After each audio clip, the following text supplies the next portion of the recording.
Okay, good morning, guys. So, first stream in a while. I'm feeling a little bit rusty, so I'm going to try and familiarise myself with this all again. Apologies for the absence. So, a couple of weeks ago we had UK Games. Well, a couple of weeks last weekend. I'm losing track of it now, but we had UK Games Expo beginning of June. Obviously, one of the biggest gaming shows in the UK. Hey, morning, Rosie. How you doing, sir? Hope you're doing well, matey.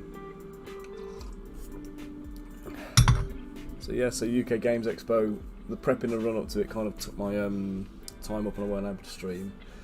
And then following UK Games Expo, totally lost my voice, just trying to talk to like 35,000 people or whatever it was. So it was, by the end of it, I was like squeaking like a teenager going through puberty or something like that. So my voice is still a little bit strained, a little bit struggling, but better than it was. How are you, Rosie, anyway? You keeping well, mate? Hey, Dennis. How you doing? So, in the last week, I have been sculpting. So even though I've not been streaming, I have still been doing some work. So I've put together 2 dwarf bandits, because I wanted to. So, 2 dwarf bandits. We've got 1 human bandit so far. And is it in the same scene or have we put it somewhere else? This big old unit. We've got a nice big beefy ogre bandit.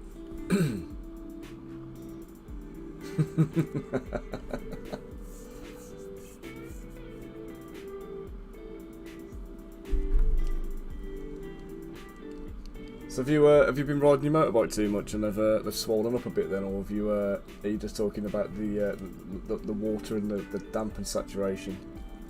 Are we talking swamp balls or? It's bloody warm out at the moment, isn't it? I'll tell you what, I've had absolute killer hay fever this last week as well. I washed my car for the first time in like 2 years. So how bad it is, like. I'm not one of these people who's out there like buffing and polishing the car all the time. Washed it for the first time in 2 years because I was standing at the car and I was looking at it kind of going, this is disgusting. There's like, I've got like moss and algae and all sorts of stuff growing in like the window seams. I'm like, nah, this is shameful. So I got my jet wash out. I finally recovered it back from my brother-in-law's house. Got the jet wash out, blasted the car clean, give it a proper full scrub down, got it absolutely gleaming, and then we had this like incredible pollen attack. So like my eyes are streaming, my nose is blocked up, my head feels like it's going to explode, I'm itching like no one's business, and then I walk outside, look at my car, and it looks like it's got glitter all over it. It's like, you know, it looked dirtier the day after I washed it than it had done in the 2 years previous. Absolutely ridiculous. So. Hey, fair play, mate. Fair play. Good luck with that one.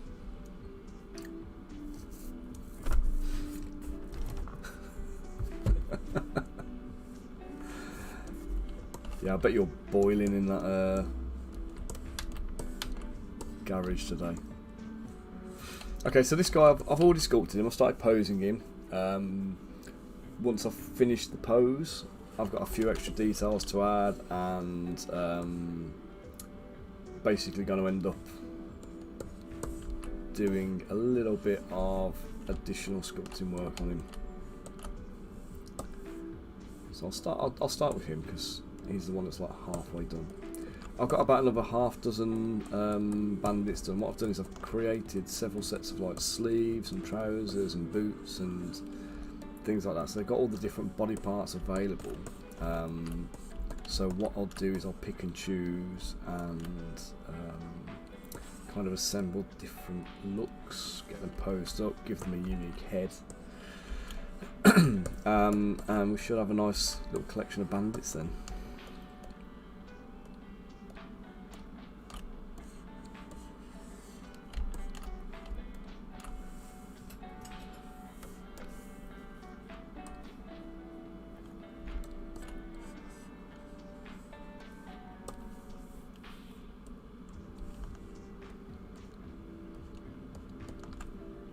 Are you suffering with the old hay fever as well at the moment, mate? Sucks, doesn't it?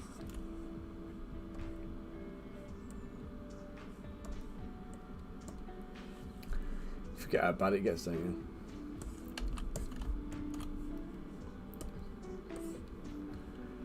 It's pretty warm in the office at the moment, actually. It's 24.5 degrees already in here, so I'm hoping I make it to the end of the stream. Last year when it started getting hot, if we get to like the 30s again, I'm going to end up having to like relocate to the house. So my computer, like, I don't know if you guys remember or not, but my computer just stopped working last year. Like, got to the 30 odd degrees, 35 degrees and things like that, and it was just overheating and crashing constantly, and I couldn't do anything. So if we get to that kind of level, I'm going to have to probably suspend streaming for a little bit, or do a kind of a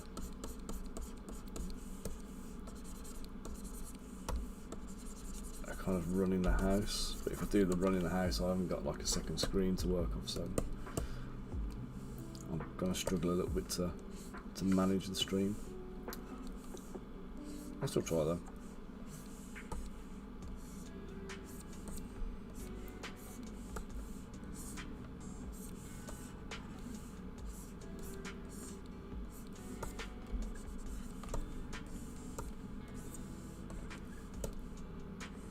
How are you doing today then, Dennis? You minis you were posting in the group looking cool. The red ones particularly, I don't know if you still did them on FDM or not. I couldn't see any layer lines on them, I was pretty impressed.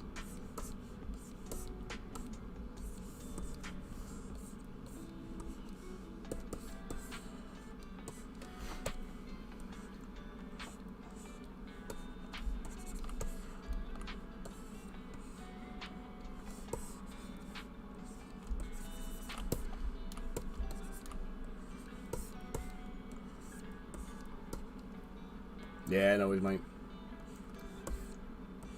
Jump in anytime you're free, mate. I'll catch you in a bit. Good luck today, dude.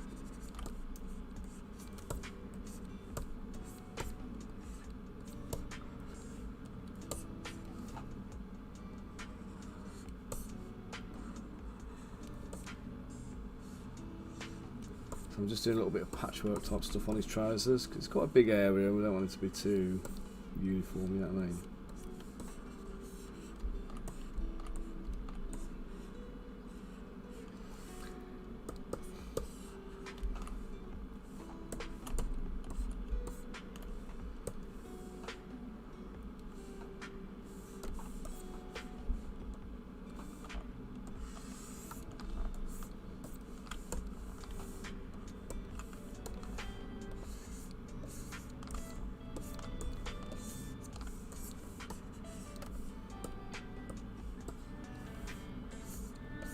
Adding some creases in.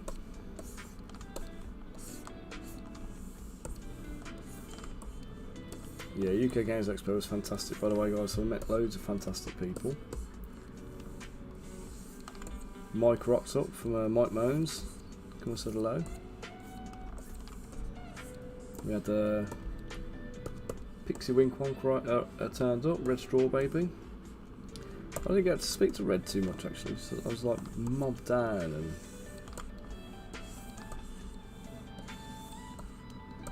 I mean, I don't know, she was a little bit kind of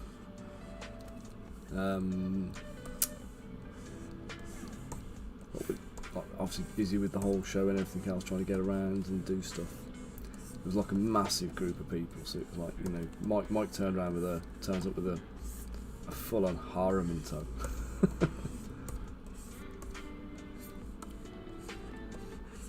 But it was good. And so we spoke to loads of other people. Met Jimmy the Brush as well. So Jimmy was a great bloke. Had a good old chat to him.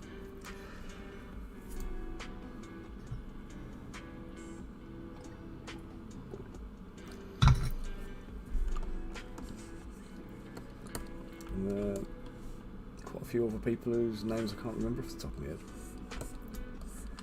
But there's one organisation I'm looking forward to kind of doing some collaboration stuff with, which actually they're an RPG charity, I met him last year, and I was quite keen to do something then. And then the lady who was kind of in charge of the marketing and stuff like that gave me a business card, and it was the only one I couldn't bloody find after the show. So I'm going to try and get in touch with those guys again. Roleplay Haven, I think they're called. It sounds like they do a lot of work in communities with like mental health and things like that, and they use role playing and gaming as a kind of like a therapy, if you like, I suppose. Best way of explaining it. So a very, very good cause, and I've offered my support. I can't give them time, unfortunately, because I'm very time poor, but I have offered to kind of help support their work by doing some promotion, and I am going to do kind of a little collaboration with them, because they do have a little goblin mascot that they do, and I have volunteered my services to like paint that up and to make it up. Morning, mate. Oh, mate. Yeah, definitely. Things like that make me feel like a right old bastard.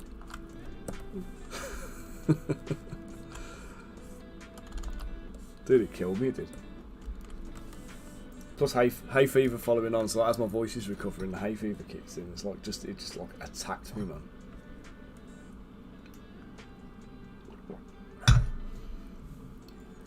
How are you doing anyway, sir? I hope you're keeping well.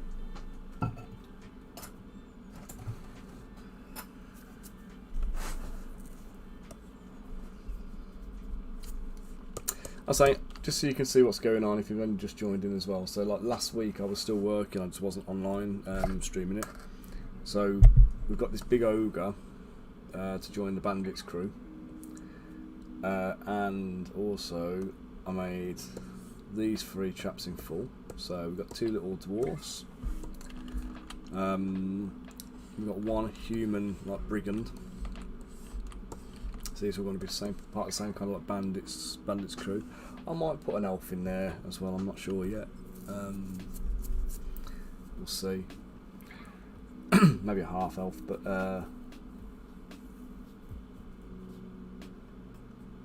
oh nice, you had a week away, have you? Or they had a week away and left you to your own thing. Elston, morning chap, how you doing? Thank you for the sub, dude. Yeah, so we've got 2 dwarfs. I'm going to add a female dwarf into this group as well. And we've got 1 male there. Now if I go to my... This is the template I've made so far. So I haven't used this stock setup, so this is the next one I'm going to be using. So I've got him configured ready for it. Got a little selection of weapons ready to go.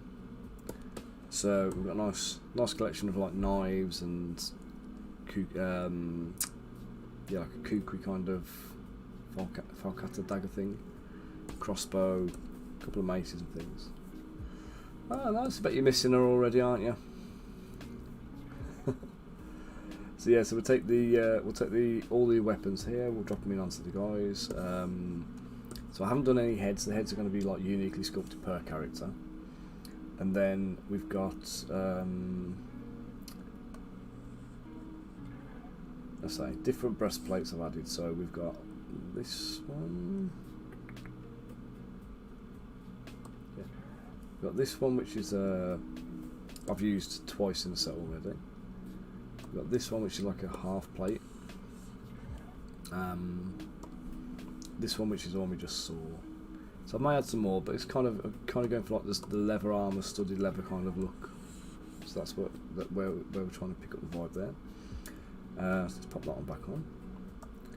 Then we've got like a short shirt and a longer shirt. We've got the belts. We've got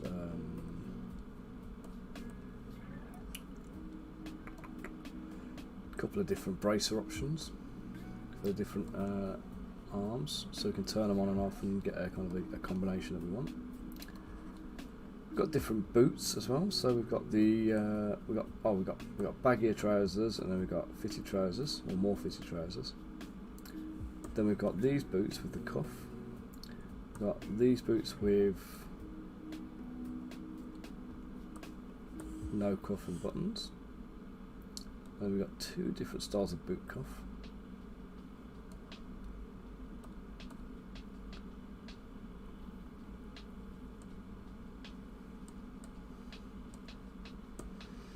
So more traditional and slightly offset type one. And then sleeve wise, we've got a long sleeve, we've got a short sleeve, and we've got a cap sleeve. So we've got the short sleeve there. Also the long sleeve, the full sleeves. Then we've got like short sleeves, and we've got the cap sleeves, and then we've got no sleeves. So various different build options. Let's put the full sleeves on with the, yeah, I think that's a decent look. I'll go with that.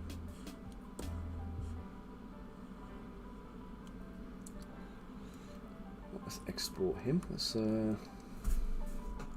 merge visible. Do you know, I'm getting distracted again now. I was doing the yoga one. Do my thing.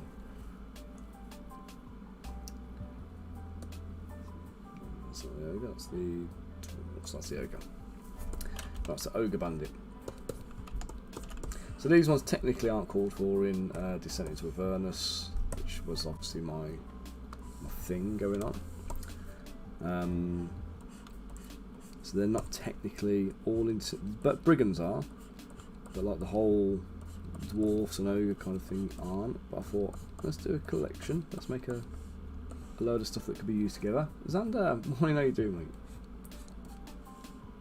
Yeah, I've got a couple of different weapons. They're just going for different styles more than anything, to be honest. So yeah, we've got like a little kukri type falcaterie blade over here. We've got like a small kind of combat dagger, big fat blade on it. Knuckle duster, kind of a hand axe hatchet type thing. We've got like a short sword. We've got the spiked headed mace. We've got a flanged mace, and then we've got like a warhammer, plus a crossbow. So I think between the whole group of bandits, I'll just recycle some of those weapons, duplicate them a couple of times, throw in some crossbow bolts. Might throw in some bows and arrows as well. Not sure. Kind of feel like the what do you call it? Bows and arrows are kind of giving them a little bit more, as I say, a bit more credit or whatever. I kind of feel like the crossbow is a bit more appropriate for like a bandit, if that makes sense. But obviously, if anybody's got any other opinions on it, I'd like to hear them.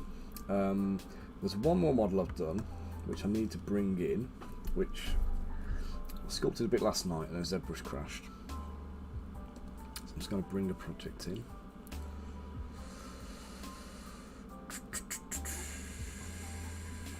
There he is. So I'll download it. It shouldn't be a big file, so it shouldn't take long. Ah, nice. Yeah, good shout. Here we go. There's my Count Olaf that's going in as well. So if you're familiar with the Lemony Snicket things, but Mr. Smith, who joins on the stream regular, he was asking about a kind of an actor bard character, and the minute he mentioned it, Count Olaf from the Lemony Snicket series jumped into my head. So if you've not seen the Lemony Snicket series, I know it's a kids series, but it's actually really good. It's worth watching. And Neil Patrick Harris does an absolutely knockout job as the main guy, and it's just funny. It's just funny and kind of a good story. So I'm going to do Count Olaf. I'm going to do him as actually the bandit leader. The bandit leader. And also a kind of a bardy kind of, I don't know, like not a wannabe actor, but like kind of an incompetent actor, if that makes sense. What's that? A rod that contains 2 parts of a sword inside. Oh right, oh nice, got ya. When you said switchblade, I thought you were talking about like, you know, like a flick type thing, but that'll be a mechanical challenge, won't it? And I have to say, I'd love to see it. Okay, so Count Olaf, we're going to give him his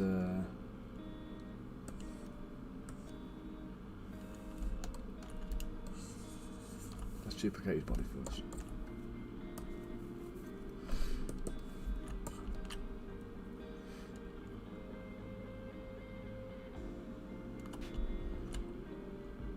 Oh mate, you know it. That's exactly what I'd be doing about now.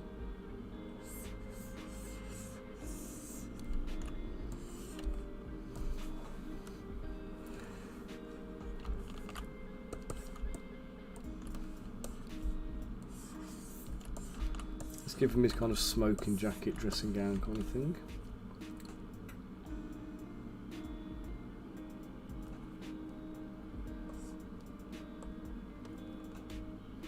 And I want this guy's pose to be similar to, remember the old necromancer from Games Workshop? Let me see if we can find an image of the old original.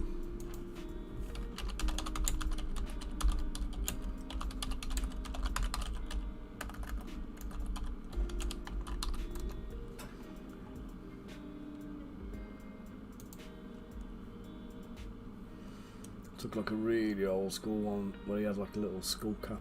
I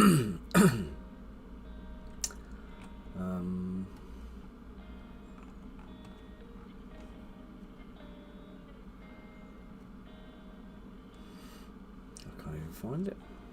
You can find a mounted version of him, but it's the... Ah, here we go. Like this guy. This is the one I'm thinking of. See him there on the right? Holding up the skull, except I'm going to have the skull facing him. So it's a similar kind of thing to that, and then we'll give him like a rapier, I think, because that was what Rich has requested. And I really want, I might sheathe the rapier on his waist. So I really think he needs, like, you know, that big meaty combat knife. For Kato will have to be done properly. I think he needs the big knife. So that's the kind of pose we're aiming for anyway.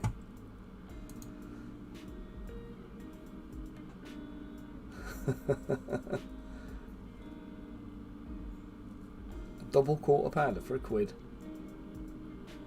Is it one of them the microwave jobbies? What do they call them now? Russell burgers.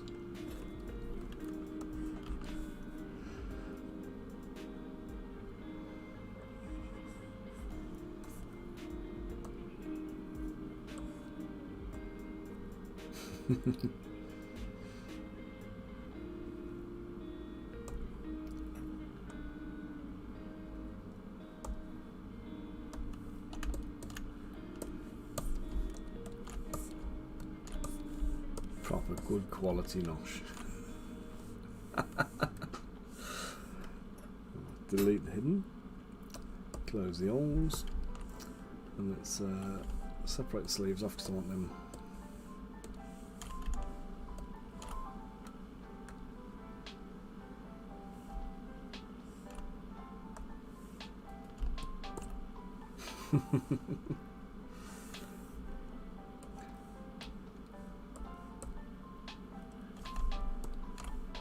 Yeah, edible could be a push, couldn't it, when it comes to Rustler burgers?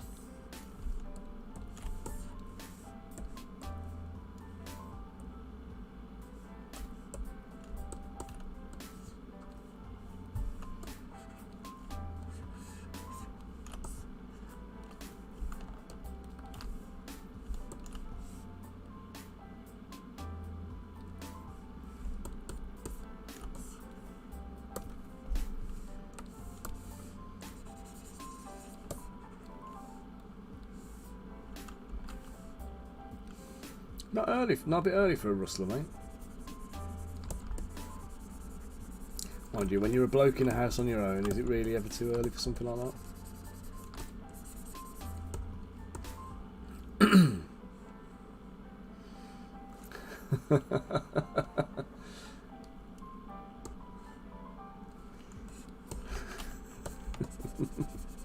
It's gonna keep.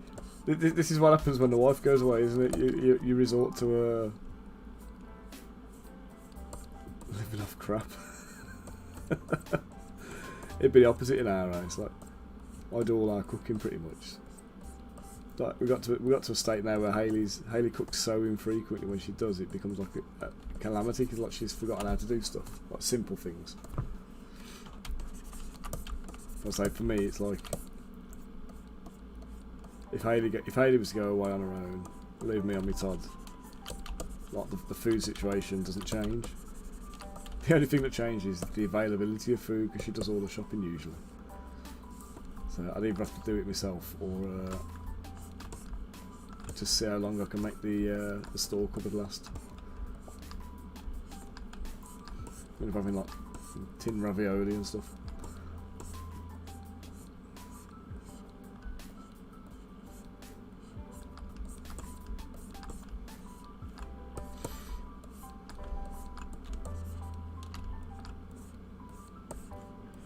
And Elston, lovely seeing you at UK Games Expo as well, dude. Coffee and a catch-up's more than welcomed.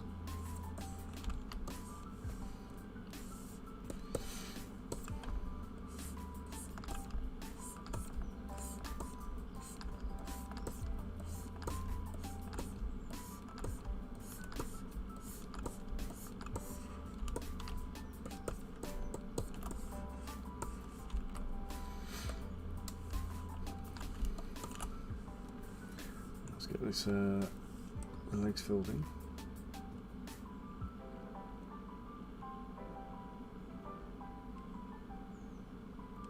Nice, man, nice. To be honest, the necromancers, I tend to not really think of them as being like scary in themselves. I always kind of think of necromancers as being just kind of like wizards that have gone a little bit too far in one respect. I never really think of them as particularly. I know they generally are evil, but I never really kind of consider them that way.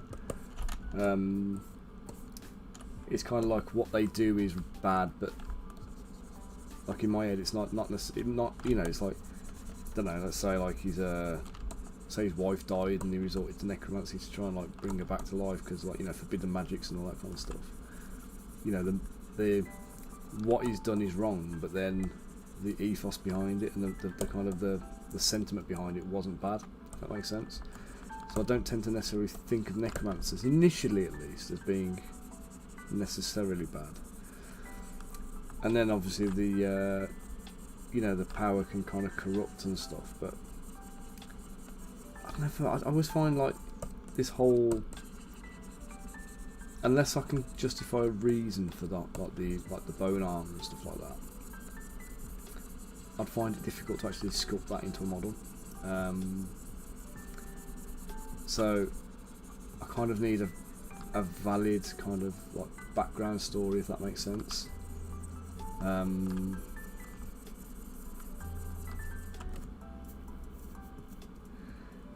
Yeah, that's it. And you know, there's some good aspects around what they're trying to do potentially. You know, they're not all just looking to outright just, you know, take over the world with an army of the dead kind of thing. But I think when they kind of go a little bit too far and they start like making the steps towards a lich, I think that's when you start seeing like the changes and stuff. And obviously, if there's like a, you know, like a warlock pact or a warlock pact or something like that involved, in terms of like obtaining the skills and the abilities, then you kind of go, well, actually, you know, you're under the thumb of a demonic deity now, aren't you? So, you know, you're going to do as you're told, or else.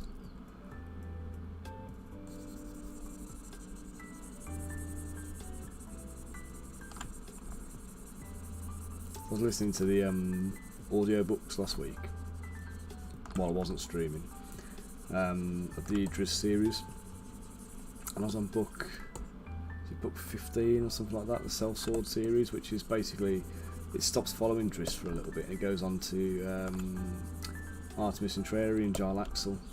There's a pair of like mercenary sellswords like living up on the they've moved out of the, you know, the Underdark now. And they're living amongst like humans and stuff, and, you know, normal cities and things. Jarl Axel's like smooth as ever. Entreri's just still walking around kind of like being very untrustworthy of Jarl Axel and expecting the worst of him all the time. But it's a nice, good little book series, but they basically go off and they decide to go and tackle a necromancer together, which obviously, when you think about these two guys have previously been like the antagonists in the stories, they're now can't remember actually the premise of why they were in there. They were in there because Jarlaxle wanted something basically, but they weren't doing it out of heroic deeds or anything like that. And they find this lich who's basically, he gets his powers from this this book, and he's created this entire castle that's filled with like illusions and stuff like that, and giant gravity spike ball traps. They're an illusion, but they'll still kill you, because if you believe in it, it can still hurt you, kind of thing. And you've got Jarlaxle there, kind of trying to steal all the stuff, and then they come to fight this necromancer, and they realise that the lich's power is in the book. And no matter what they're doing to the lich, it's not putting a dent in him until they start tearing pages out of this book, and he's got this this pact that kind of is the source of his power is this tome. So once it gets annihilated and not shredded and stuff like that, he's kind of powerless then. But I quite like that whole idea that it took a guy who was on a path for whatever kind of like powers he was looking for at the time, kind of stumbles upon this specific kind of like power and gets driven mad by it, and it has a hold over him, kind of thing. There's a lot of that kind of stuff with the magical artifacts and like your cursed items and stuff that kind of talk to you and make you do things that are like potentially out of character and whatever else. But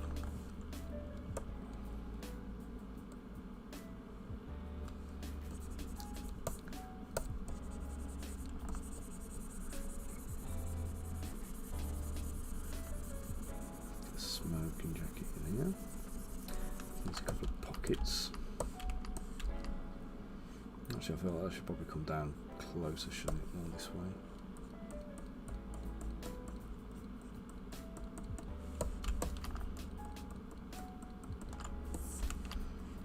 Let's make it quilted as well, just to give it that look. That look of a bit of luxury rather than just a robe or a dressing gown or something like that. Oops.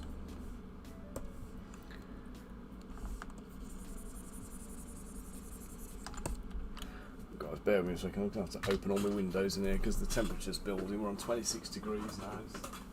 It was 24 a minute ago when I started the stream. And I kind of feel like opening the windows is counterproductive, to letting warm air in.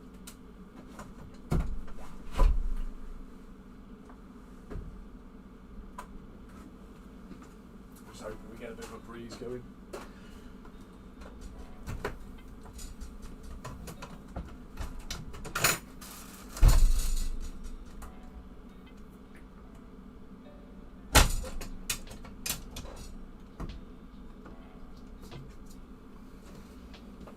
There we go. Whew. That feels cooler on my back at least. So. It'll be another hot one today.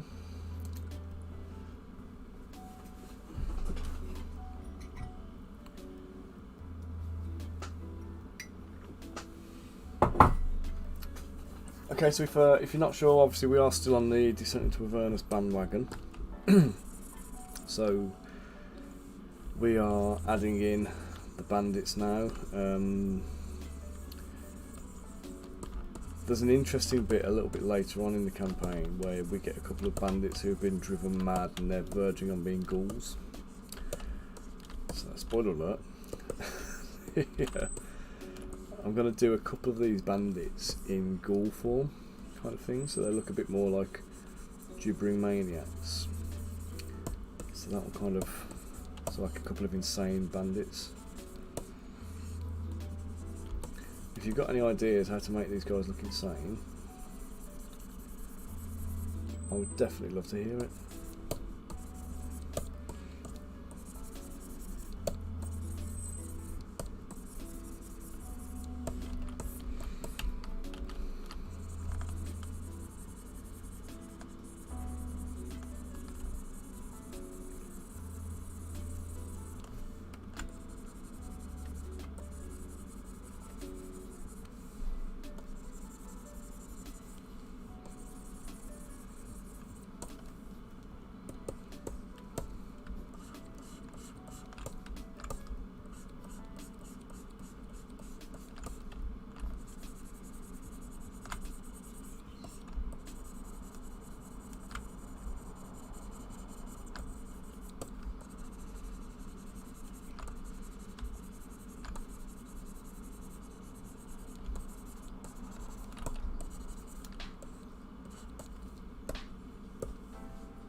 So again, with anything like this, rough in the form, polish it to shape, and just refine it.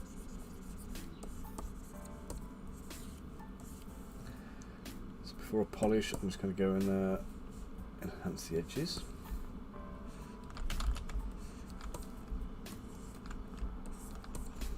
I've done it again, haven't I? I was supposed to be doing the ogre here, and I ended up doing bloody counter Olaf.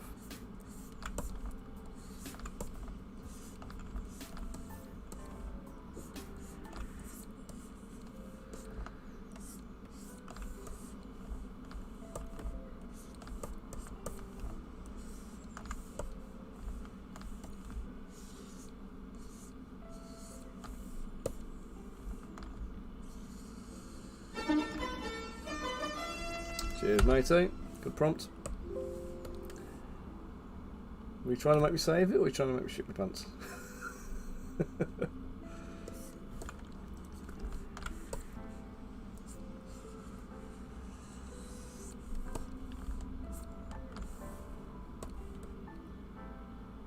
It still works, mate. It still works.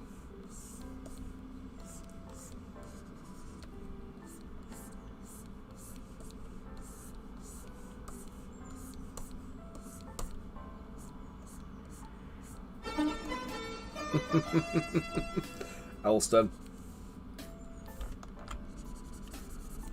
don't make me come down there and smack you.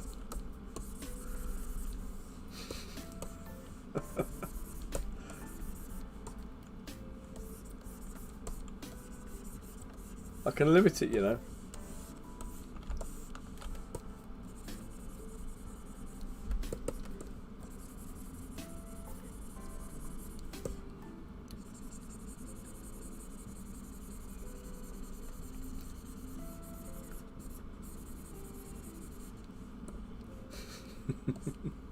Don't abuse it then.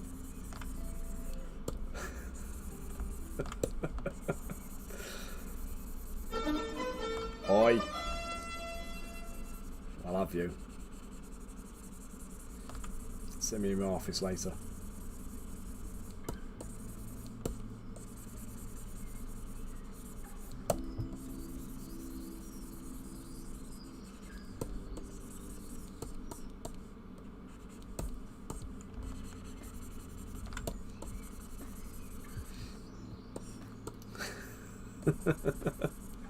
So what you starting now, Bunker?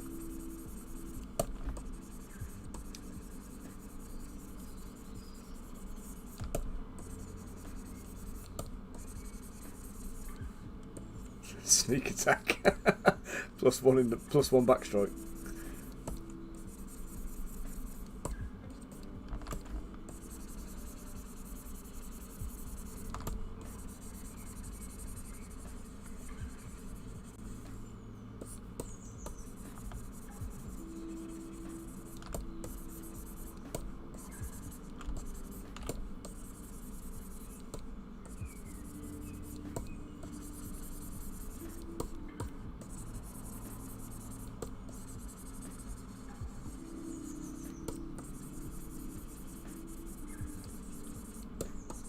Yeah, don't do it too often, because if you do it too often, I'll start ignoring it, and when I start ignoring it, see, I was expecting it then. You didn't leave enough time. You got to let it cool down a little bit. I'll start ignoring it, and then the system will crash, and I won't have saved it. And it'll be your bloody fault.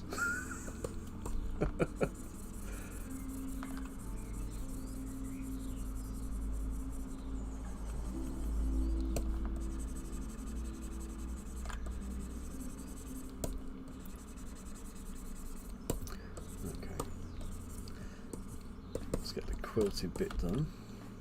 Got a couple of pockets on there, I think, as well, don't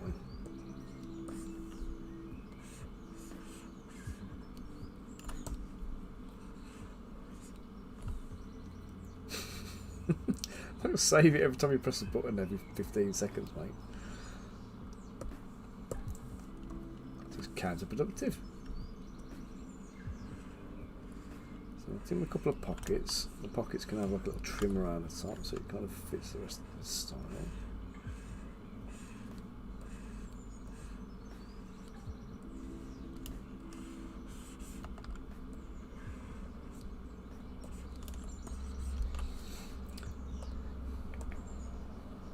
thick. That'll do. Oh, shit, I don't want to have it back. No. That was right. Oh.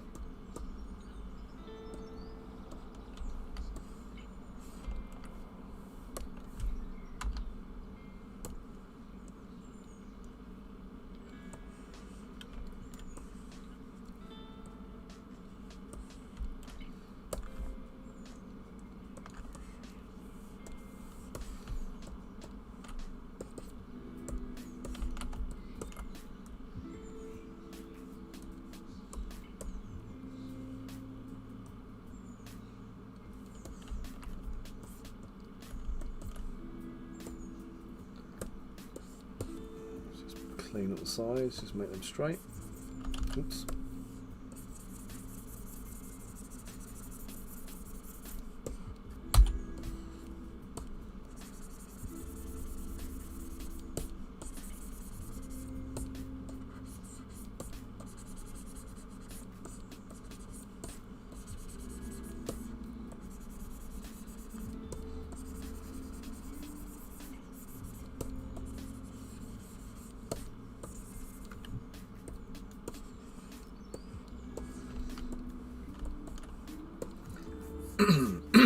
Right.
And so the sneezing starts. With me thinking last night's thunderstorm and torrential rain was going to have cleared the air of pollen.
Oh, let's get the the texture in.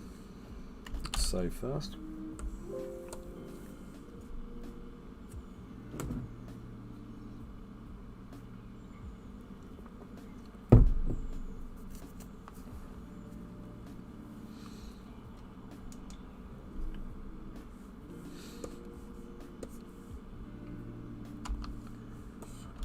So we'll do, I'm going to do a seam line here, because these kind of textures, just a tip, they never wrap around fully in real life anyway, because there's always a like a stitched seam line. So if you build your seam lines in, when you're texturing, what you can do is you can use that seam as your texture break.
Now when I do the back, I'm going to do the back with symmetry turned on.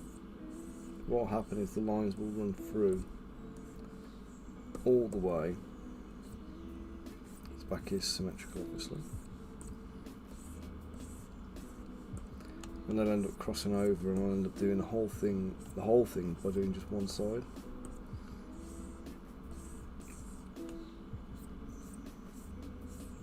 Or at least just one set of lines.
This isn't finished just because the diamonds are done, by the way. This is like, I've got to go back in and do some extra texturing just to make it look padded and quilted, so just bear with me a minute while I just work my way through this. Now I've got one set of lines in there, I can do it a little bit more,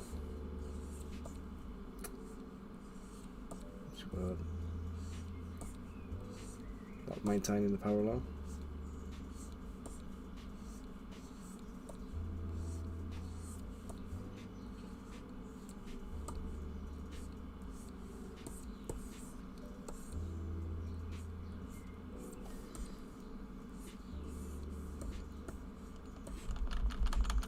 details. That's me speaking too soon.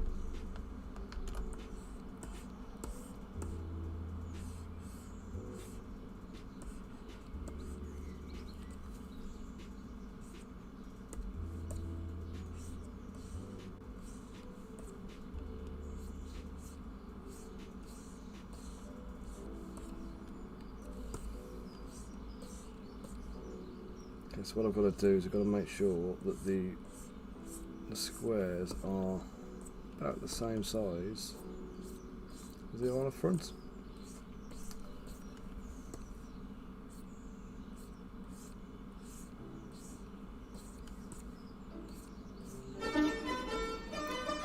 Cheers, Elston.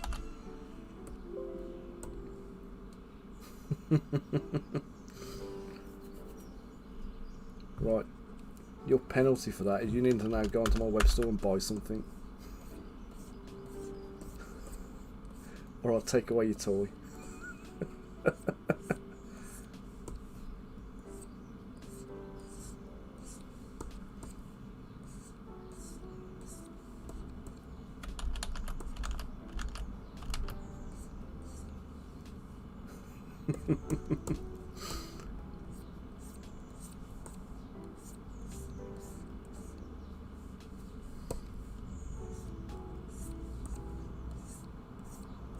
I mean, it's not even a... I was going to say, it's not even a penalty, because everything on my web store is amazing, so...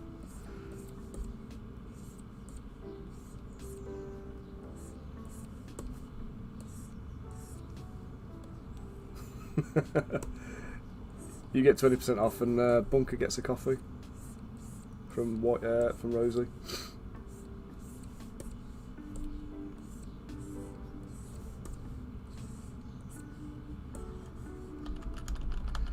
God damn it, it's shrunk again.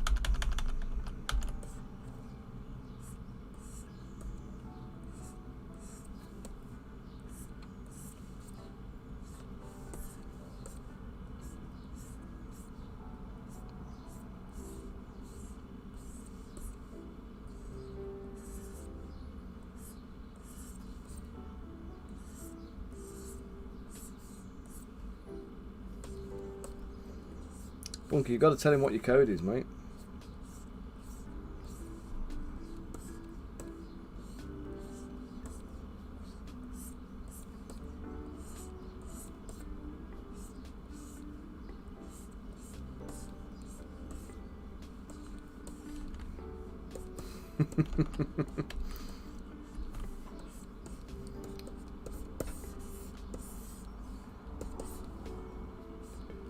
Bunker, I think it's your link actually, not the code, because the links are actually tracked for 90 days. So if somebody visits my site through your link and then they come back and they buy something, even if they don't put a code in, I believe you still get the credit for the sale, even if it's like 2-3 months down the line.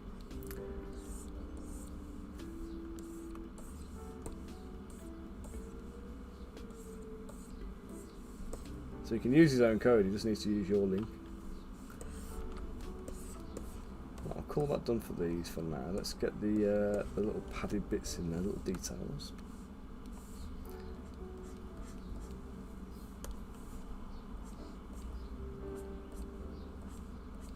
Ah.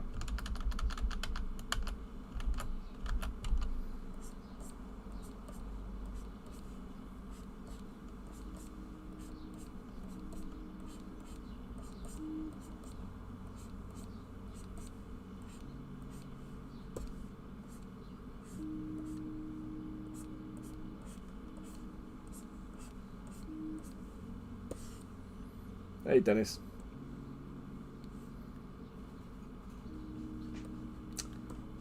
What do you mean? Just like the renders?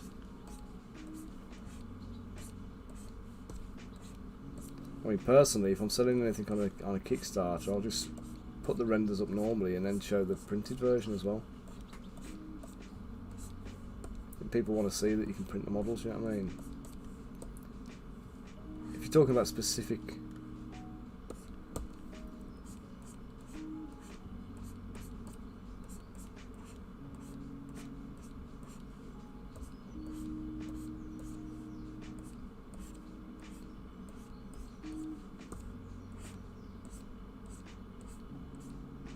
mean, there's different ways you can do it. So if I'm just doing it in here in Zbrush, so if I just do it in here now, what I would do is basic material turned on. I'm going to go to render, and I want BPR AO. No. Which one is it now? Render properties. Yeah, render properties. Turn ambient occlusion on. Then BPR filter. So if you go to the filters at the top, in fact, let's forget the filters for a minute, because all the filter does is improve contrast. You can do that in Photoshop. So if I just show you standard, so we've got the guy here, and then we just do BPR, and it gives you a kind of a, it gives you the render here.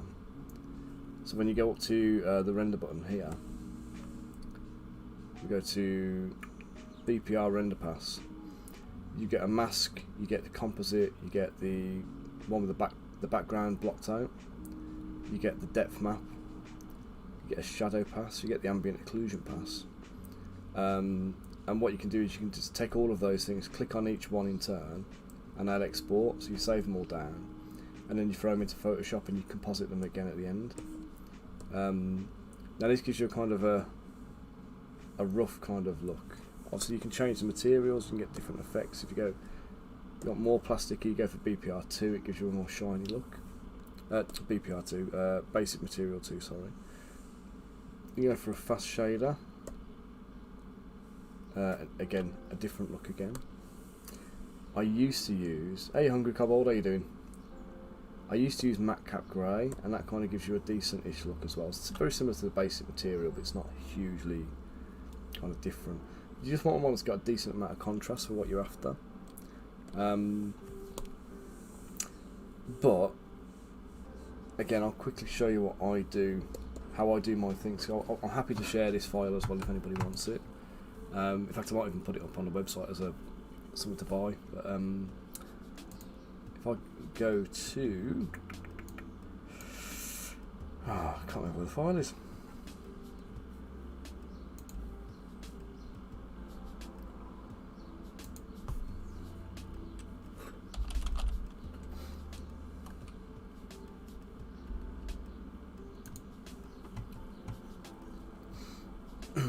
So if I load Blender up, so I have this scene here, right? So obviously I've already got some models loaded in. Let's just cut it down to just the one.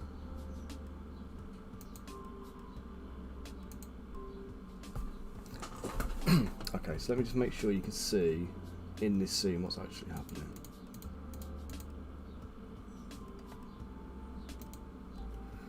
Okay, so it's basically just a light arrangement, but in amongst this lighting arrangement, so there's all these various different spotlights. They all do different things, they've all got different light settings, but they all project at the same kind of area. So some of them are picking up more directly, some of them are just trying to glance it. We've got a cube down the bottom which has got a custom material set to it, which I've called render material,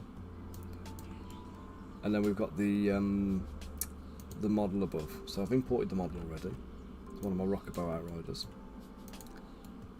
So we take this model, I'm going to press 0 and it gives you the viewport window so you can see what you're looking at. So if I rotate him on the Z axis, we'll rotate him around a bit so he's like that way around, so give him the best view, I think. There we go. And then I need to make sure this guy's got the render material applied. So because it's on the cube, what I can do is I can click on the guy. We click on the render nodes here. It's already got the material applied. If it wasn't there, you just click on this little drop down box and select it. And then when I press F12 now, it loads in like that with a transparent background. So most of what's happening here is the custom material doing its work. So the custom material has the information about specularity and surface roughness and things like that. Oh, cheers, matey. Have I got a print in and send it to you? Are you gone for STLs? So I'm just at the end of my print queue at the moment. Now that's a few orders to be getting sent out. I was joking about the buying stuff, by the way.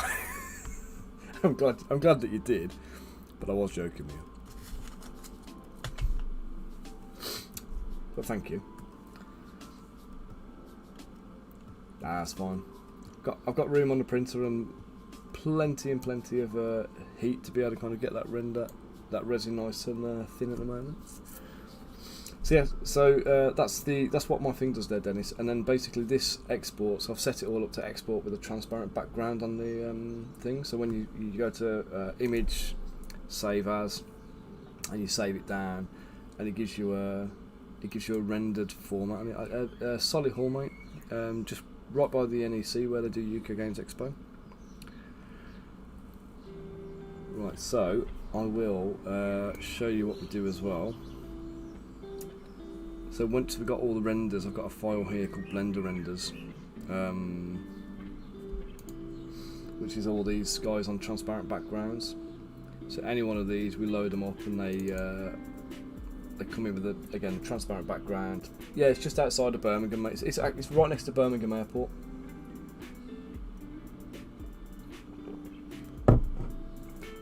Okay, so we've got the the render format with the transparent background, and then we just lob it into Photoshop. So where's my other folder? Render composites. So here we go. So they get put into a Photoshop file where we have the logo, and all I do is I drop the render from the Blender Renders file in with transparent background as the front image, clone it and then drop it to the back, increase its size by about 300% and reduce the transparency to about 40%, and then that gives me my presentation render. And obviously the logo's already in the scene and the background's just white, so it shows off nice. But you can use any colour background and it'll still work on it. The background less so, but we did let's see if I've got one here now. Did the Warlock for the My Manufacturer listings as well, so it does work. Still works when you use like colour renders. So using colour in the background, colour in the foreground, that also still works. And again, just same format, just render it out in Zbrush. I think in this one I've got different materials applied to the metal, so it's all hand painted anyway. Everything's painted like as if I was painting a miniature. But the metallic ones, they do have a metal texture applied, which just adds a bit more specularity when it renders up. But everything else is just like skin shaders and basic materials, I think.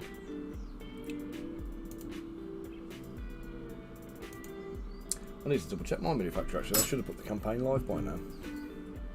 Hope they have.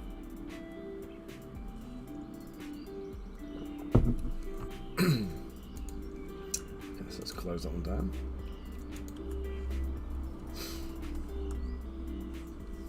Let's get back to Olaf.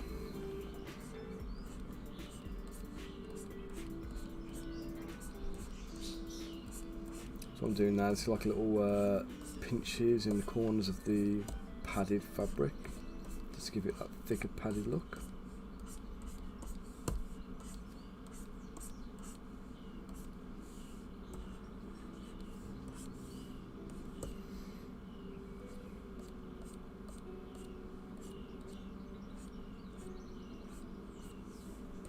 So I'll put a few little pinches down the side of the seam.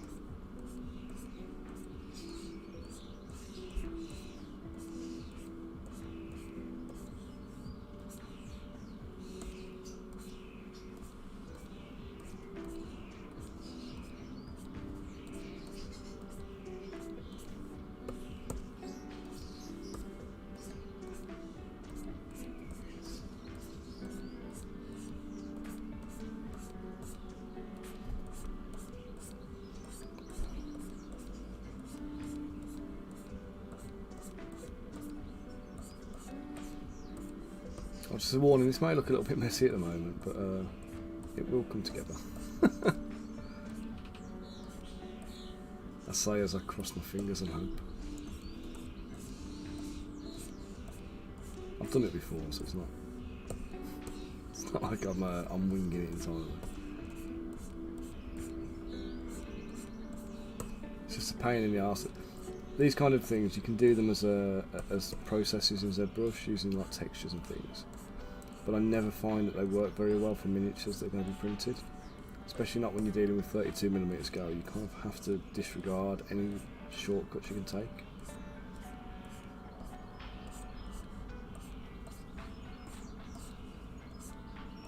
So that's not fair to say, actually. There are shortcuts you can take.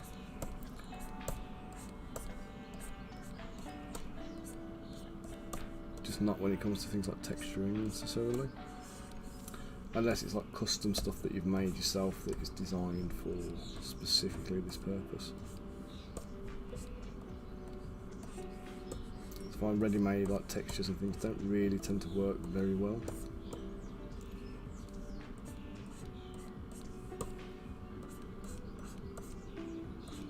You buy a lot of stuff online from like Gumroad and CG Trader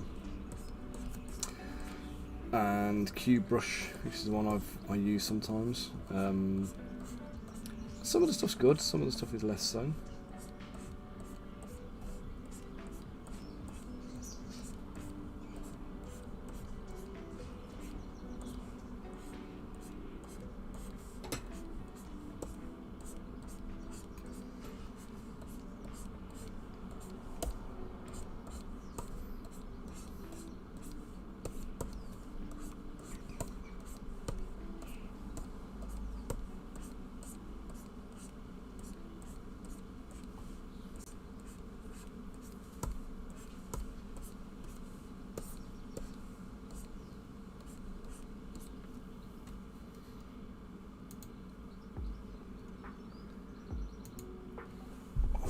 Out.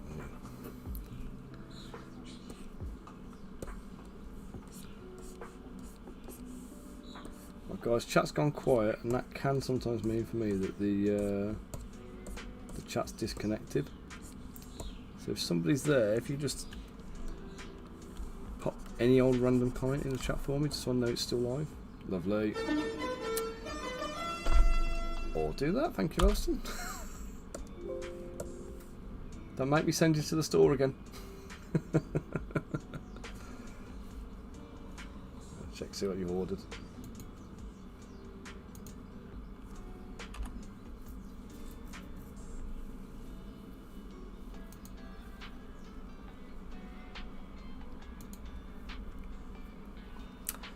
Oh, nice. Good choice, Elston. Good choice.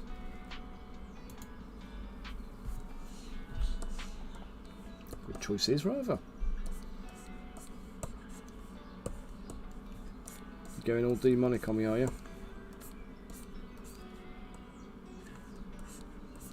Devils galore, matey. Devils galore.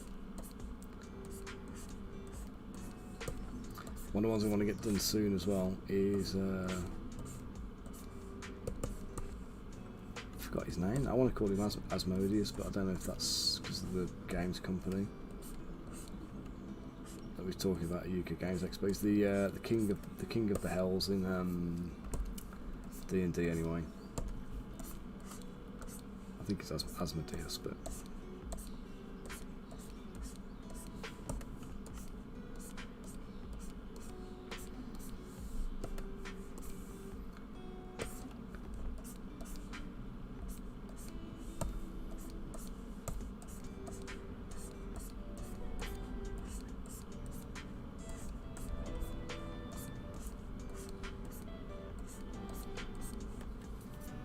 yeah, no worries, mate. Catch you later.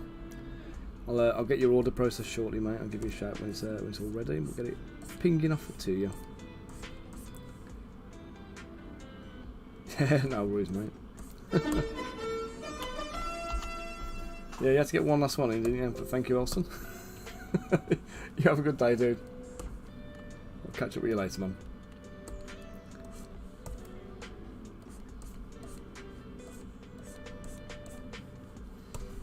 How's the house looking there, Bunker? In good nick? Didn't trust the joint, have you?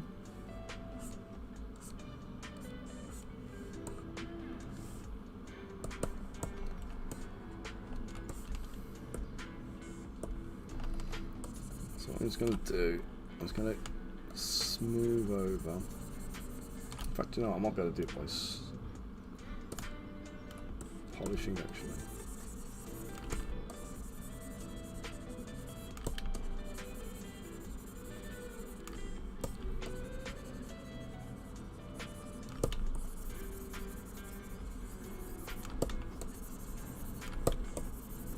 Smooth over, polish it all. I'm going to smooth over it and just try and like lessen the depth of some of this texturing.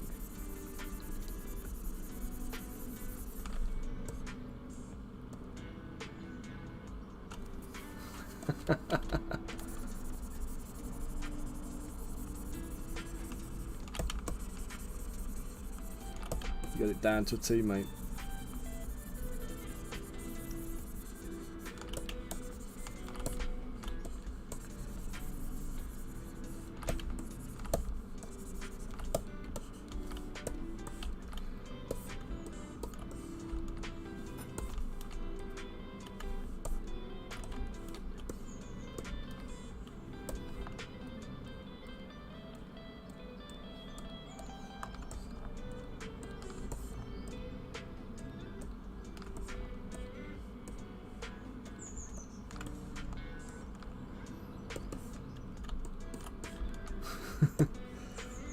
Yeah, nothing like a little bit of lastminute.com prep.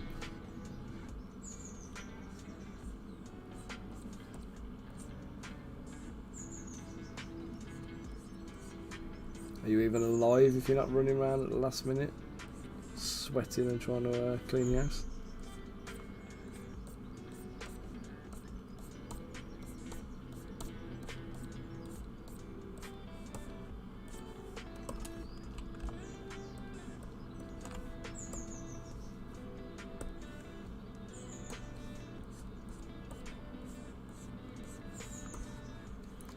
It is indeed, mate. It is indeed.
Do the same with the arms.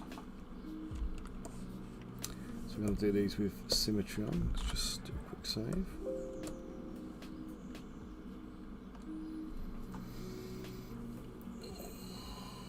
Right, I'll tell you what, I'm going to put you on a BRB for a minute.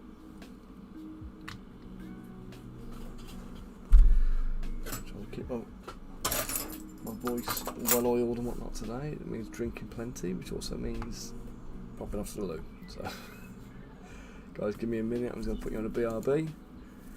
Have a little peruse through the store if you want in the meantime. I'm sure Bunker can furnish you with his discount code. And I will be back shortly, people. Okay, give me 2 minutes. Shopping on. Cheers, matey. Now, Bunker, I meant your discount code, you plonker. Right, guys, I'll catch you in a minute.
Computers now have primary control of critical vehicle functions.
Right guys, I'm back. And I bought crumpets.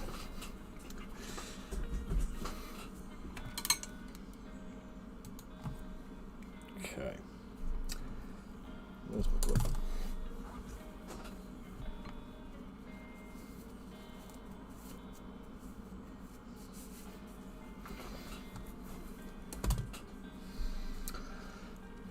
Okay, so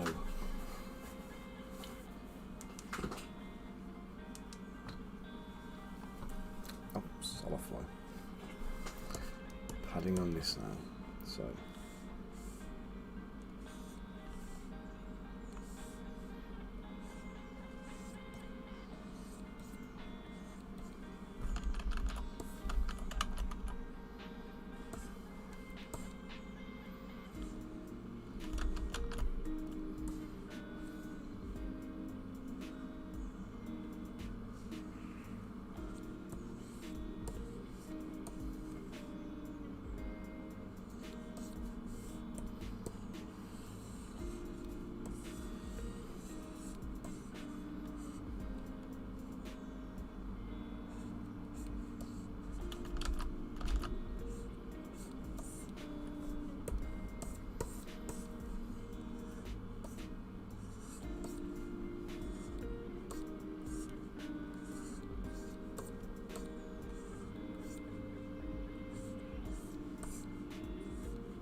oh, do you know what?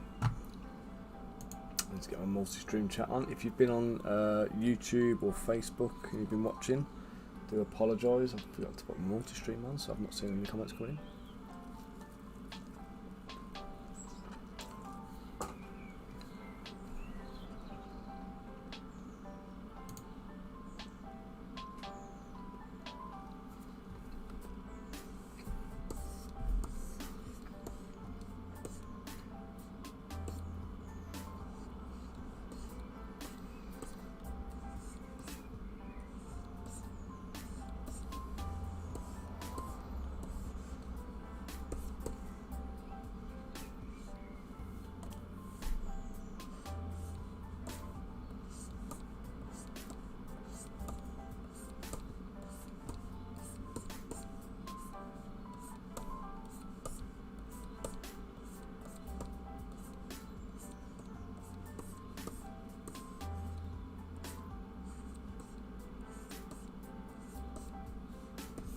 Ah, turds.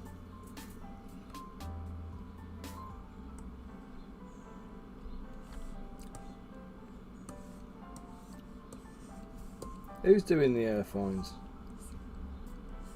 Twitch.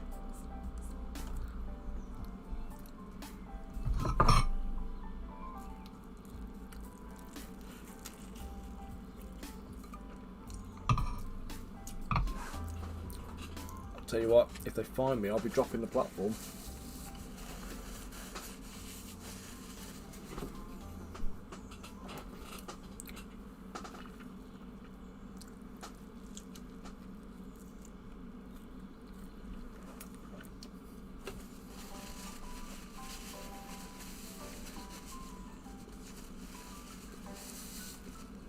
Yeah, I think I might end up doing the same if I start doing that.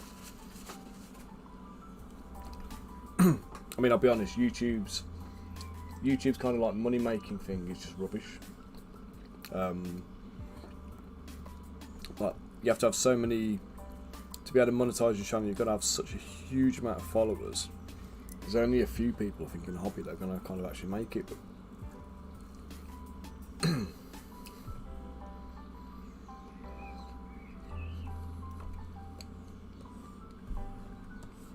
so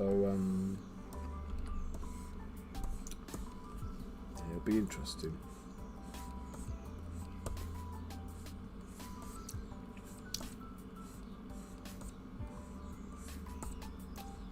Well, I don't get the impression that many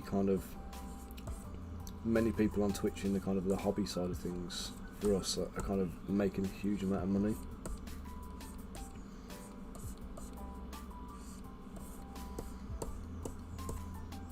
Could be wrong.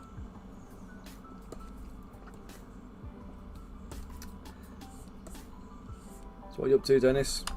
What's keeping you busy today, dude?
No, Dennis, sell it, mate. Honest to God, just put a price on it and sell it.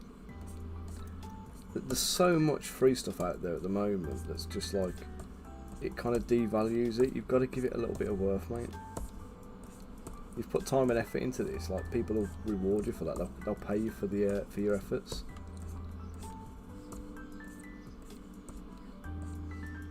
You don't even have to charge a lot. You know what I mean? Just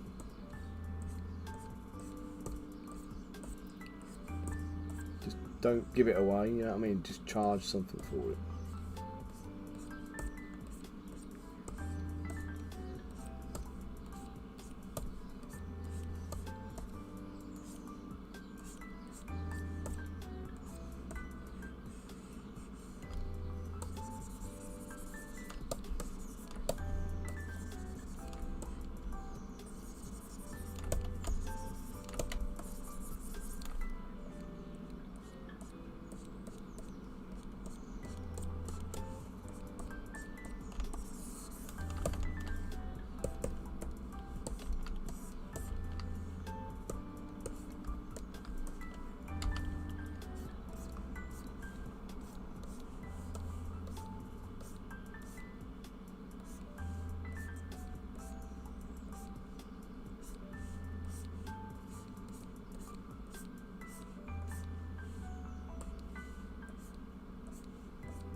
Yeah, we've got 26.5 degrees in my office with 53% humidity.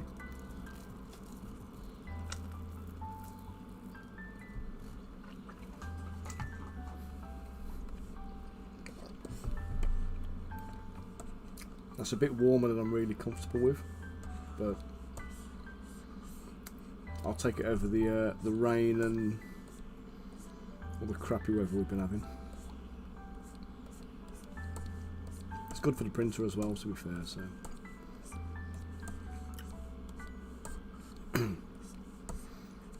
and good for my pocket too, because I'm not having to heat the office to print. So it's a win all round, really, for me.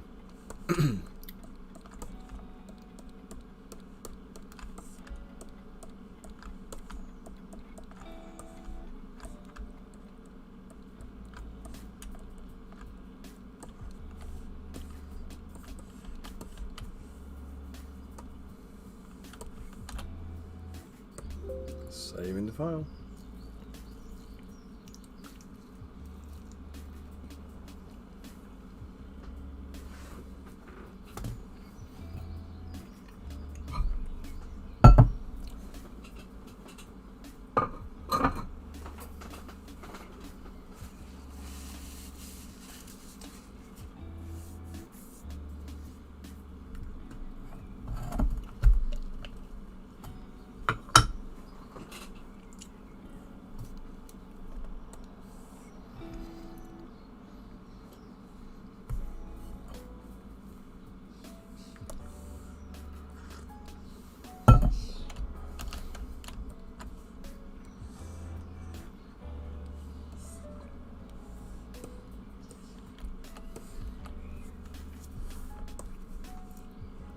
Do it with that.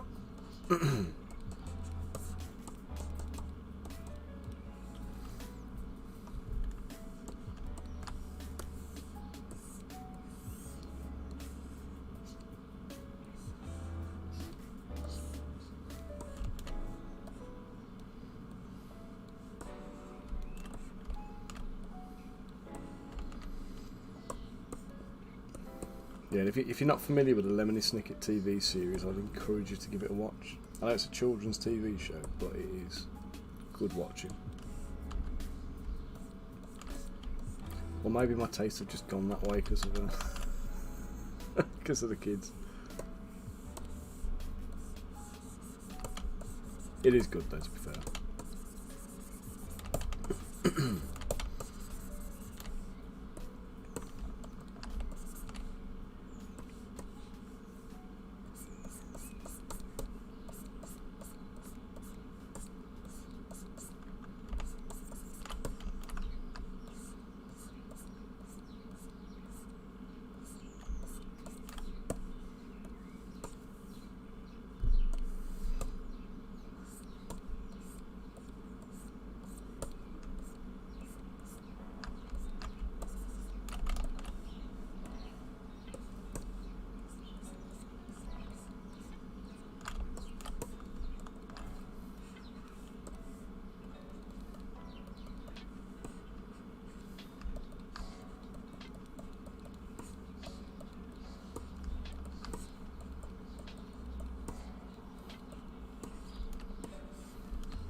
I've not watched the film, the Jim Carrey one, but the TV show was good.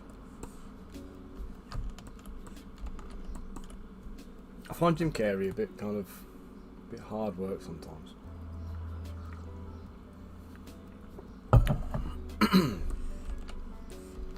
All these Jim Carrey's movies. But the TV show, I think it's on Netflix. It's got Neil Patrick Harris as Count Olaf, which is the one I'm basing this guy on.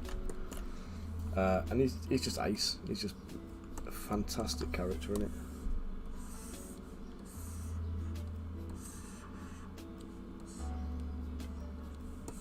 He's one of these bad guys who's just almost like he's just a bad guy for like no reason whatsoever, other than just he enjoys being bad.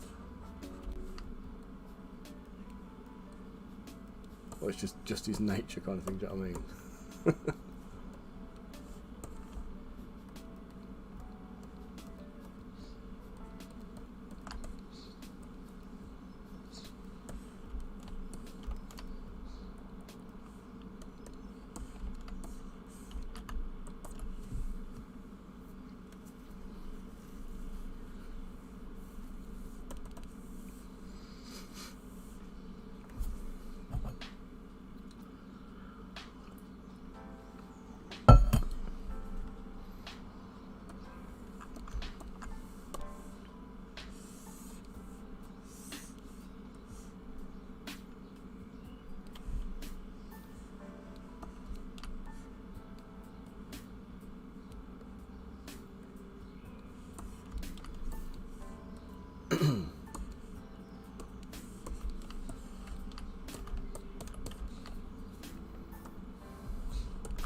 delete hidden closed holes.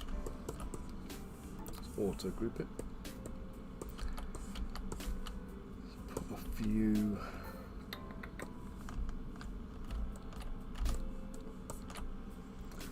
On the legs, I'm just gonna remove some of the muscle definition a little bit.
Hey Sol, how you doing, matey?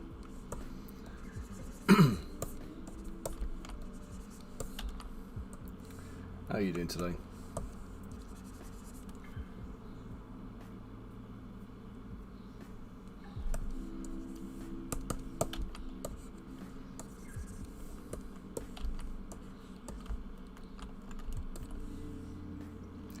I'm alright, thank you. So we did the I've been off for a couple of weeks now on the streaming side of things. I've been doing UK Games Expo, so one of the biggest ones in the UK. Went there with Chris from Cursed Empire, did a bit of an exhibit, got all load of models sold, loads of card games, all the card games pretty much actually, and all his card games pretty much went. I've got a few copies of the original edition left here, and some of the battle mats and stuff. But off the back of that was like 1st, 2nd, 3rd of June, I ended up having to take a week off streaming because I'd lost my bloody voice. So trying to talk to 35,000 people coming through the show and stuff like that, it was like hard going. But it's a good show, I enjoy doing it. So it's right on my doorstep too, so you know, busy times. So at the moment what I'm doing, for anybody who's like recently joined or is like, you know, missed the beginning of the channel, so this month I'm working on a bunch of bandits that I was supposed to have done last month. Never got around to doing them, so we're doing some bandits and brigands. So these guys are going to double up as the red cloaks as well that you use in the Last Mind of Pendelver set. So they're required for Descent into Avernus. So there's a few different things I'm tackling. So this is the bandit leader, or the brigand leader, who is Count Olaf from the Lemony Snicket series of unfortunate events, or my version of him. So I'm going to put him in as the bandit leader, partially because Rich Smith, one of the regulars on the stream, kind of piped up in the chat the other day on the Discord asking for a bard model that was an actor rather than a singer. And the minute he kind of told me the actor thing, this is the character that sprung into my head. I thought, yeah, I'll do that. I'll include him in the brigand set, and you can use him as his bard. But equally, I think he's quite a cool bad guy character, isn't he? But he's different from the typical kind of like big bulky, you know, bandit leader kind of thing you'd normally have. So I've got him here. Then last week I worked on a couple of guys who are, let me find them here. So we've got 2 dwarf bandits and 1 human bandit complete. And I've got like another bunch of human bandits. So I've got this template I've made. So with this template, I think, yeah, here we go. So I've got a few ready made. So like you got this guy here, got this outfit, this outfit, and there's the dwarf body. So we've got a few different like outfits prepped and ready to go. So what I'm going to do is I'm going to pose these guys up, give them weapons. I've got a collection of weapons I've pulled together here. So a couple of bandity weapons. And I'll add a few females in there. I'm going to put a female dwarf in the group, for example. So that'll be an interesting one to make. So we've got the different kind of bandity weapons to include. So I'm going to make a little set. There'll be about what we'll have 3 dwarfs. I might do a couple of dwarfs with crossbows as well, so there's a few in there too. Soul, it's always a lot of work, mate. Hey Yashada, how you doing? And then the other one I've done as well for this month's one, which is not finished. I started working on this guy at the beginning of the stream, and then I got sidetracked with what's his name, the Lemony Snicket kind of Count Olaf model, and everything kind of cascaded from there. So I still need to come back and do this guy, but I should finish Olaf first, because otherwise I'm bouncing backwards and forwards like a crazy man. It's typically what I do. So. How are you today, Shada, anyway? Shada or Shada?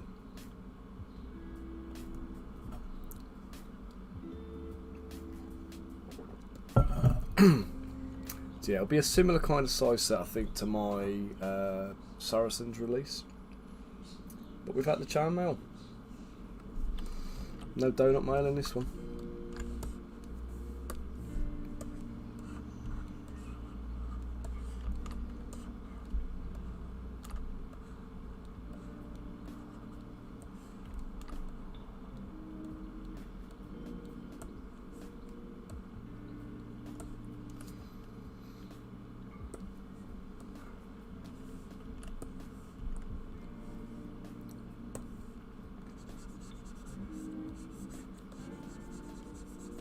So you guys been keeping yourselves busy lately then? There's a lot going on?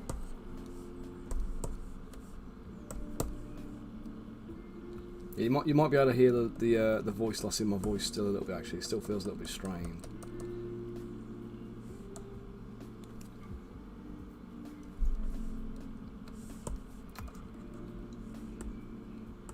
Yeah, honestly, Sol, I don't really feel it's necessary to add them in at this point. I'll show you what I'm talking about. I'll show you what I do anyway. I don't even include them. I have a couple of base sets available. To be fair, it might be hindering my sales a little bit. I may have to consider doing it as a thing. There are some freebies in my starter set actually, but what I always do for mine, when people buy them off me online, I'll send them these as well. Let me show you. Is that a save notification? Thank you, Bunker.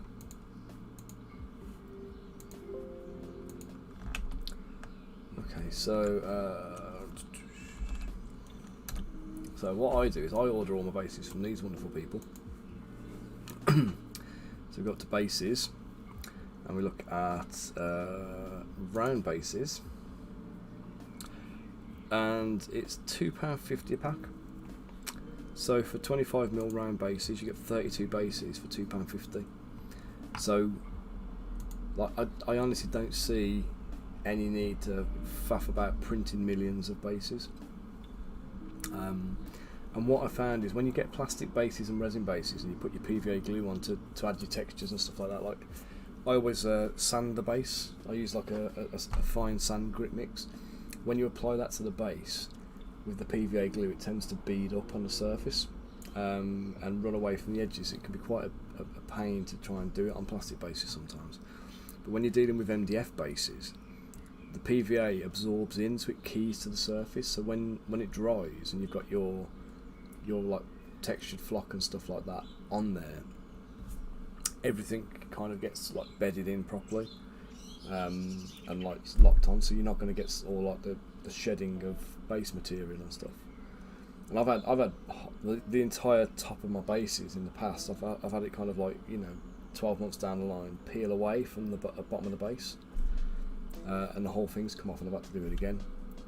It could be just someone using crap glue, to be fair, but it's these better glue might make it might improve it, but for £2.50 for 30 odd bases, and I actually get mine on I've got a trade account, but I think I pay about £1.60 for a pack of bases. So it's like, you know, it's pennies, but it's worthwhile doing. And the other thing I'll show you as well, hobby tips on my page here. I've got a few things done, but here we go. So like basing. So if you're not familiar with like basing models, I've got this whole article here which like covers it all off. So what do you need, and it's got the link to Sarissa on there. EM4 if you want plastic bases. Funnily enough, when I first did this article, I had one of my mates messaged me, and he asked about why these bases got the holes inside, and he'd never seen models with a slot base before. And obviously, like for me, growing up in the as a hobbyist all through the 90s, that every model you ever bought came with a slot base because we were buying metal minis. So it wasn't until later when the plastic kits came out when we had the solid bases like this, which obviously people are used to now. But yeah, it just basically covers off, you know, give it a paint, get your bag of sand or your grit and stuff, whatever you've got ready, paint your glue on, stick it in the thing, let it all finish up, and then just covering off with painting and dry brushing, etc. And then finishing off with a few grass tufts, just to make it look nice. And then these are the ones that are included in my welcome pack. So it's all a little bit chipped up and gnarled at the bottom, but it was just an example of the actual cobblestone base. So anybody who's like signed up for my Patreon or my tribes, they'll have had this whole set, and there's like a pack of like 10 of these bases in there for free. So you just grab them and do your thing. But basing minis is like super easy, and like everybody puts these like big ornate bases with them, and every single model becomes like a focal point, and you don't really want that when you've got loads of models on the table. You want like your hero characters, you want to be like, you know, centerpieces and whatever. But your standard kind of, you know, troops and infantry and all that kind of stuff, really you want to keep them kind of fairly simple. Okay. You know, let the focus be on your hero characters and stuff, so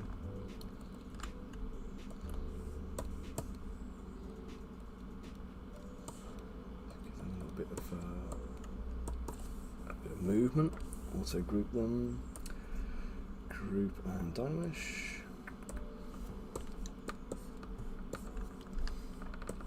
I'm just going to put a couple of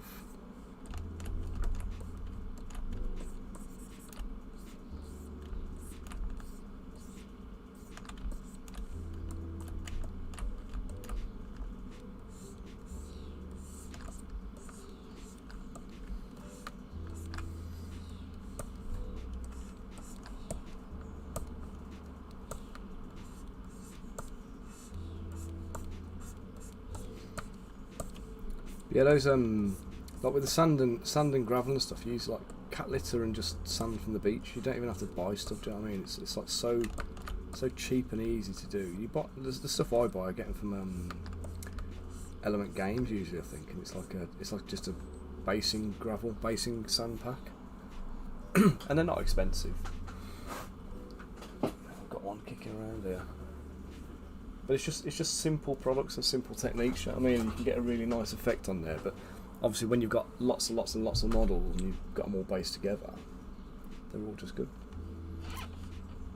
What about Kickstarter? Sorry, mate. In terms of like shipping bases with them. I mean, if you're going down the Kickstarter route, I'd maybe include some bases just so people have got something to do. But I wouldn't put bases on every model. I'd just go, here's a couple of bases with a texture on them.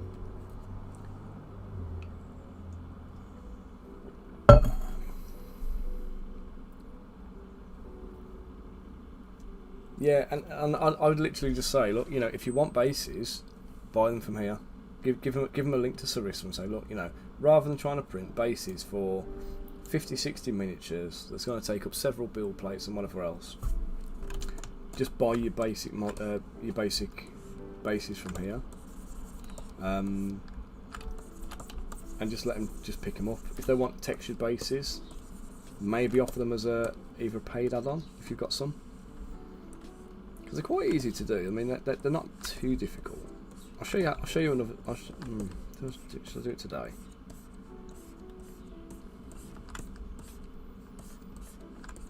Oh, screw it. Do you know what we're going to do? I'm going to do forest bases with these guys. I'll show you. I'll show you how to do a forest base.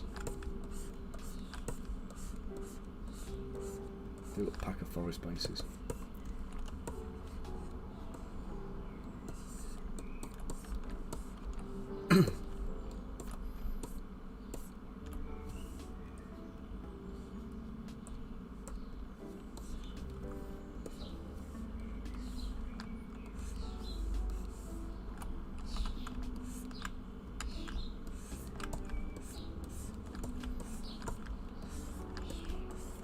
So the final layer of texturing here, I'm turning off symmetry. I'm going to come back in and just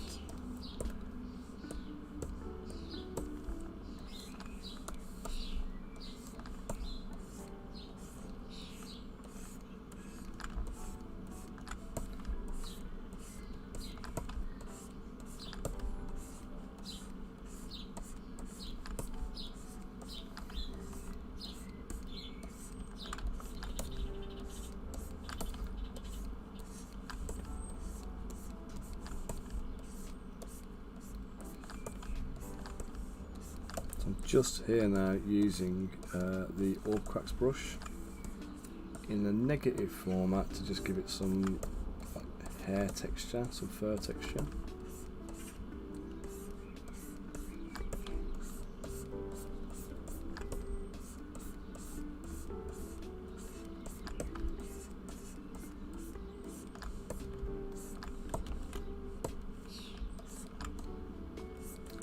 Do a little bit of carving in as well, just to help create some of the definition where the strands end and whatnot.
Okay, alright. Oh, there's counter Olaf. Need to do his hands and his shoes. I'm going to give him like little slip-on loafers, so the shoes are going to be easy.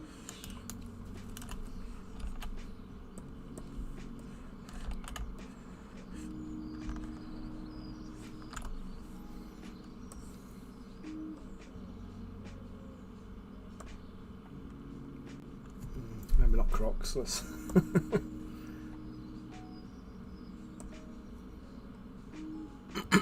or was this a situation where Crocs are warranted? What do we think?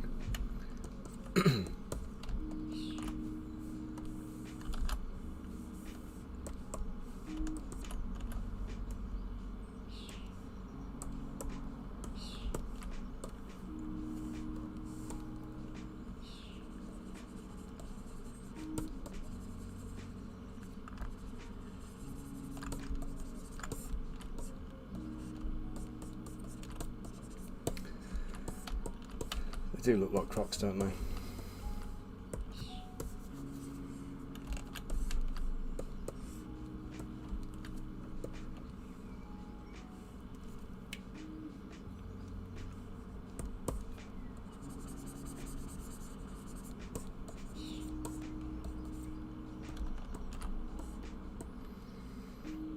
Got to now, haven't I?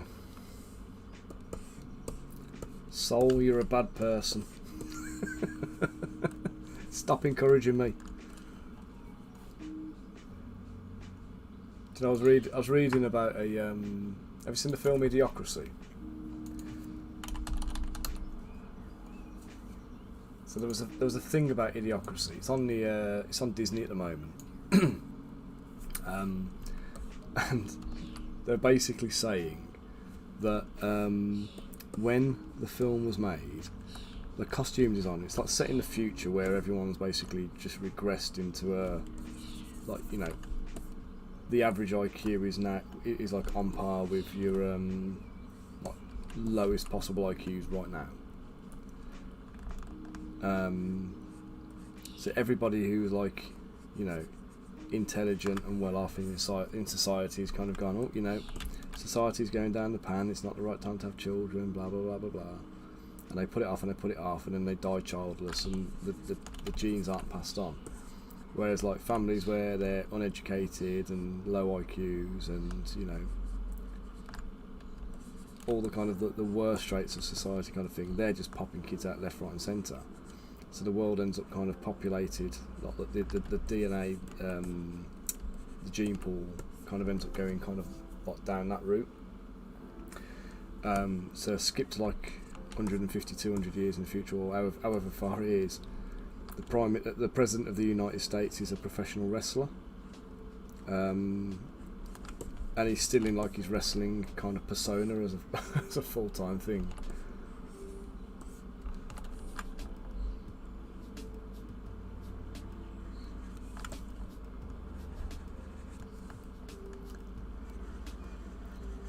And the costume designer who was doing it, obviously it's set in the future, so they had to come up with some futuristic kind of costume designs that kind of looked believable but stupid.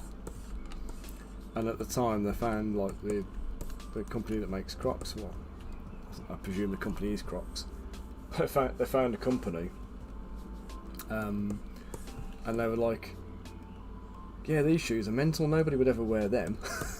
let's get these and let's use them as our kind of like flagship stupid shoe. And that's exactly what happened. And then lo and behold, skip to the future, and the whole thing's coming true.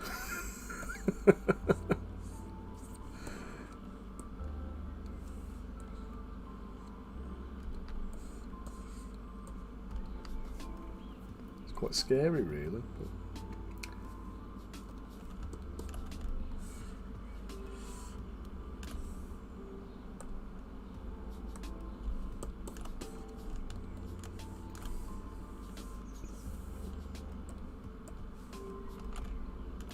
oh, yeah, turd.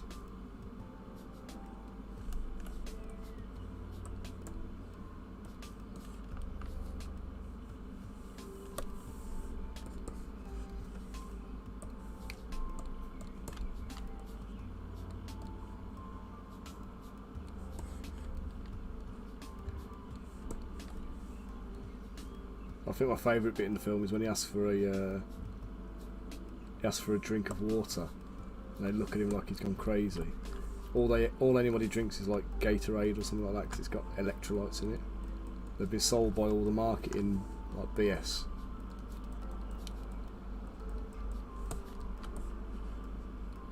And they only use water for flushing the toilet. Like they can't grow crops or plants or anything else, and they're all starving.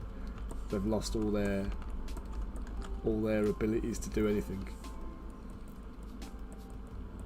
They're watering plants even with they're watering all the crops with this Gatorade stuff.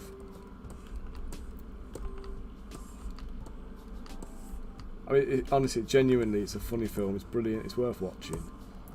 But by the time you finish watching it, you'll realise that it has come true, nearly, and you'll just despair at the state of humanity. So, if you want a bit of existential like dread in your life, give it a watch.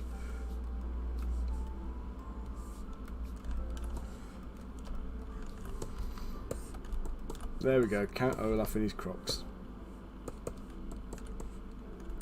I'm sure Rich will appreciate that.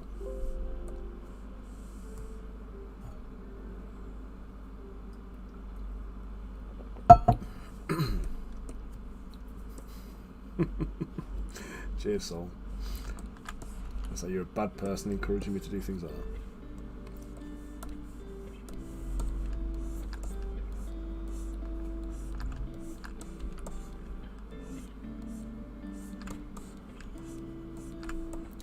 like I need the encouraging, you know what I mean?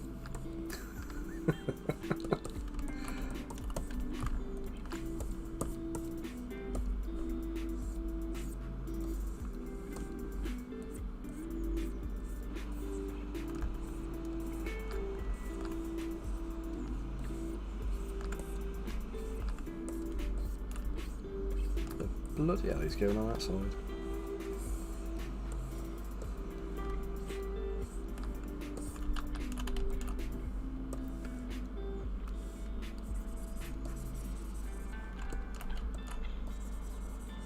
Sounds like bin lorries outside, like creaking and cracking, but it's not even bin day.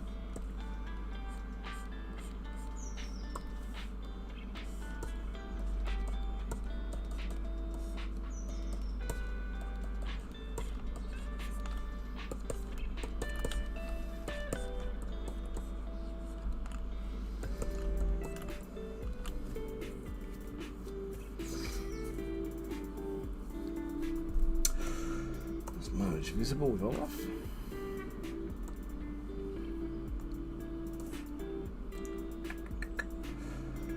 Where's my scene? There it is.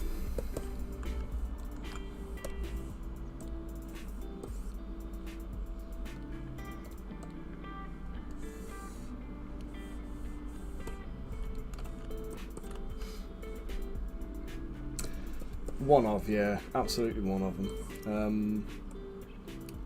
Like 90% of what I do, I mean, you'll see it. I stay within a very small range of brushes usually. Come on, you turbo, Ryan. Oh. Oops.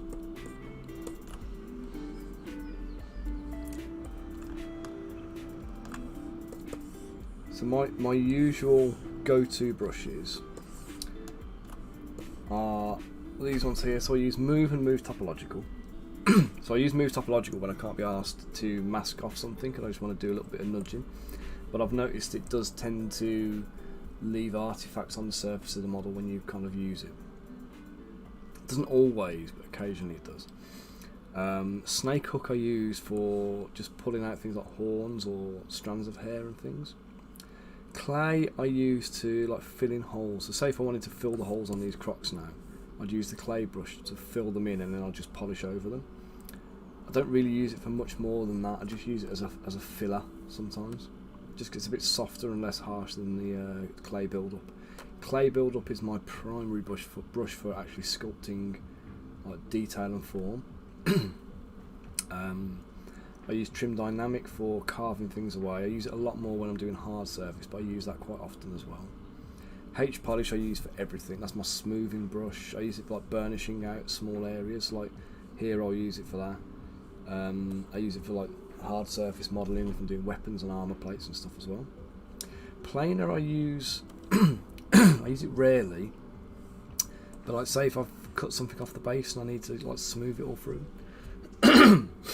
If I sculpt a little bit of detail and I need to get the base back flat, I'll use the planer brush just to kind of pull it through and get it flat again. Curved tubes I use occasionally for doing like hair strands or for doing tails, horns, those kind of things, give me a base to work off there. I'm not a fan of the curved brushes in Zbrush though, because they obviously take a lot of faffing around to try and get it to go straight. Not straight, but like, you know, go where you want it to go, because they tend to want to deviate off and go all over the place. Insert mesh dart, brilliant for just throwing rivets in there and eyeballs on models, and like you saw here where I did the little tie belt, I put a couple of cubes in there, reshaped the cube, popped them in. I need to put a knot on the top, so I just dropped the mesh insert dart and then used the clay build-up brush with the Sculptress Pro mode on to just sculpt it in. Paint I use obviously when I'm painting models, but I don't do that often. Inflate, I tend not to use that version of Inflate except when I'm doing like filling ready for when I'm priming a model for printing. So say if like I've got a tiny little gap under his chin here that I know he's going to need some supports in there, or it's going to be a little resin pit, I'll use the inflate brush and just inflate it under there just a touch, Not so much that it's like noticeably deformed, but enough that the hole's filled. And then I'll re-dynamesh it and kind of check it again, and I'll just keep repeating that process until the hole's no longer there. So it's a quick and easy kind of hack for that. And then the slice curve brush, I use that for like, so say if say his trousers here, say if I want to take them up a bit, which I probably do actually, to be fair. So let's just, I'll show you what I do with this. So this one here, I'll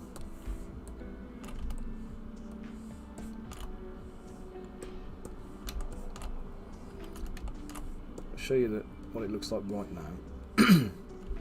Get the slice curve brush on. Oh no, that's the wrong brush again. Put my slice curve brush back.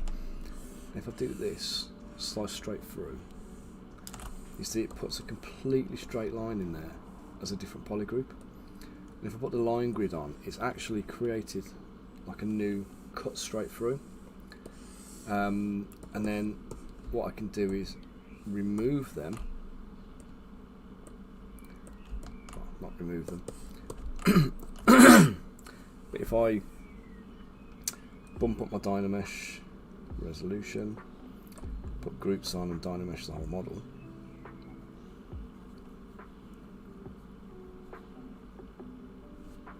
then these bits I can just click on and remove, delete them, but the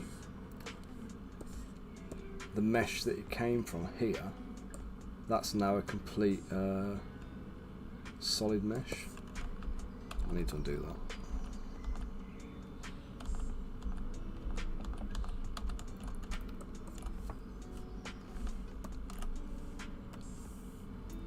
So those straps around the Crocs, I hadn't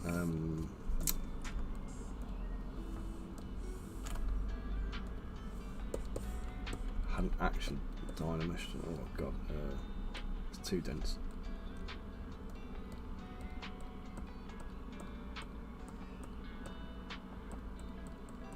Hey Ginger, how you doing, matey? I am, because somebody requested an actor bard, and this was the first thing that popped into my head, and I was like, you know what, that's a bloody good one, that is. I like that. Yeah, really good, thanks. Voice is a little bit ropey still, but so I apologise several times through the stream for that one. But combination of losing my voice at UK Games Expo and also just hay fever being a shit this week, to be honest. I washed my car for the first time in like 2 years, so I'm not big on washing cars. So I was standing there every time I went to the car. I was looking at the filth and I was going, "Oh, this is disgusting. This is shameful. This is." I was looking at like massive clumps of like moss growing in my window gaskets and stuff like that, and I thought, this is just appalling. So I got the jet wash out. I blasted it all clean. I got it all sorted. Scrubbed it all up, lathered it all up, giving it a real good clean down. And then the next day we got a pollen attack like no other. And my car looks like it's covered in glitter. It's like literally dirtier now than it has been. It's not now because I've hosed it down again, but it was dirtier than it's like been for ages. And that pollen's been kind of like assaulting us ever since.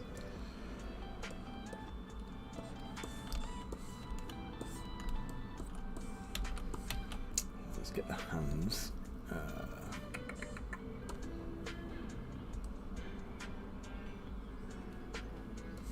Where did I put that? There they are. Right.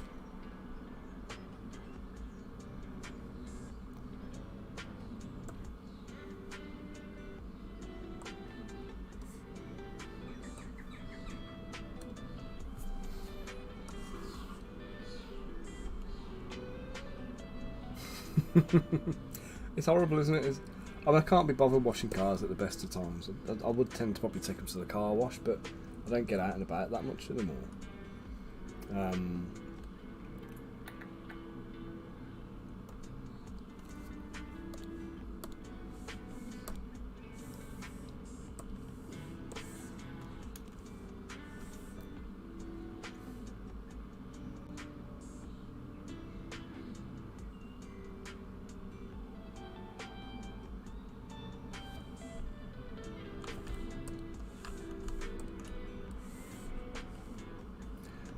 He is, yeah.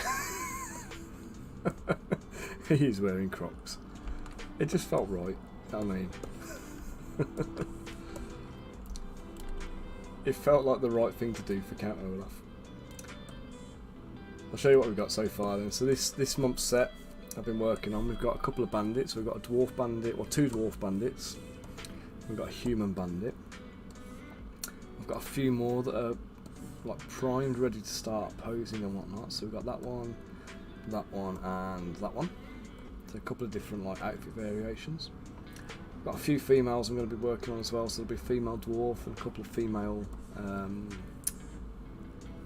just humans. And then we got the ogre as well. So the ogre, I actually started sculpting the ogre and then I kind of completely went off on a tangent and ended up doing Olaf. So I do need to get back and get him finished soon. But I'm going to do a little base pack for the guys this month as well.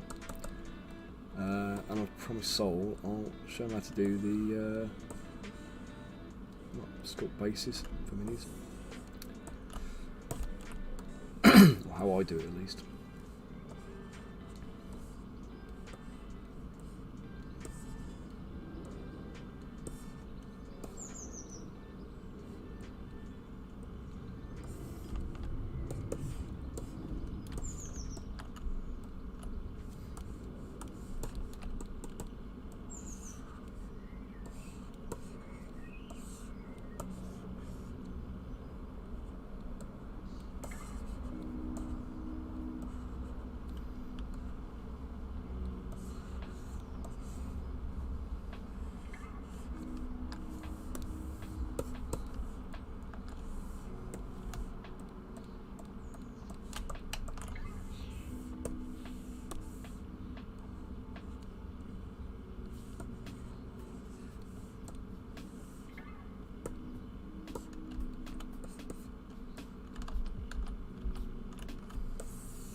Well, that was a fail, wasn't it?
And what I'm going to have to do here as well is just make sure that that gap under the hand is filled. So I don't want that under there, so I'm just going to run the inflate brush through there.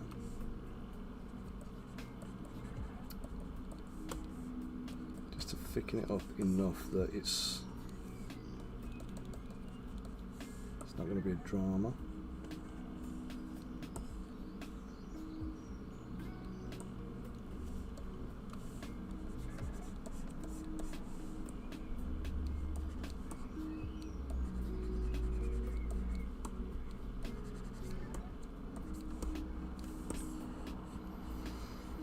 That'll do.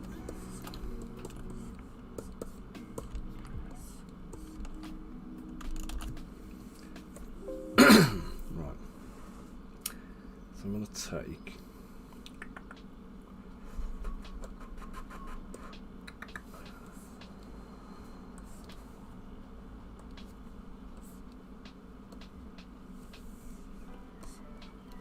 let's get to my component library. Let's see what I've got in there. should have.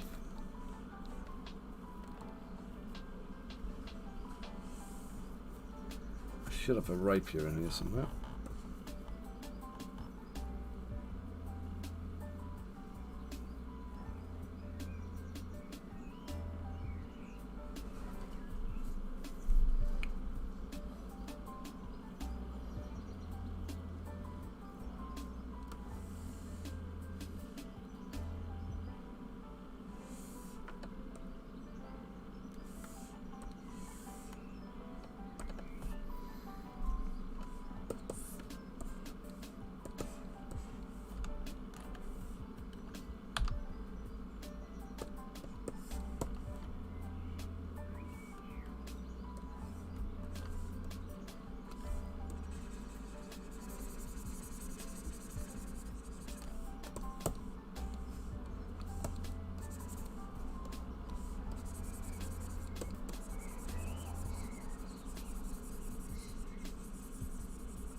Oh yeah, every time I sculpt anything, so I stash it to one side. That's not even the full collection. That's just the stuff I've made public. Like if I go into my actual collection, so I've got the what's it? So the people who are on my Patreon get access to the component library. So here we go. So this is stuff that I just started collecting. So there's a few bits and bobs that are just random that I haven't actually sorted here. Then there's all the bits here that are in different folders. There's like various different hands and heads and a couple of animals. We've got scorpion, hamster, rats, eagle. I thought I was going to say cow then. Crow, owl, crab. What's that for? Various bits of clothing and armours. So different hats and boots and things like that. Some Kingsguard weapons. We got a couple of new ones from March from last year that still haven't been sorted. May ones that are new that haven't been sorted. And we got some miscellaneous bits and bobs, just odds and ends that, you know, pouches and skull. The skull I've just put in actually is there. Teapot, teacup, random bits. Hey Dennis, no worries mate. I'll catch up with you later, dude. You have a good day. Enjoy the warmth. I got some modular ones here, so we had some modular heroes I made, and then we got the weapons. So we got a whole load of different like blunt weapons, missiles, pole arms that I've made for different things, and they're just all in there. But on top of that, I've also got this lot, the sculpt library. This is all stuff that I've made. Like, you know, this is probably like 6-7 years worth of extra bits.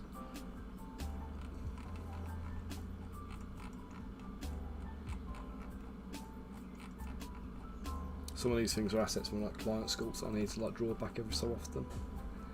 A lot of them are just things I've just made and just put in there. So yes, it's worth doing. It's, you know, if you're making models, it's always worth just saving that stuff down. Because even if you don't use it exactly as it is, it gives you a start. Like this one here now, I'm not going to use the rapier with all the detailing and stuff like that, but I'll use it as a starting point to give me a little bit of a, you know, a little bit of a head start on the model.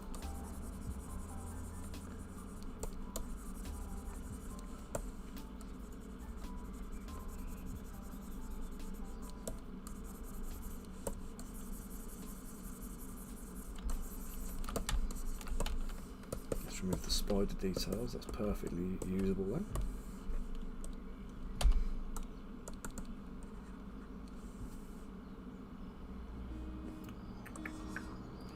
Let's copy that, let's go back to my account Olaf.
to get his big fat hand cleaver thing. That one I'm going to give him. I'm going to combine it with that.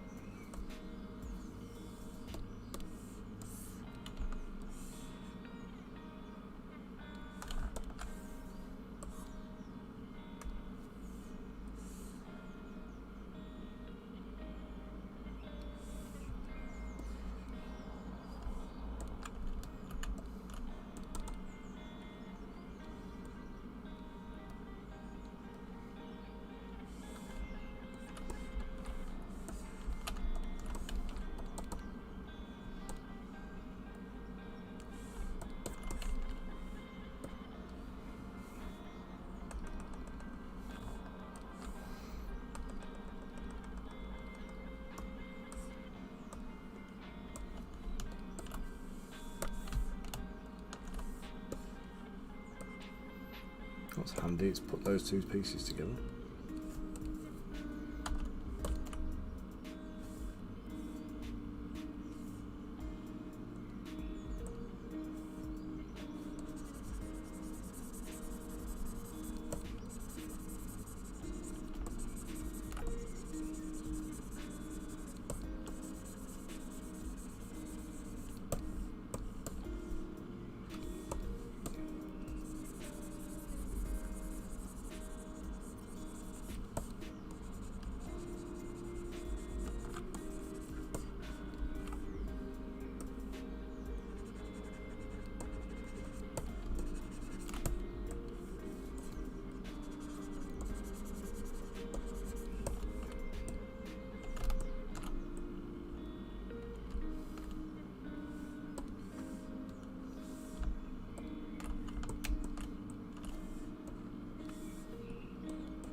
Group them together. Let's give them a polish up.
I'm going to turn these guys off a second. So get them away.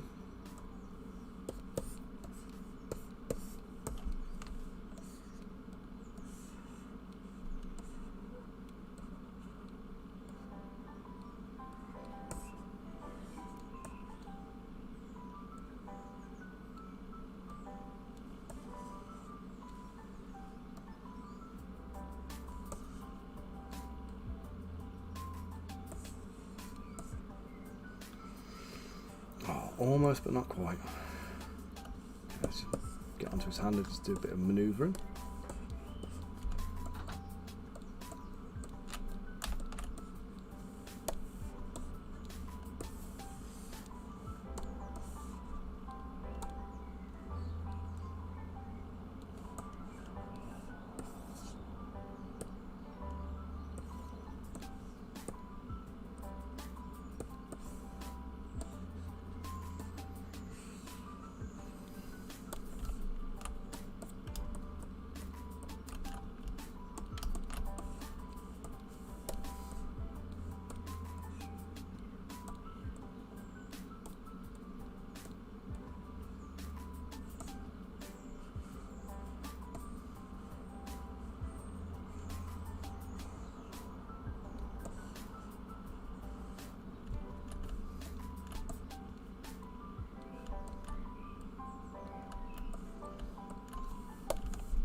Pretty happy with the last one.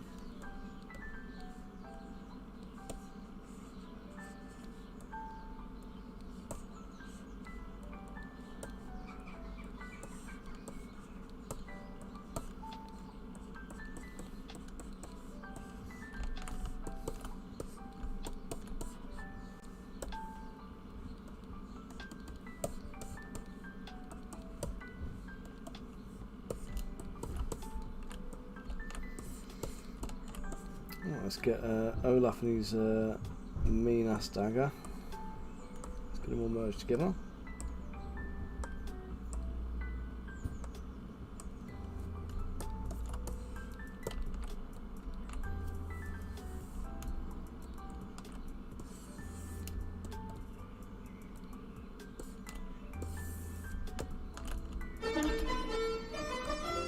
Thank you, Bonka.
Do you think I should put Olaf on a box or something like that? Do you think it should be like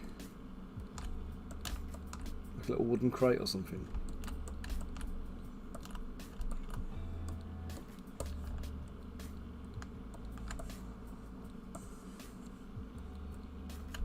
Oops.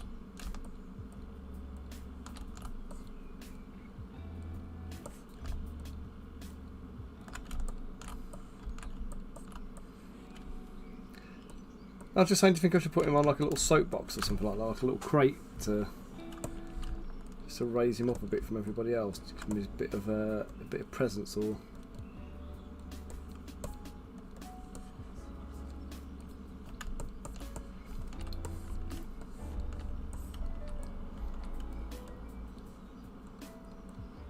I might not actually.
happened there. I'll just save this because this could kill it.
If you guys can hear that, I think it's baby bird feeding time.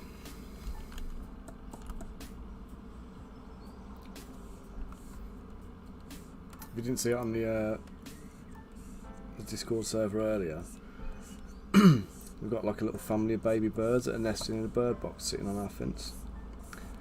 And been watching them over the last like couple of weeks and like taking a few little photographs of them inside the nest. We've got one of these little like a little endoscope type camera, like snake ones. We use that to get a couple of like covert pictures of them. You can kind of see them like in the nest, and like every time parents come and like feed them, you just get this like cacophony of like bird sound, bird chirping and stuff going on.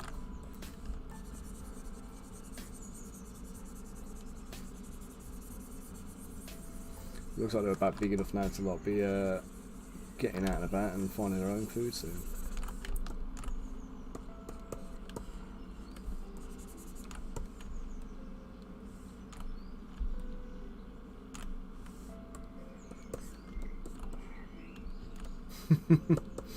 That's the ones, mate.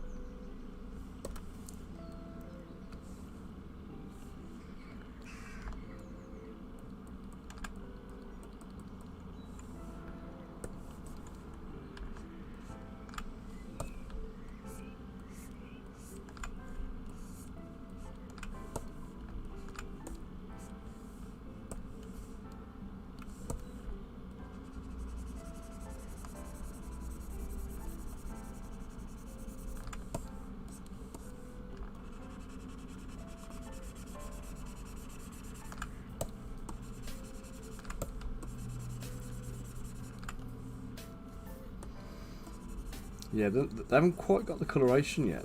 They're very dark still. They haven't quite got that like blue and yellow tone.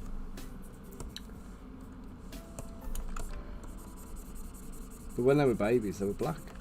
They were like full on black with yellow beaks. They look like baby crows, baby sparrows, or baby blackbirds or something in there. Get the bird name out right first, eventually.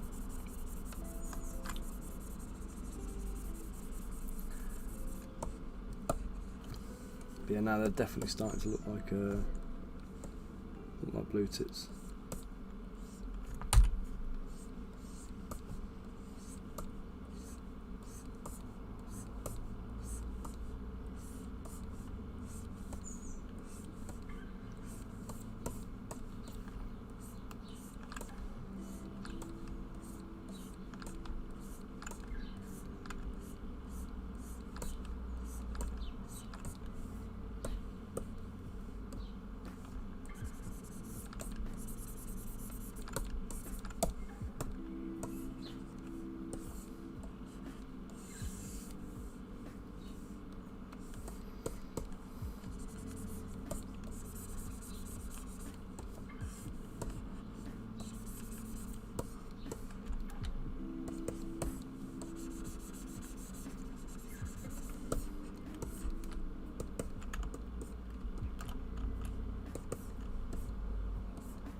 There we get him.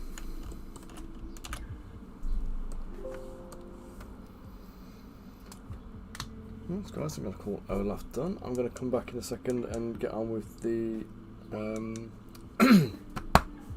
bases. I'll show you how I do the base textures, and then after that I'll carry on with some more of the, what do I call them?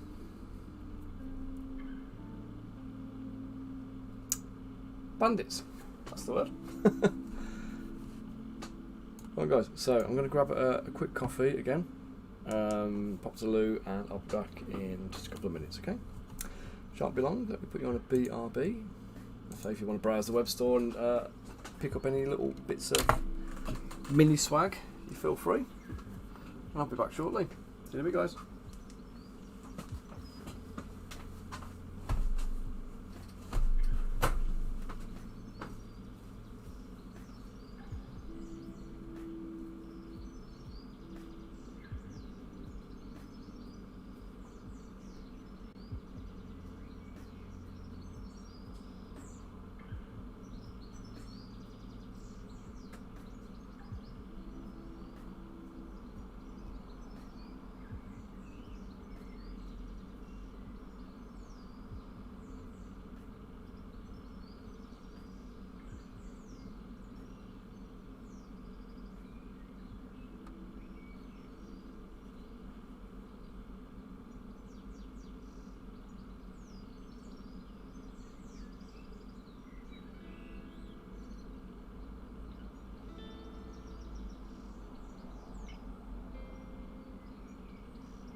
guys, back.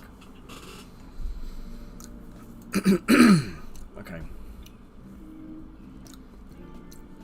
Mugen DPS, thank you for the follow.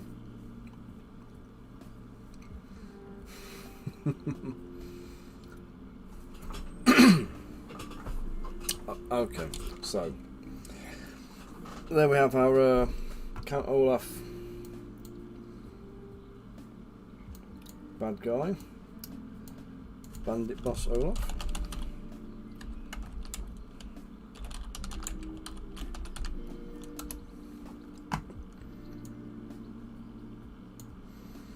Anyone want to suggest names for the two dwarfs and the one guy that's finished already?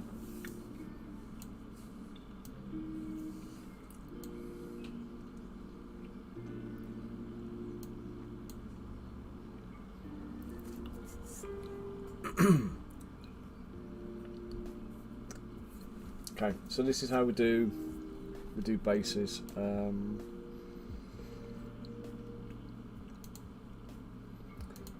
Any old mesh, make it polymesh 3D. Let's go for a cube. Delete the sphere for now, the cylinder.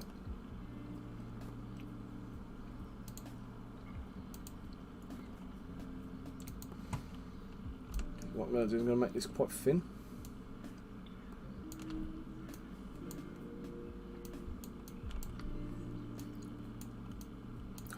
So this is going to be our texture plate. So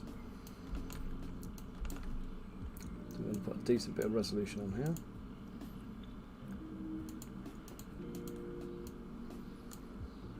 That's fine.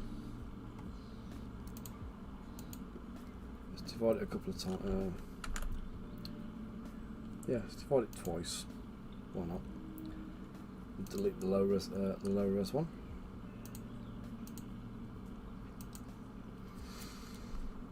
Okay, so we're going to do a do like a little foresty type setup.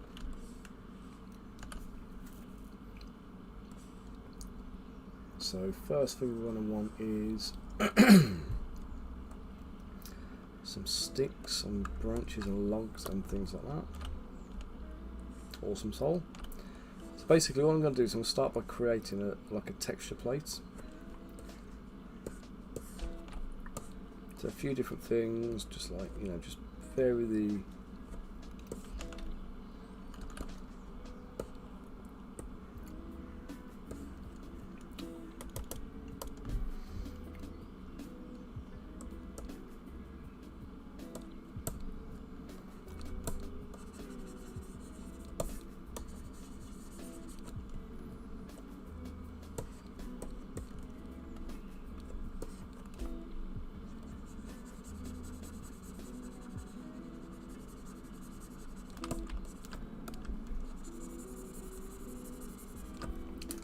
Give me 2 seconds, my hand's sticking to the screen.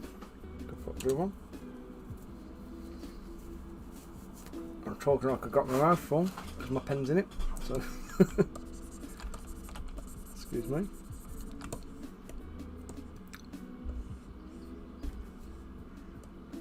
Hey, yeah, how you doing? So I'm just making miniature, like a texture plate for some miniature bases. To show you how I normally do this.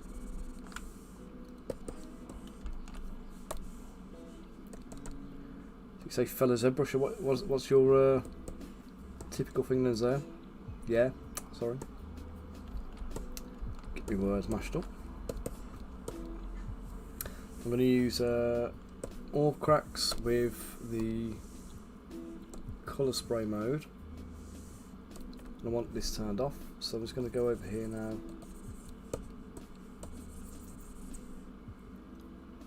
Actually, tell you what, first thing I'm going to do, I'm going to add some,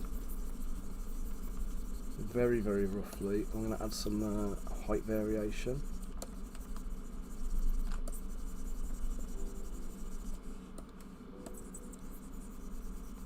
Ah, very nice. Yeah, I don't do jewellery myself, but everything I do is all it's all miniatures. So for years and years and years, I've been sculpting stuff using, like, you know, the high spec jewellery printers and things. I started printing back in 2015, 2016. Oh, thank you. I'm honoured that you feel you can learn something from me. If you've got any specific questions, fire up, by the way. I'm always happy to answer. You don't have to wait till I just stumble upon it. Okay, so just got some like rough textures, like not even texture. Sorry, this is just shit. Doesn't matter. Genuinely doesn't matter in this case until I do this.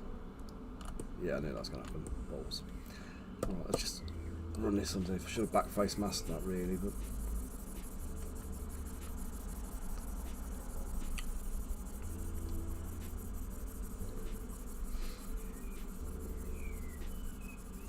I say this genuinely does not matter at all in terms of the purpose of this. I'm only interested in this top surface.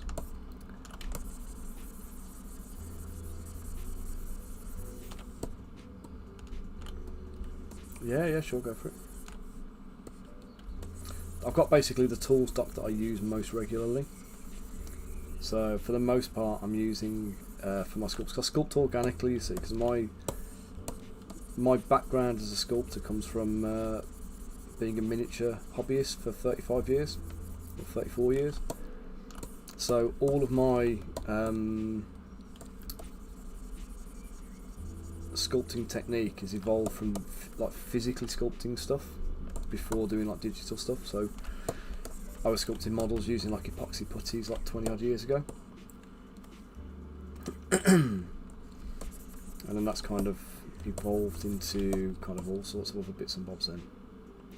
Right, so I'm going to use the mesh insert dart. I'm going to throw a couple of like rocks down.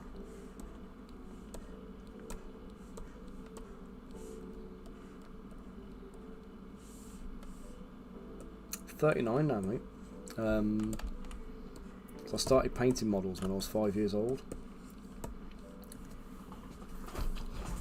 and then kind of, I say 20 odd years ago,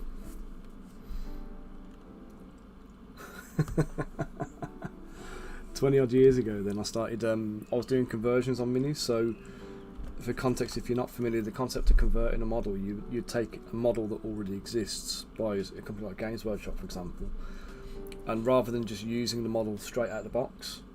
So like, again, let's go to the Count Olaf model we just made. So say we get Count Olaf, say I really like his head.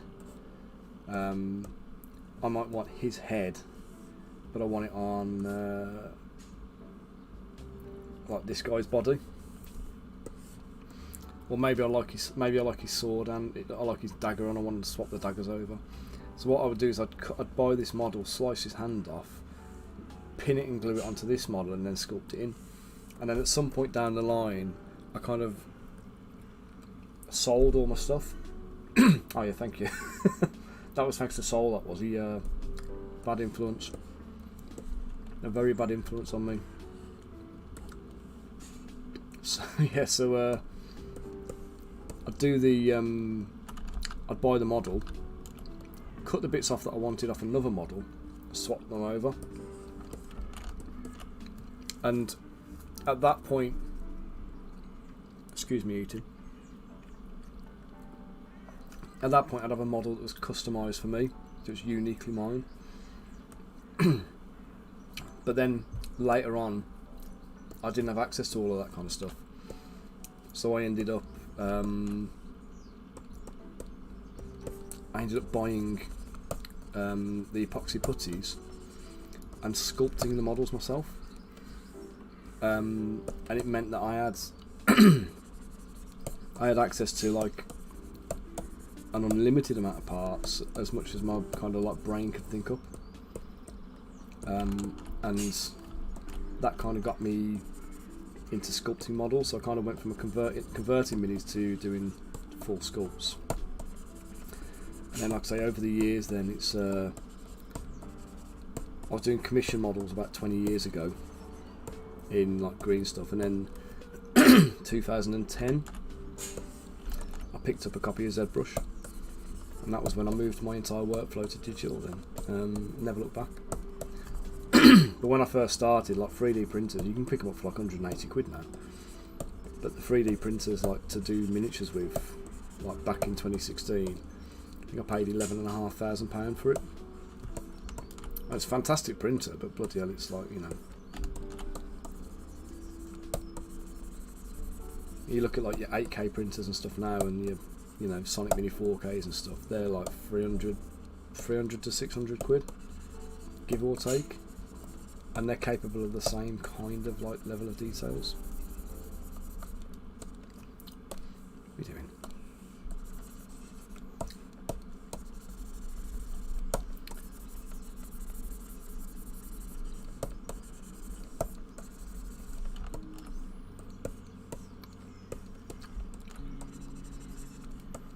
Oh, and I'm totally winging this, by the way. There's no, I haven't got any kind of like reference material, or you can get a reference of like a forest floor or something if you wanted to.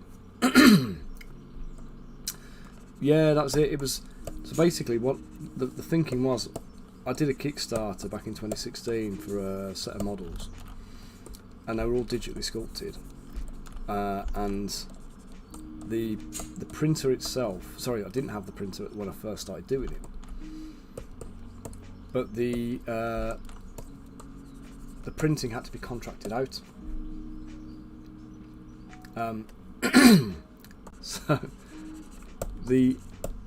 I was paying at the time like something. I want to say it was about £240 a model, and they had 36 models to do. And then the problem was, let me just work this out. So make sure my math stacks up. 240 times 36. So I have 36 miniatures to do. I did the first 11, and the first 11 came in with the wrong size. So I made some noob mistakes with the printing. So certain things were too thin, other bits needed modification and whatever. So the first, no, sorry, it wasn't 11 models. It was the first 7 models. Sorry. So seven lots of 240 quid. So I spent nearly £2,000 on these first batch of prints, and then they went wrong, and I had to have them done again. So I learned an expensive mistake the first time. Part of it was obviously the guys doing the printing for me. They didn't do any sense check for it. They were miniature printers, so they did know that they would have known, and they knew what I was doing them for. But ideally, I would have liked a little bit of feedback before they printed and said it's not, you know, it's out of scale, or it's you know, these areas need amending. So I went back and I did them again, and I worked it out, and it was going to cost me. I've just put it on the spreadsheet and worked it out. So it's going to cost just shy of £8,000 for me to print all of the models I needed for the Kickstarter, if I got them all right first time. And then there was more models that I was planning to release later on that also would have needed printing. And I said, by the time we've got the I've paid for all of those prints, I've virtually paid for the printer as well. So I might as well, for the volume I was doing, I might as well invest in the printer and kind of, you know, go, you know, neck deep in it really, and kind of get stuck in. So it was a printer. That first one I had, it was called the Asiga Pico 2 HD. So it's a little DLP printer. The build plate's only the size of a business card. But yeah, it was absolutely crazy amounts of money. But the quality is fantastic, and even now it's better than most of the printers on the market you can get at a commercial level, at a consumer level. But your resin's like £240 a litre. The resin trays are £100 each. So like when you compare it to what you got now as a consumer, it's no contest really. But what I do, all my models now, I don't do them cast resin because you have mould lines and stuff you have to deal with. So I now do everything as just printed resin. So I use a Sonic Mini 4K and a Epax X1 4K.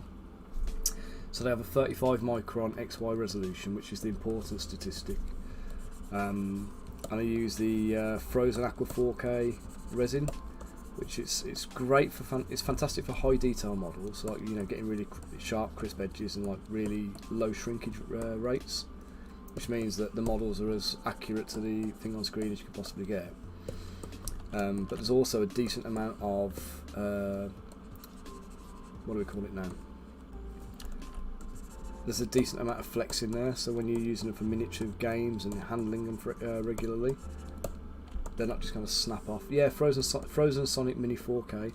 You can get the Frozen Sonic Mini 8K, but it's a flex. It's kind of redundant because basically details that you can print. Yeah, absolutely. Sonic Mini 4K. So you can get the Sonic Mini 8K, but the Sonic Mini 8K is at least twice the price. It's like twice as expensive as the Sonic Mini 4K, but the prints aren't twice as good. So to put it in context, the level of detail that you can get onto a miniature that is visible to the human eye without macro lenses and micro photography and stuff like that is achievable on the 4K. So 35 micron resolution, XY resolution. The 8K does far smaller detail than that, but it's a flex. So like you kind of like bragging that you've got an 8K printer over a 4K printer. The visual quality is no better really.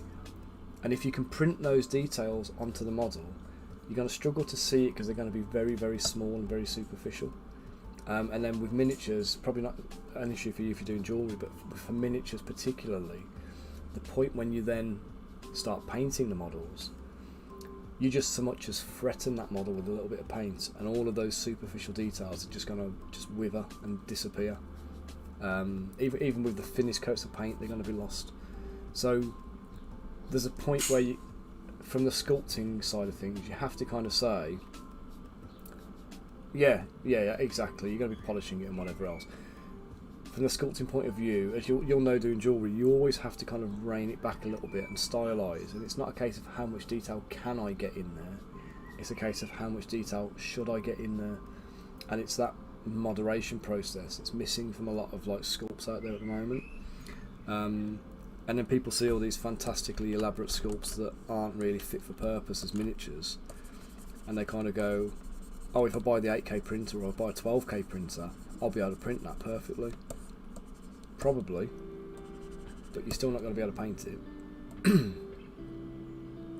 yeah, it really is. And my number one piece of advice I give to people when they're starting to sculpt miniatures particularly, because a lot of people come into it from like a CG background, and even if you've got the skills and the knowledge to be able to sculpt models, if you're going to be thinking about making miniatures, I would always advise this. So you go to let me show you an example.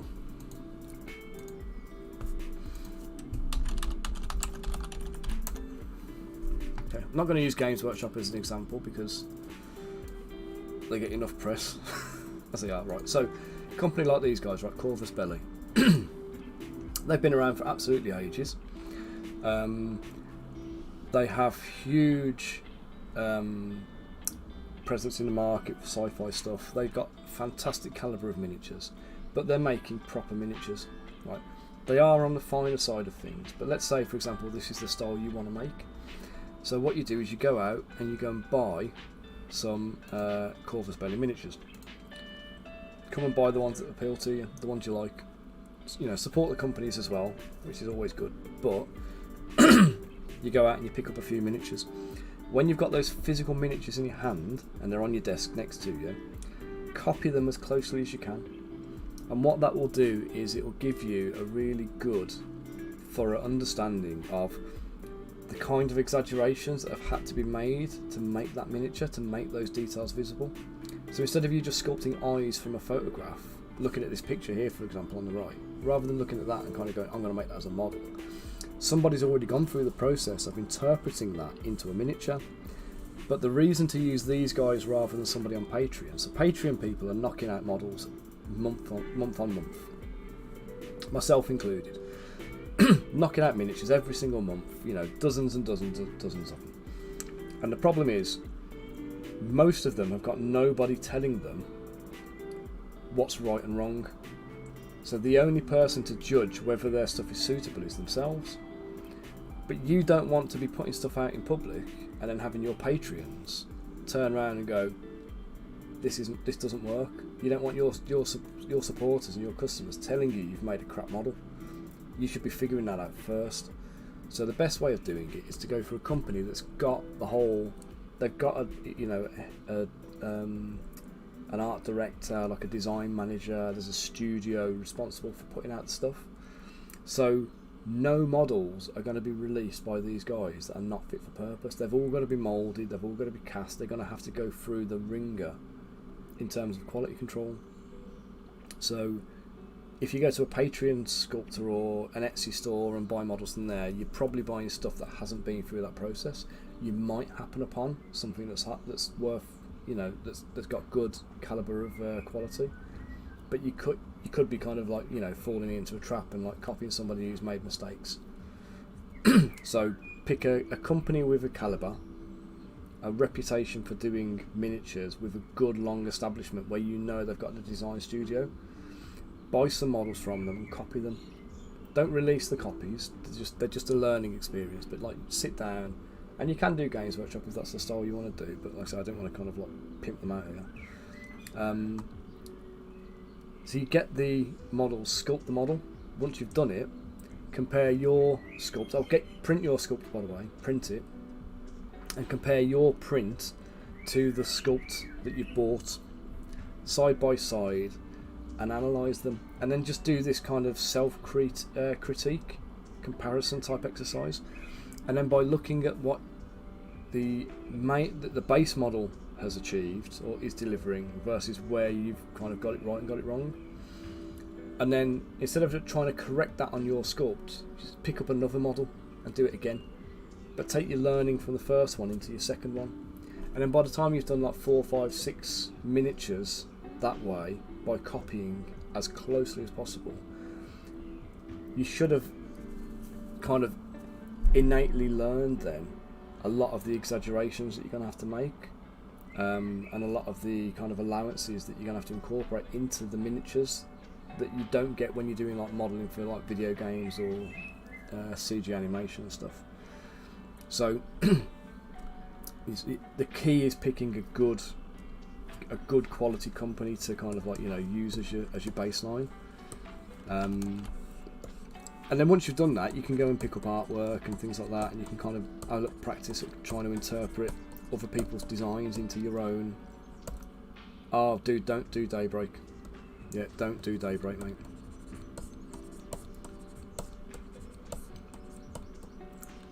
I had some Daybreak miniatures. They look lovely. Can't print them.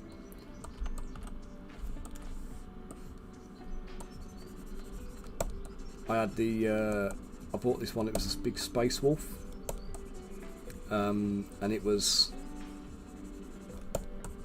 got banned. I think it got taken down by Games Workshop. It literally was like a proper space wolf hero. Winter something it was called, Winter Claw or something. But lovely model, looked great. But when I put it into the slicer, it was only available pre-supported, and there was about 7,000 unsupported islands in there. The prints the files weren't decimated, so like each component of the file was about between 1 and 3 gigabytes, and I couldn't even slice the bloody thing, and I couldn't do anything with them. And then when I tried to offer him some critique and feedback, I didn't even get a response to it. So yeah, stay away from those guys. They're not a company that makes miniatures, if you know what I mean. They're one of these guys they're the Patreon type ones. Yeah, 1 to 3 gig, and this was a model that was like it was a Space Marine, and it was made like overly it was a one-piece model. Could have been printed as one piece, but it was printed in. It was like split down into like something like 12 pieces, and when I say each piece was like a minimum of a gigabyte. You can imagine how big a file you were dealing with there. And then you had things like the guy had these big mutton chop sideburns with like with like the strands of fur all individually sculpted, and every single strand was hanging down within the collar of his armor. So all of these strands come down, but because they're pointing downwards, they needed supports going up. Remember, this is a pre-supported model that was already orientated, so I couldn't flip it upside down and reprint it because the supports are already there with the raft and everything. So these bits around the neck, they all needed supporting, but for some reason, after removing things like the hand, which, hey, you know how are you doing? After removing the hand, which didn't need to be removed, they didn't remove the bloody head. And the head would have been the more obvious thing to remove because it would have been easier to print out of the armoured collar. So there was a whole load of things like that, and like it just really annoyed me, if I'm honest. So. Oh, I don't think I did SO, mate. Or did I? What were my commands? I don't think I set up the shout out one yet, mate.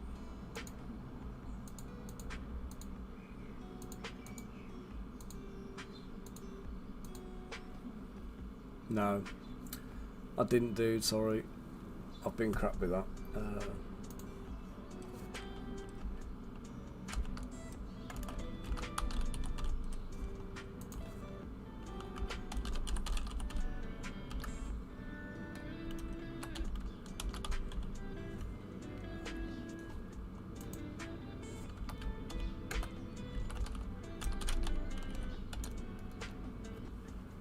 There you go.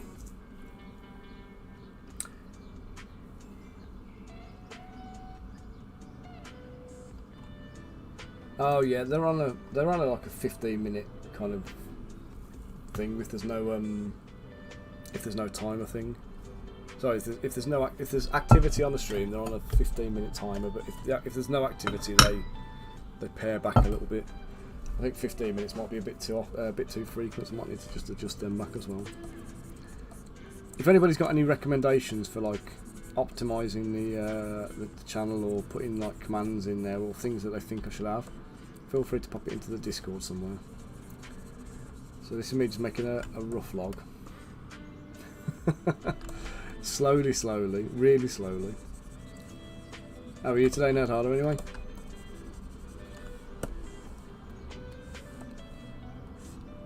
Oops, don't want that one.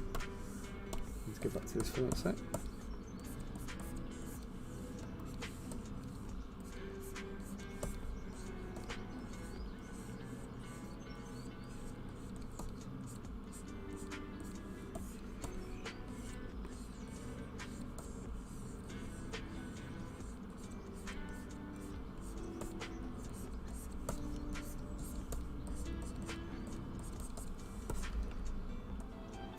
I can't let you sleep in. You say like that's like 15 minutes. I managed to blag her sleeping from our little ones. Like Willow, every single day she'll be awake at like 6:45 at the absolute latest. Hey Rosie, 6:45 at the absolute latest she'll be awake. So that's it then. Once she's awake, we're all up. Because it's been so bright lately and so sunny, she's been waking up at like 5 o'clock in the morning and stuff like that, and thinking it's like time to get up in the morning. Right, no, get lost, go back to sleep. And it's been a chore, so I've resorted to putting she's got like a blackout blind and curtains, but like you still get the light coming in behind the blackout blind, like through it. Only like a little halo type thing, but enough. So yes, I've been doing the blind up in the night, but I've been hanging a blanket over the front of it and tucking it into all the little nooks and crannies where the light's coming through. So it's like kept her room proper dark, and we've managed to get her into over the weekend. We've managed to get her to sleep till about like 7:45, which has been absolutely fantastic. Because it's been so hot, I've been bloody knackered myself. Do you know what I mean? So.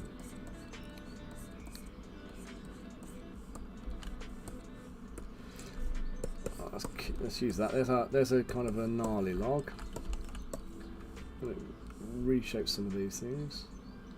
Yes, well, I wouldn't have cats, nerd. don't do cats, I don't. But it's kind of allergic to them, to be honest. I used to have 3 house cats, and then when we had them, I developed a major allergy. I got hay fever at the same time for my sins as well. How bad's that? How much does that suck? Okay, so we've got the thing now. Right, so I'm going to texture the surface. So again, ore cracks with the spray brush.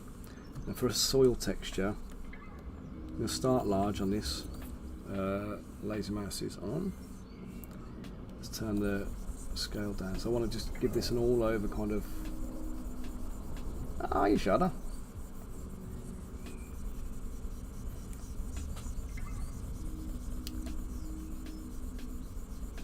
Yeah, that's when you got cats that want to sleep. We've got a couple of cats in our neighbourhood. They live like a couple of doors down, and they keep running across the bloody roof. We've got like a flat roof of our on our living room where it's extended back, and they just chase each other constantly around. And like you're sitting there, and all of a sudden you hear, and you're like, what the pissing hell was that? And it's these 2 cats like chasing each other around, like wake you up and like, you know, give you a bloody heart attack. Okay, so with this, going to use the inverse of that as well, in a few areas, just create some texture. So this, you know, I was showing earlier, like with the soil, we're going to start by putting like sand on the base. This is the equivalent of doing that. So we're just using like various different like sizes and things to kind of create some ground texture. And I'm not going to worry about grass, because if people want to put grass on there, they can do that using like some static grass clumps and stuff like that. So. This is all hand painted. You can use stamp textures. You can get stamps and things, but I think it's nicer to just actually sculpt something and give people something that's like, you know, unique. Okay, so the rocks are back. I'm going to just turn that off. We're going to put the a rock texture on. So with the orb cracks brush, when you get that, you get this one called orb rock detail. Bump that up if you're going to use it. Turn off the oops. Turn off dynamic tessellation.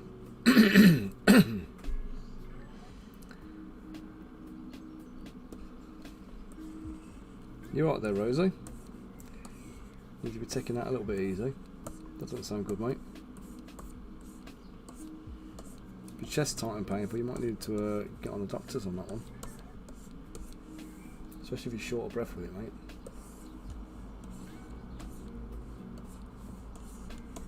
Like Bunker says, it could be stress related, or it could be other stuff, couldn't it?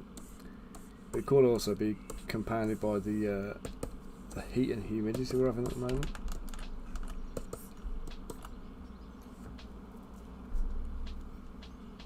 Yeah, it's good. It's just good for it to take it from being a little bit too plain, just to give it that little bit of texture.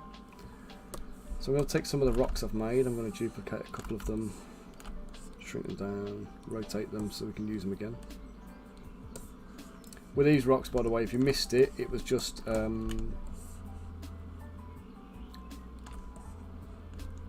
little bit of what we call it, trim dynamic, with the dynamic tessellation on.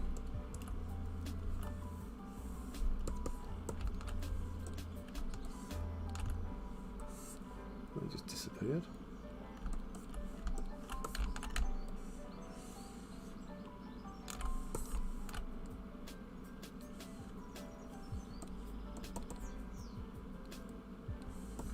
I don't want too much height on any of these. This is like supposed to be like a surface type thing, so you can put a bit of height in there occasionally, but you want to make sure that the majority of it is fairly flat, so you can actually stand the models on it. There's no point in having tons and tons and tons of texture and not being able to use it.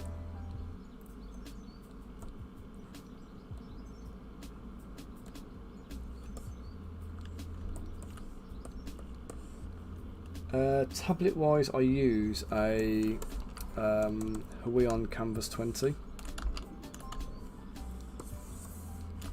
So I've got a Wacom Cintiq Companion 2 as well. And I use that for like mobile sculpting. So if I go and take me what do we call it now? If we go on holiday, I can take it with me, and I can do a bit of sculpting on holiday when we're out and about, or if I'm going off to a meeting, I'm going to be around for a while, I can do it there. So it's a good one for being mobile and about, but it's kind of redundant now, I think, and there's a lot of I'm suffering a lot of lag on it.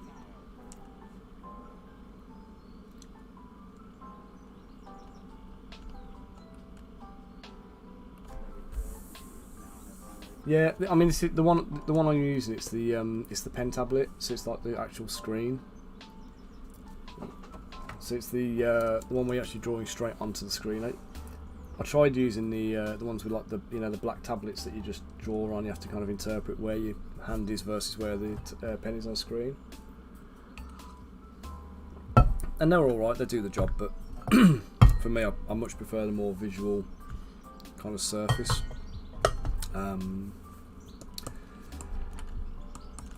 Let's do that. We're going to put a tree stump in here now. I think.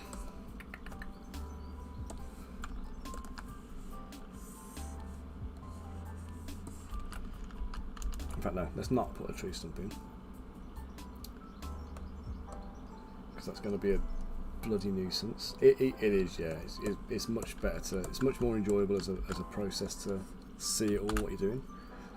I'll just save.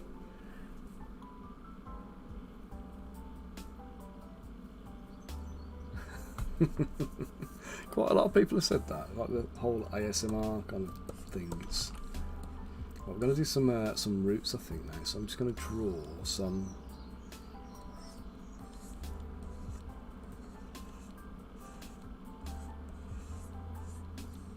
Just going to draw some roots in.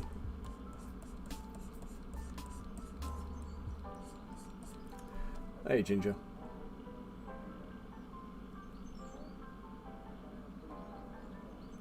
Yeah, so the 3D printer, when it's actually printing, it doesn't actually kick out that much in the way of fumes if you use like a fairly kind of like, low-key resin. So, whilst my printers are printing, they don't really have any like noticeable smells whilst I'm printing. The smells happen when you do the cleanup. So when you get the isopropyl alcohol out and you mix the resin into that, you get the really strong alcohol smells, which I don't mind in itself. But then once you've got some kind of amount of saturation going on, it becomes a lot more noticeable. What the smells do. The smells are a lot worse. And you have to kind of keep on top of your resin, make sure your resin stays clean. But I've got an air purifier that I keep next to mine. It's like quite a big-ish unit, at least as big as the printer. And that keeps the whole, it keeps the air kind of like filtered and fresher. But it's still not perfect. Do you know what I mean? It still stinks sometimes. Unless you're going to be printing huge amounts of stuff, I would say just use a print service for the time being. I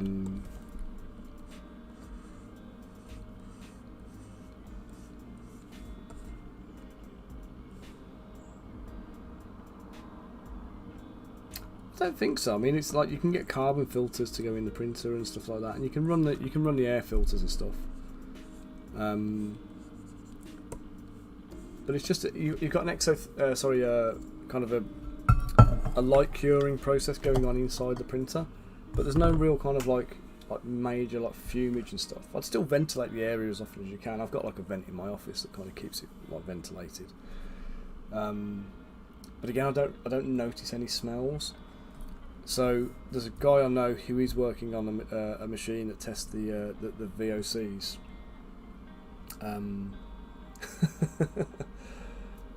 Yeah, absolutely. It's not like I forget anything. Do you know what I mean?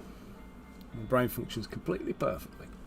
Now, one of the guys I know he's looking at developing a machine that you can kind of keep with your printers, and it'll test the VOC levels around you, which are is it the volatile organic compounds.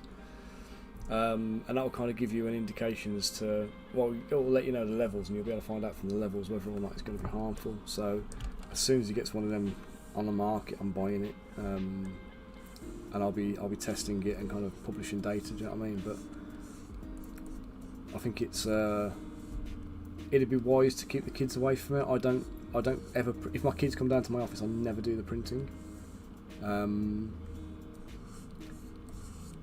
I never do the printing in my office whilst the kids are here. It's a pain in the arse sometimes, because sometimes I have to have the kids because Hayley's out and about, and I also have to print customer orders, so it's kind of catch-22, which means I have to kick the kids out of the office and get the prints running and take them up to the house, which means you can't sculpt. So there's always that little bit of, you know, that bit of stuff going on.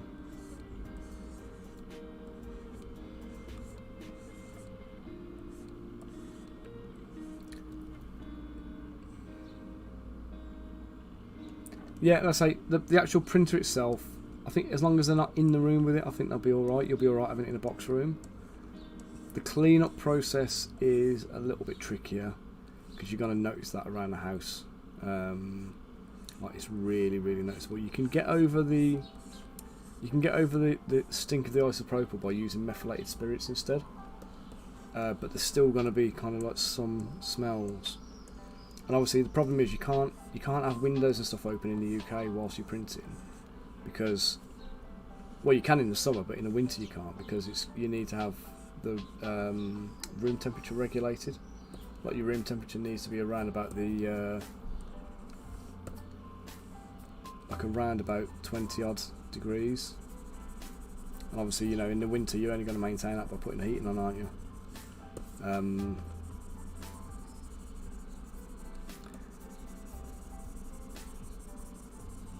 Although you do have an option, actually. There's a printer called the GK2.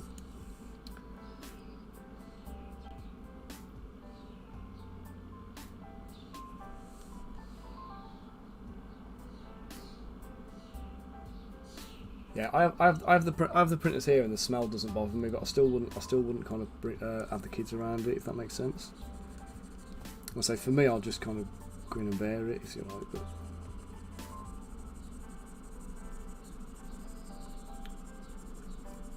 you can get enclosures and stuff for them now as well, and like, see, your carbon filters I would recommend, just from a point of view of just being cautious.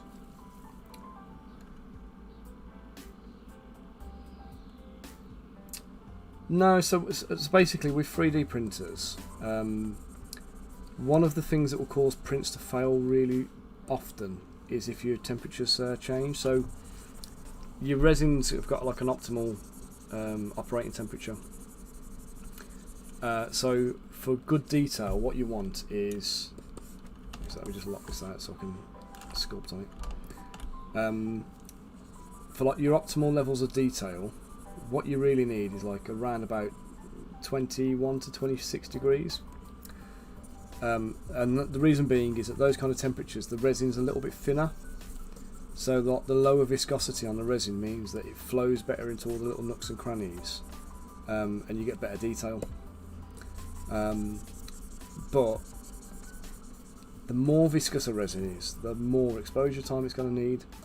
So when you calibrate your resin, you need to calibrate it when you're getting the best quality, so you kind of get the results that you want. But equally, what you're getting is, or what you've got to do is take that.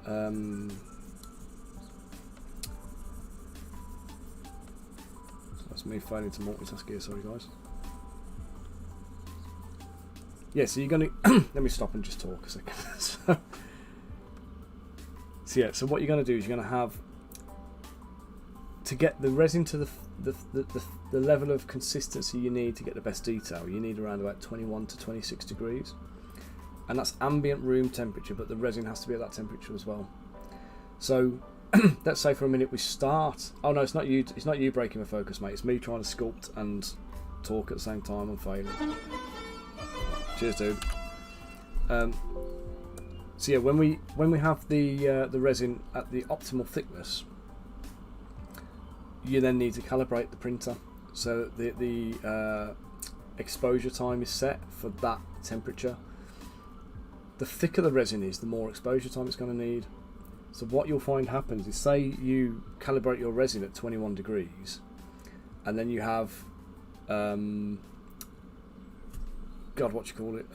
a temperature dip overnight. Say printing overnight, and then temperature drops, and the temperature goes from 21 degrees to 15 degrees. Well, what's going to happen is, as the temperature of the resin changes, the exposure time is going to increase. So your 2-second exposure that you've got set on is now actually needing, the resin's actually now needing like 2.2 seconds. So what you're doing is you're underexposing each layer, which means that they're not going to properly form. And when they don't properly form, your print's going to fail. The supports won't join to the model, and then the model won't print, so you'll end up with massive failures. And that's a really common cause of fails that people kind of overlook a lot. So you do need to maintain the temperature in the room for that purpose, but obviously that means, you know, when you're in the room as well, it can be a bit unbearable. So it is a good idea to have the printers in a separate environment altogether if you can, that's like temperature regulated. And even if it's just a case of you build a small printer chamber, so you know you've just got like a box made out of kingspan insulation that's like duct tape around the edges or whatever, that's you know, you can plonk over the top of the printers when they're printing. It'll just maintain the heat in there.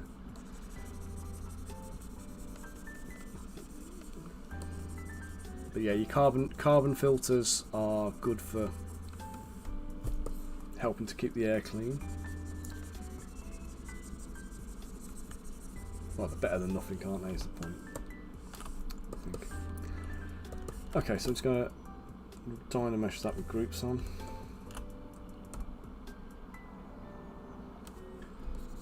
Okay, so we've got a little bit of texture on the roots. Got a few rocks about.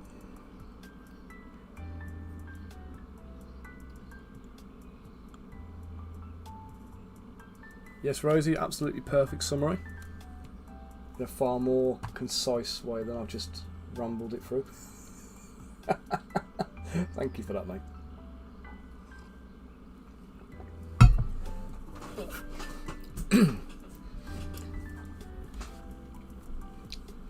But yeah, at the moment with 3D printing, there's no legalities around it.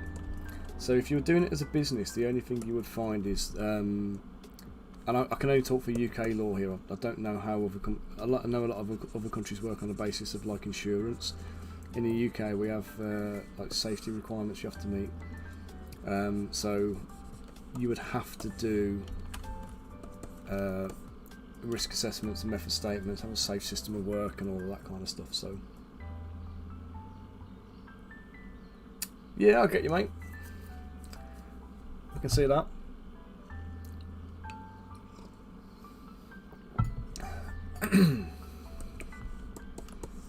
Let's get a log in there.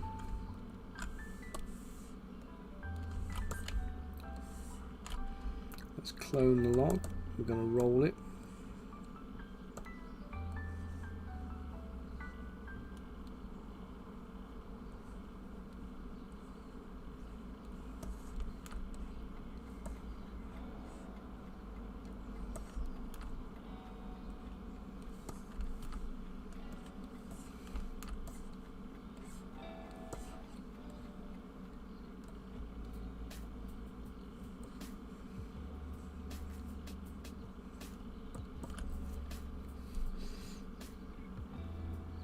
Oh, you're in Germany.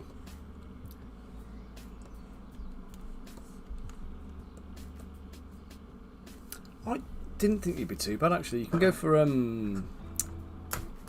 FEP shop, isn't it? You can go to FEP shop are good for EU orders. Let me just find there.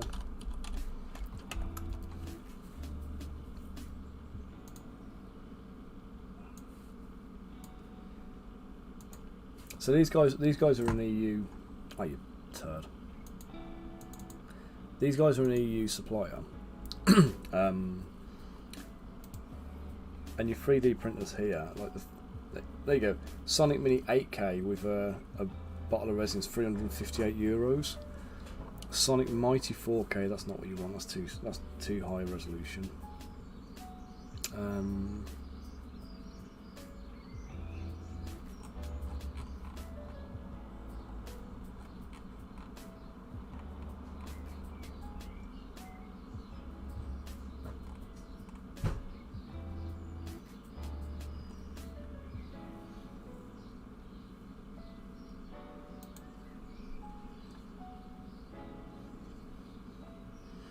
There you go. So Sonic Mini 4Ks, they're on back order.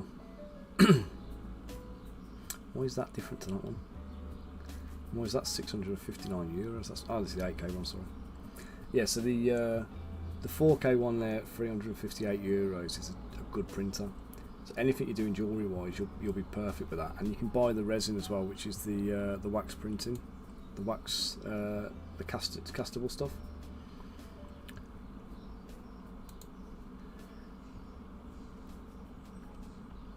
So that was the one. That was like the one I had, the Sega one.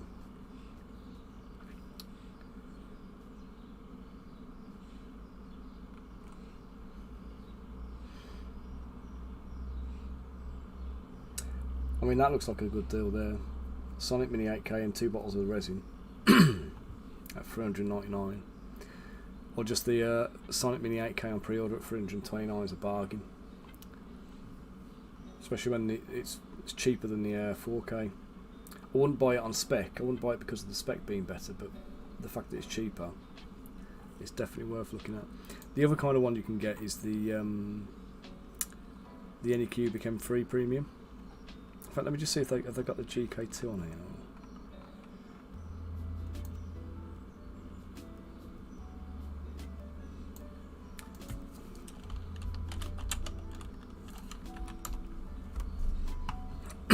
If anybody's looking for a 3D printer, by the way, that's it's kind of like good in a kind of a European environment.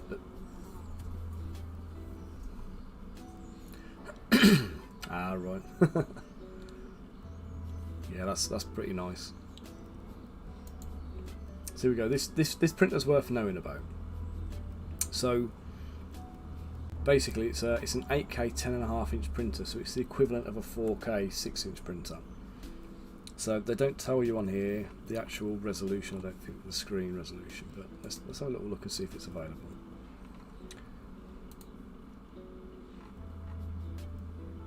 So it comes with its internal air purifiers, has quick release on the build plate and the VATs. The UI is apparently super intuitive. The chamber is self-heating, which means you don't have to worry about warming the room up because it's going to maintain its own internal temperature for printing. Which is absolutely perfect. You know what I mean? That's ideal. That's what you want. So you're talking pixel size. Where are you? There you go. XY resolution. That's the critical bit of information you want to get on any printer you buy, and that's 29.6. So as long as it's 35 or lower, then you're in the perfect kind of ballpark for printing miniatures or jewellery or whatever. And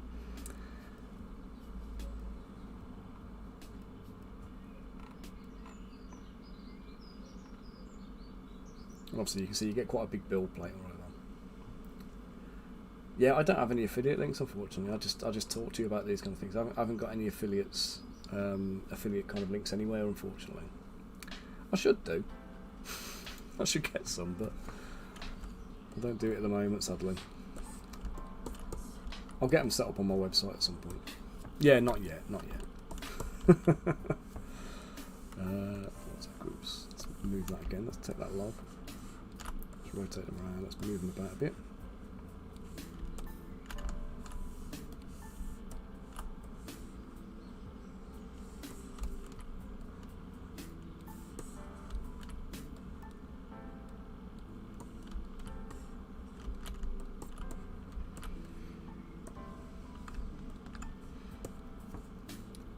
Okay, so Soul, I don't know if you're figuring out what's going on here at the moment, but I'm literally building this this kind of this mass of stuff.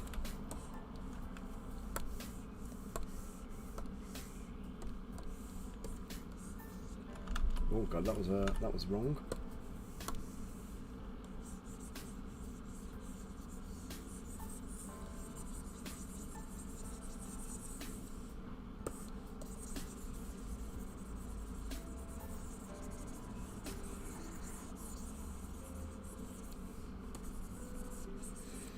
I think one of the nice things about not having the affiliate links is I'm giving you unbiased information. Do you know what I mean? I'm not lining my pockets with it. So this is like me saying to you, you can do this, or you can do this, or you can do that, blah blah blah blah. And it's all information based on like good experience and kind of technical knowledge, rather than I get my palm greased for giving you this info. Okay, so let's do that. Let's put a few here, for example. Let's just flatten that down.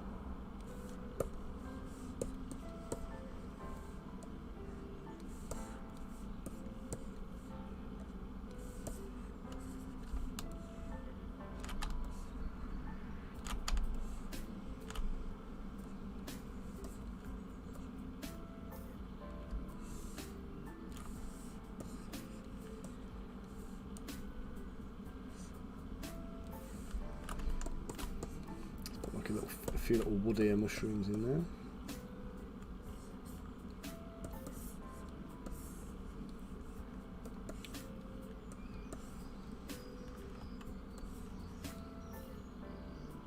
In fact, did I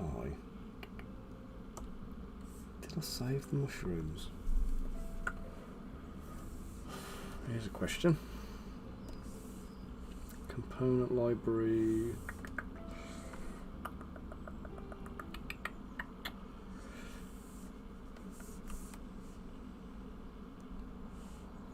I did. Oh, I only bloody did.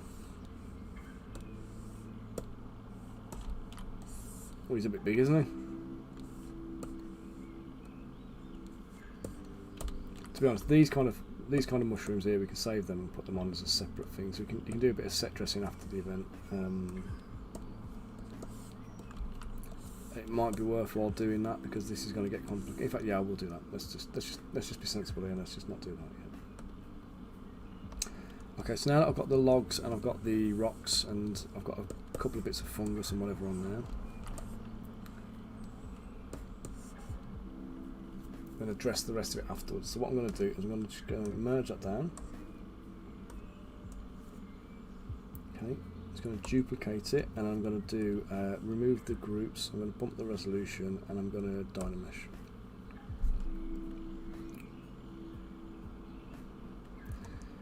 Okay, so now, so this is all solid, right? So the next thing I'm going to do is take my bases. No, I'm not, sorry. Ignore me. I'm going to make the texture stamp next.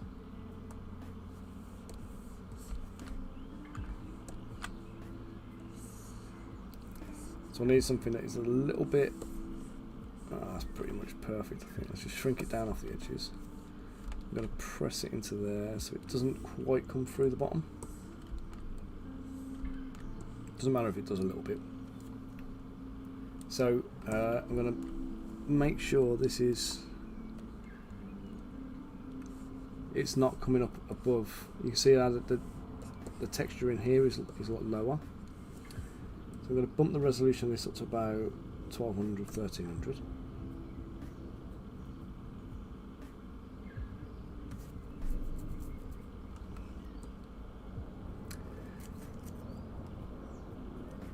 This looks like it's proven to be a challenge. Maybe that was a mistake.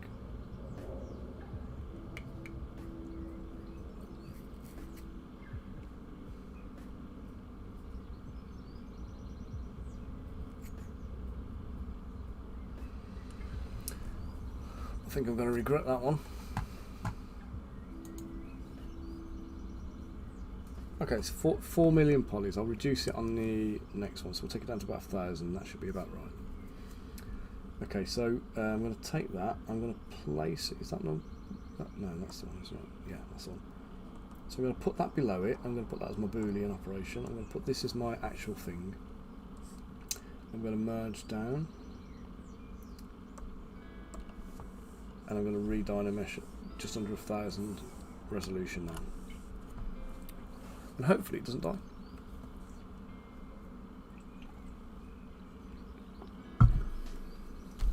Okay, so what I've got now, aside from the bits of floaty stuff, which I'm going to just get rid of,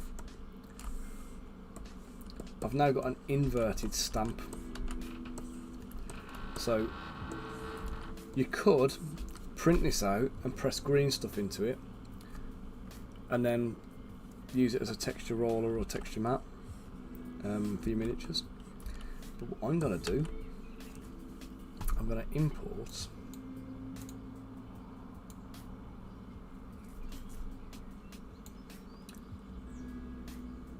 that's how I always do. I don't actually know any. I don't know.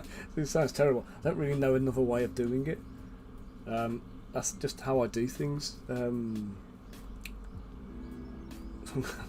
Load import some bases now.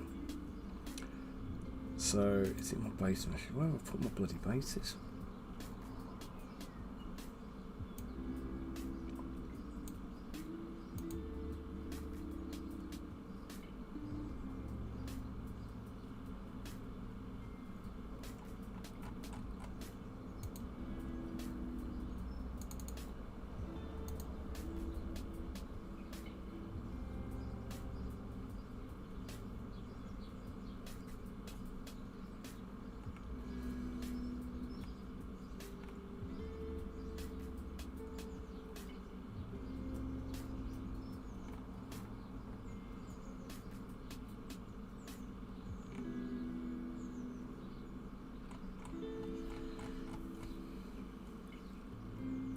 So it's been so long since I've done bases, I can't remember where I've put my bases. I've got like a standard template I use for them.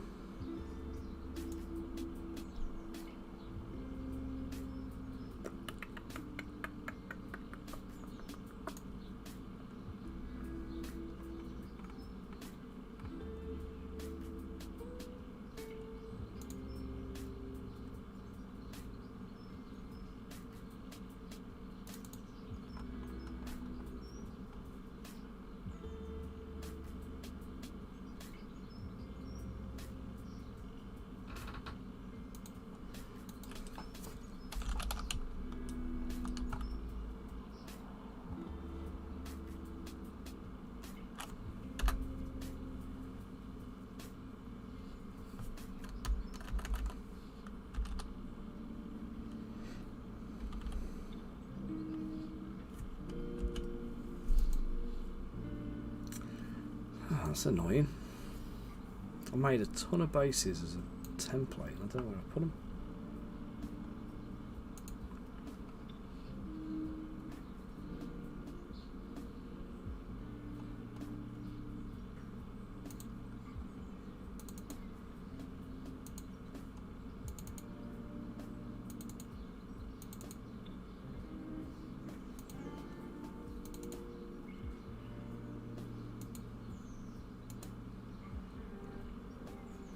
Alright, here's what I'm going to do.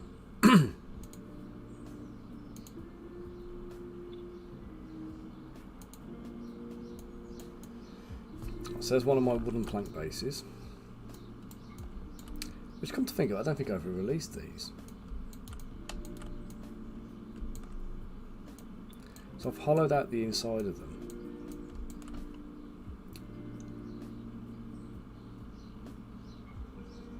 Ah, right. Yeah, I've just always done it this way because when I first started doing booleans, it was always a case of merge the two together and then run a dynamesh operation. That's just how I've done it since the first time I started doing booleans. It's good to know there's a different way of it though. Okay, so this one here, so I've got the base has got things. It's hollow on the inside, so it doesn't take up as much resin when you're printing. And they still print well. And what I'm going to do is I'm just going to take. No, not my seal, I want my pen. I'm going to dynamesh this.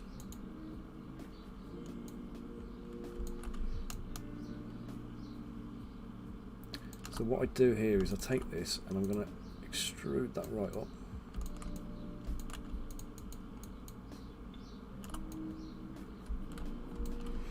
Right, now I'm going to have to just, I think I need to do some filling in here, so I'm just going to use the inflate tool for a minute.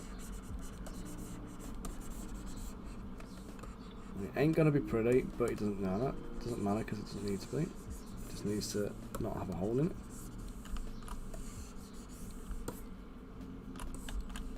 Okay, I'm going to slice the top off. I'm going to redo my Dynamesh. Take the top away. Okay, and this is the base mesh I need, right? So this is a 25 millimeter like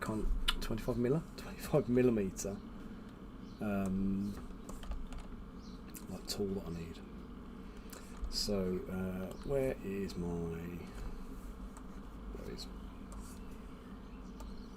right, so two things I need in here now. So the first one is the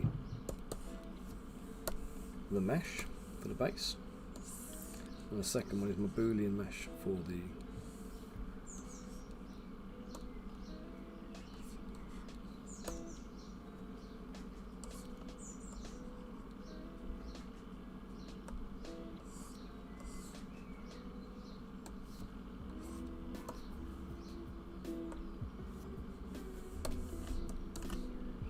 right. Now it doesn't matter that they're all different sizes. What matters is that they're relative to this ruler. So this ruler is always 100 millimeters.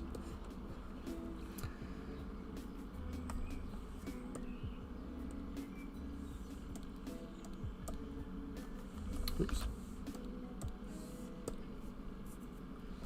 Okay, so what I want to make sure that that is the same size as that, because I know this base is 25 millimeters. That's pretty damn close.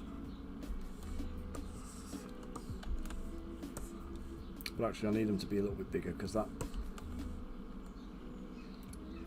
that is probably about right in terms of texture, I think, give or take. So I need to make sure this ruler is the same size and that the base on here is the same size as the one I'm looking at. So, because I know this base is scaled to 25 millimeter. Right, so that's 25 millimeter, and this base is also 25 millimeter here. Okay, so its height of the base is, what's that? One, two. So it's nearly 4 millimeters high.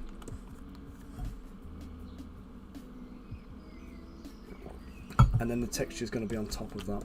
Okay, so let me just export this and save this as.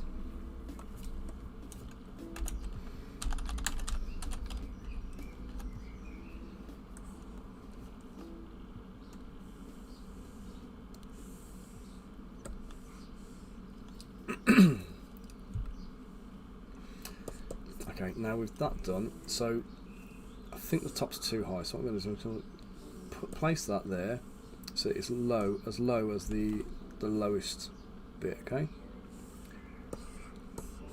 And I want the top of this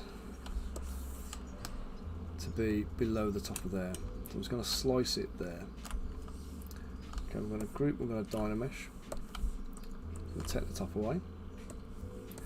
And then I'm just going to hide the ruler.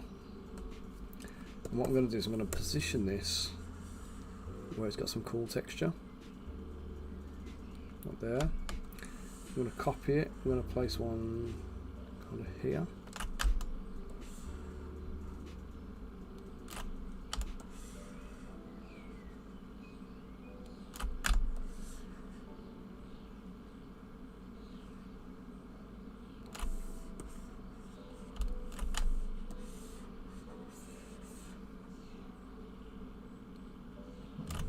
We want to try and make sure there's some flat. Yeah, no worries, Rosie. You take it easy, mate.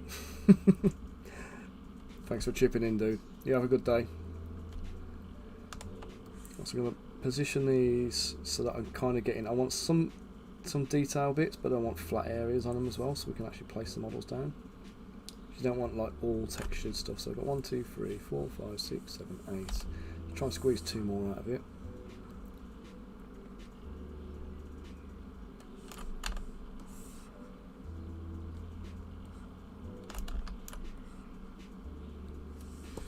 There we go, there's 10. So I'm going to auto group them so they're all separate. I'm going to take my texture stamp now, which is this one. Duplicate it, because it's going to get lost. I'm going to move that down below the bases. Duplicate the bases as well, just to make sure if I screw up I've got a copy of them. So I'm going to take the bases and boolean them out of that. So you know it's worked, because obviously you get the white bit lasts and the white bit is the bit that's going to go away. If that comes through coloured, then you've screwed up your boolean. I'm just going to drag the Dynamesh, click and drag. Now I want to flip these over. Ta-da! Got some nicely textured base. I have a slight issue with these ones, they're a little bit too high. But there is, in essence, some... I probably shouldn't have done all the height variation right at the beginning for the purposes of this.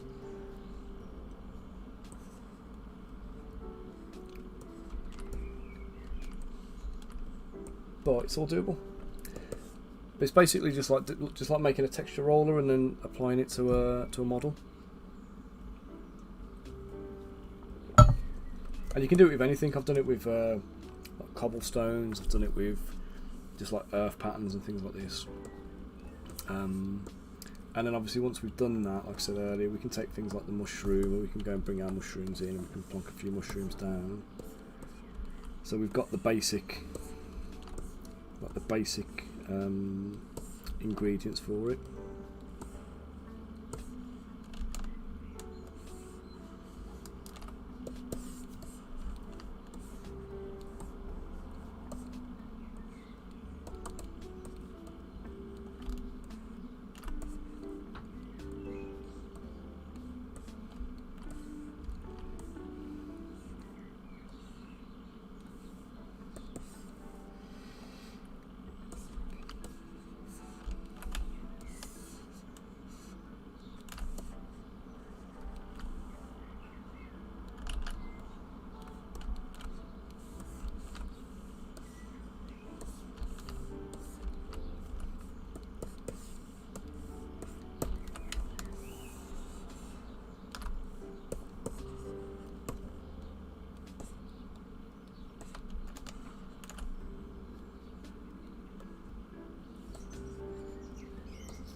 Now the only other thing I'd say is I think my texture was a little bit too low resolution, so the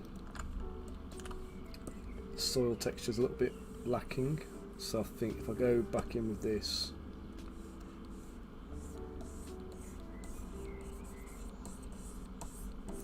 there you go. So I can just go back in and give it a little bit more. In fact, yeah, there we go. I can isolate just the surface that I've done, add a little bit of extra texture to it.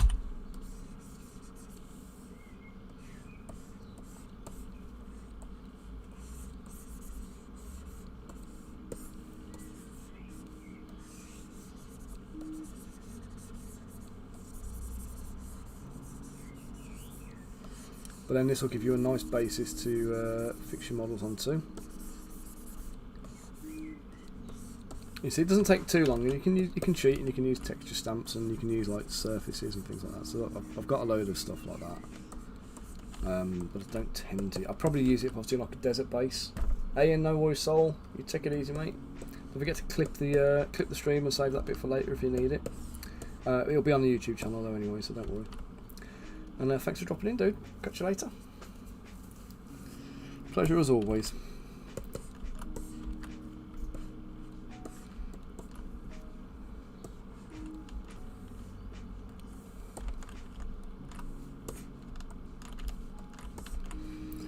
I'm just going to do a couple of bits of corrections on these. You take it easy, man.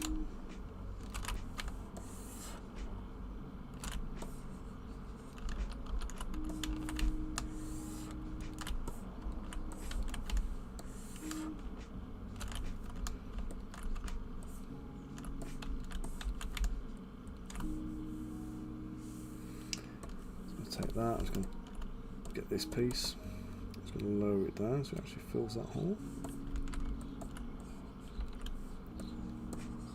Oh, in fact, actually, do you know what? I like that because I can use. Oh no, I like this because I can use it as water.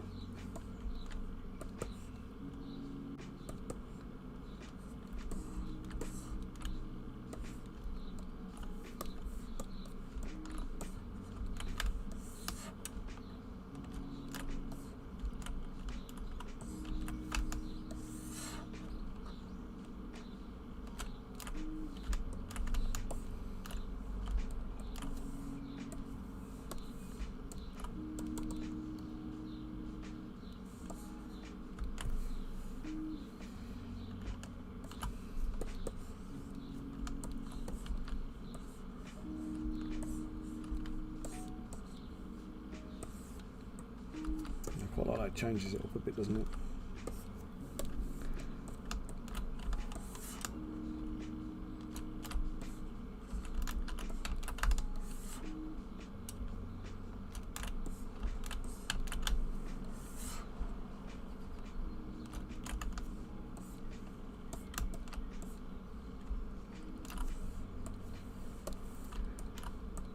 Let's just reduce some of the height on some of these.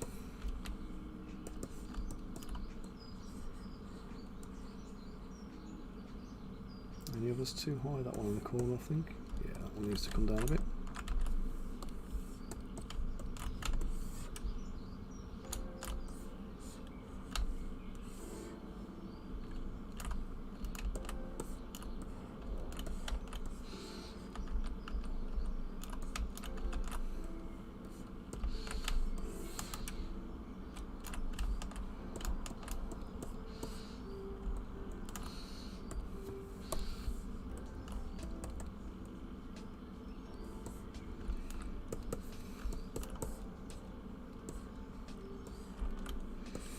That one.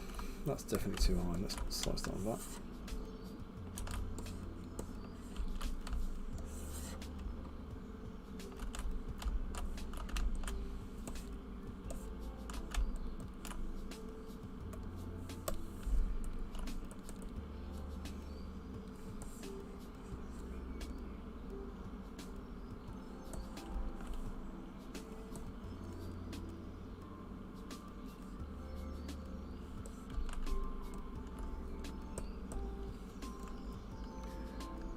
Yeah, thank you for the heads up there, matey. I don't have to do the school run today though. Hayley's there today. And I don't have to do the pick up for the swimming because she's going to deal with that as well. She's being a good one today, she is.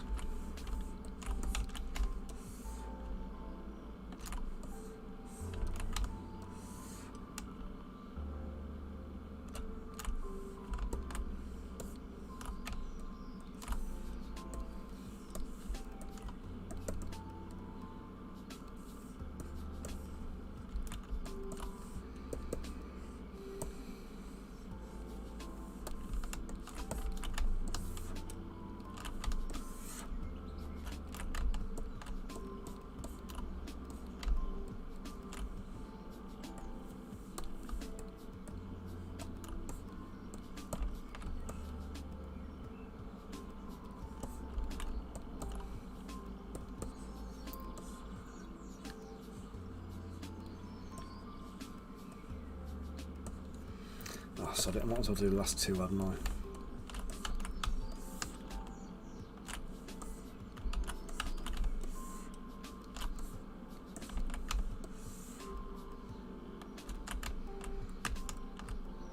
I mean, we're only talking about removing like a millimetre or two out of there, but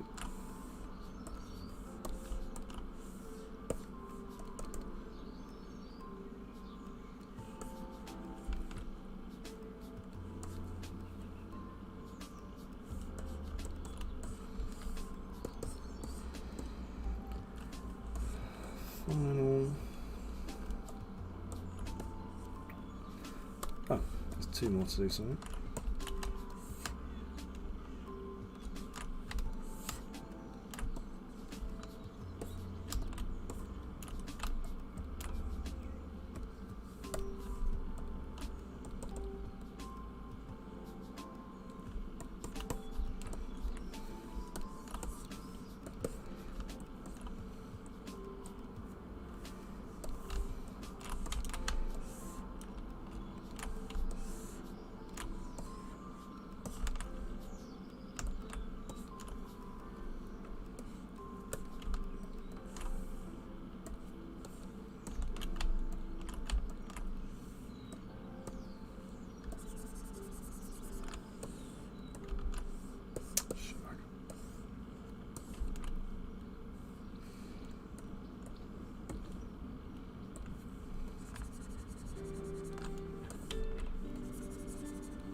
Hey, yeah, no worries. You take it easy. If you want to come back and join anytime, you're more than welcome. Thanks for joining in today. And thank you for the sub. Or the follow at least.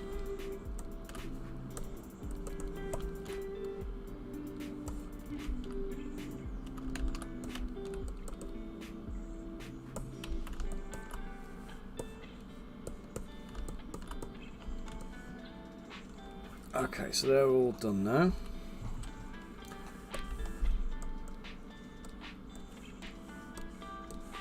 Let's take all of these bits.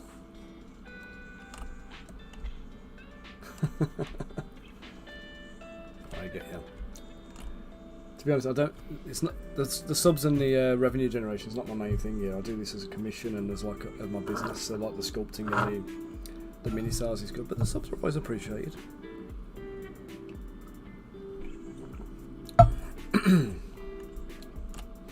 Yeah, Monday, Tuesday, Wednesday, as often as I can.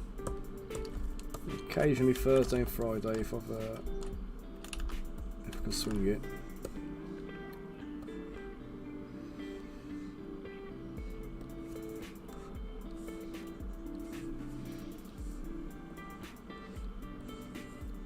Oops. Let's put that back onto normal freehand.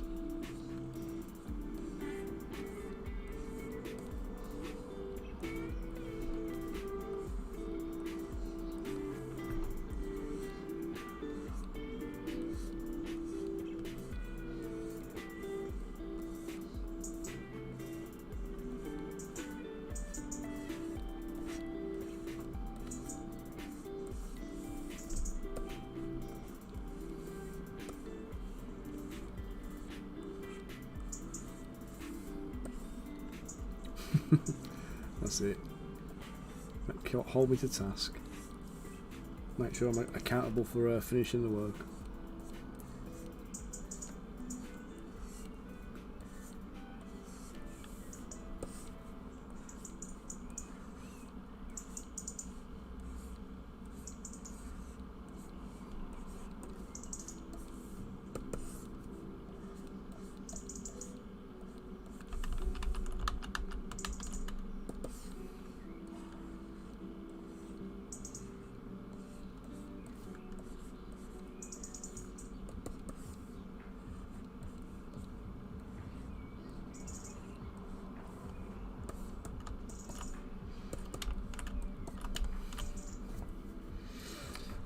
Let's merge them down then. So we've got like a forest, swampy forest or something now, yeah?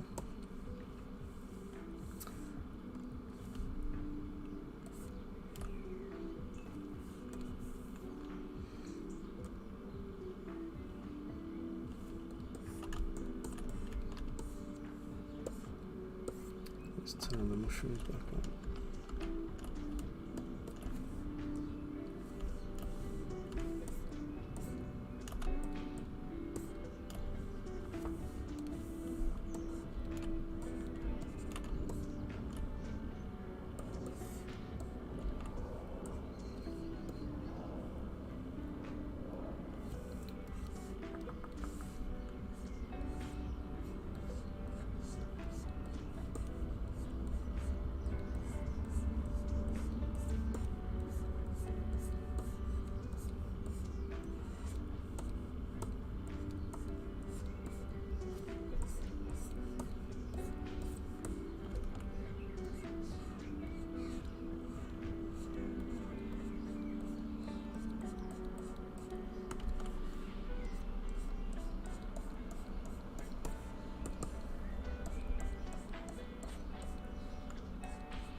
There you go.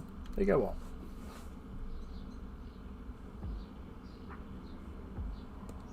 Donkey, you lost me. Am I doing something I shouldn't be doing? There you go, because I'm tinkering again. I've said I'm finished and I'm going in detailing again. Is that what it is?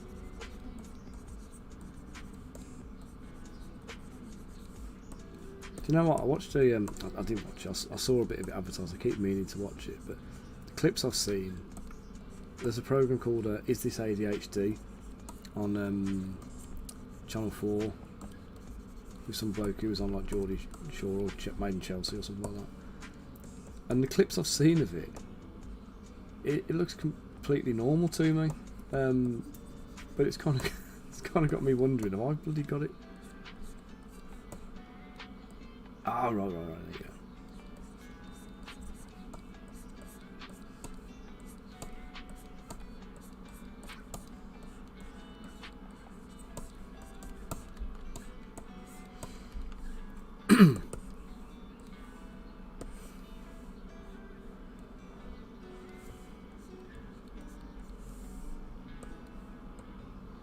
So you did.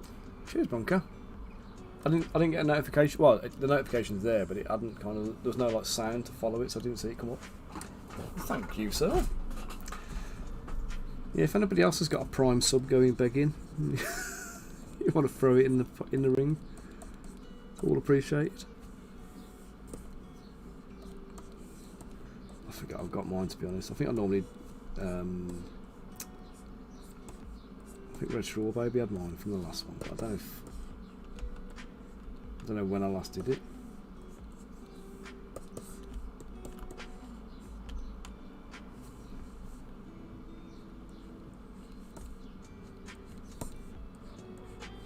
I tell you what though, I do think Amazon Prime is a brilliant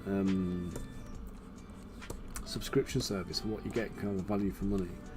Like between your free deliveries, the free like TV channel. I say free, you're obviously paying for it, but it's, you know, it's what you're subbing for. But you get your deliveries, you get your TV channels, you get your music, you get Audible bits and bobs. Sometimes you get so many like little bits with it. It's well worth it if you.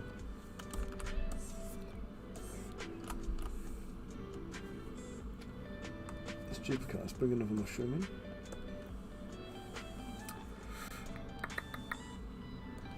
And then you get your obviously your Prime Gaming as well.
we go, some little foresty. Oh my god, that's a floating mushroom there. Oh, I think I've duplicated this mushroom a few times and not actually sunk it into the ground.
Okay, so let's go and merge down.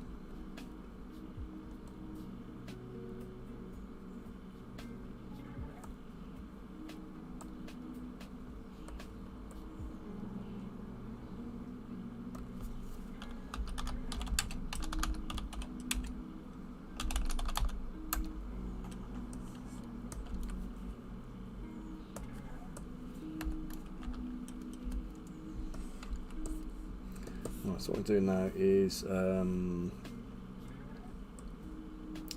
shuffling at about 1000 resolution.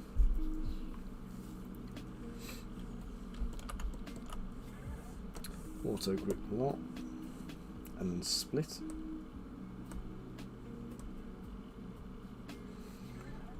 Okay, so now we've got the bases. Perfect. All nicely numbered. I'll do the pre-process all.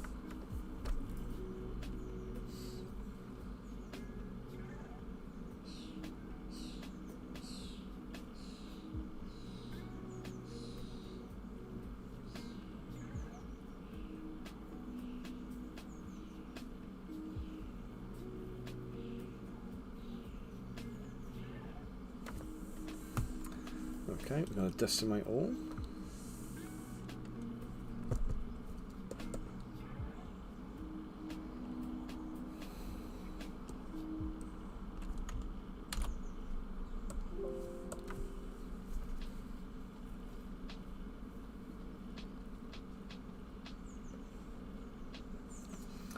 And then I need the ruler back up.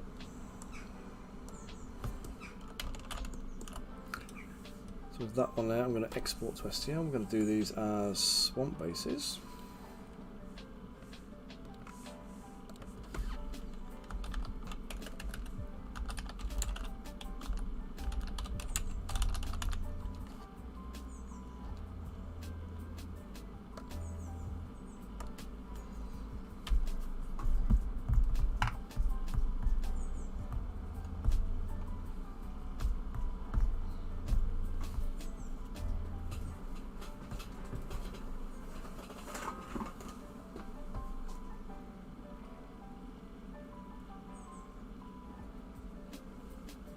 I think it might be raining outside.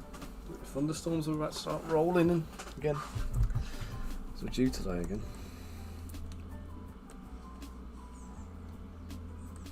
Still keeping those doors and windows open though. So I'm really pleased with Count Olaf and his Crocs.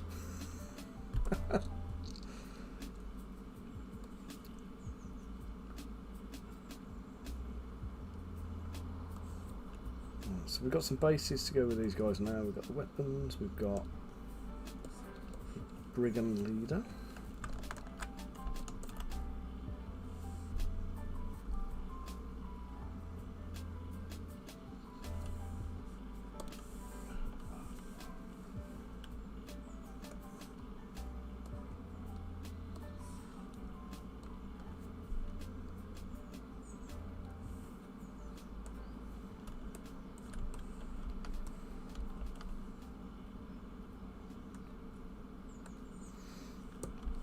Two dwarves.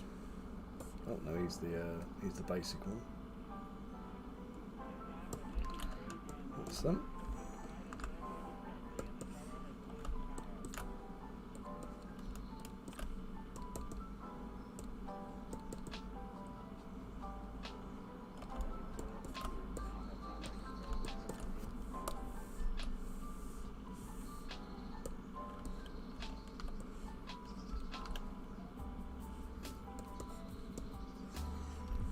Oh, do you know, actually I need to put a like a sword frog.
Let's do the smoothing out the hands.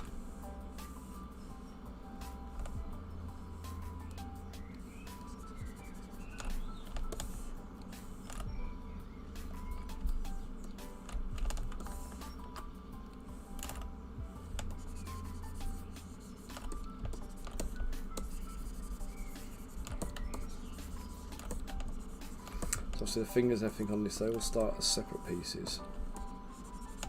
And manoeuvre them all into place, pose them all up, and then so just final pass just to blend it all together.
Okay, so that's all I've done. That is the base is done. Let's get back onto the ogre.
chucking it down out there now.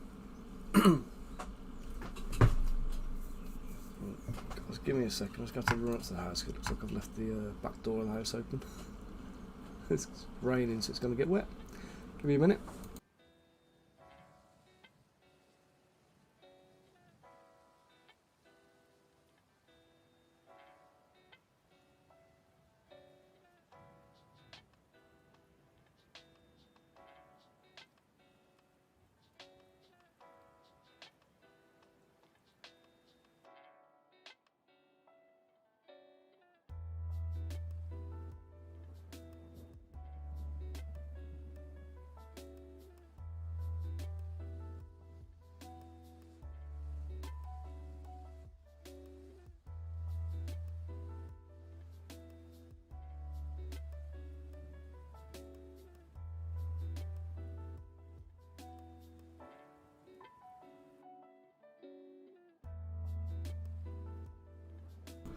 There we go. Back. And auto saving.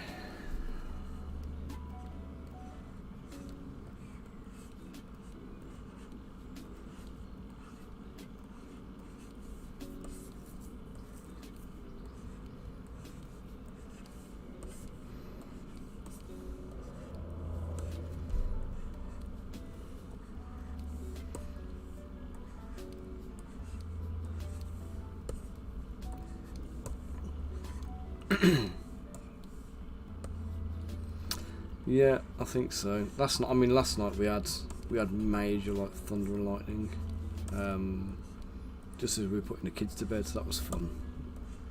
Willow decided she was scared of lightning for the first time, so she never really had it before, so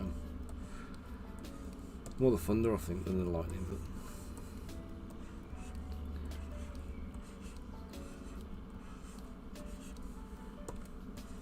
But to be honest, we need it at the moment, because like you get that kind of, it gets really muggy and close, and you need something to come and clear the air. I think that's where we're at. So to freshen it all up a bit.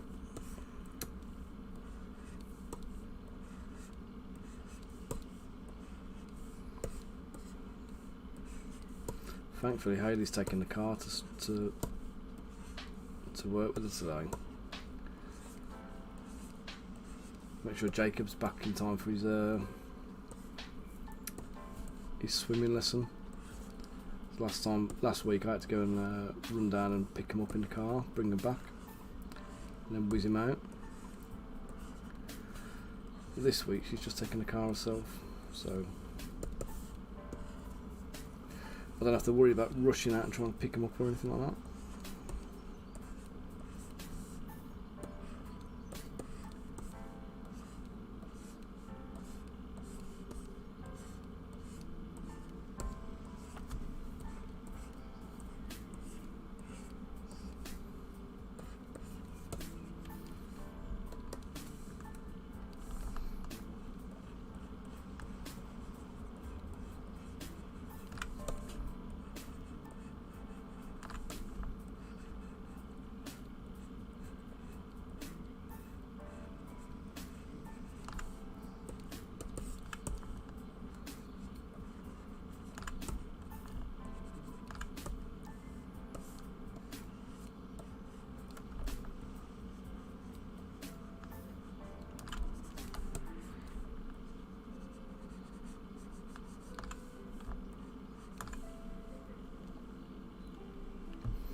You got the thunder as well.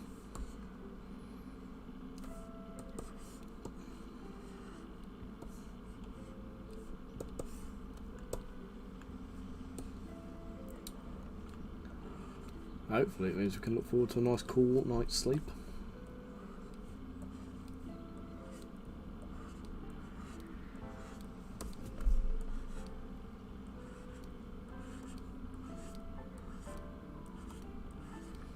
Oh, in other news as well, we had a little painting session with my mate John the other night. So he come round, he hasn't painted models in 20 years, so I gave him a little bit of a refresher on some basic skills and stuff, and he got cracking with a bit of paint job. Did a pretty decent job of it, to be honest. But while he was doing that, I was doing a little bit of work on the Spirigons. I've nearly got them finished, so I'll be putting some photos up later. I need to spend a bit of time getting all of the models I painted photographed properly. I'm going to give a little shout out to Ilya as well at Dead Miniatures on Instagram. He's a fantastic miniature painter, and been giving me a few tips and tricks to kind of improve my miniature photography, which is very much appreciated, because it was all about settings. I had no idea what they meant on the phone.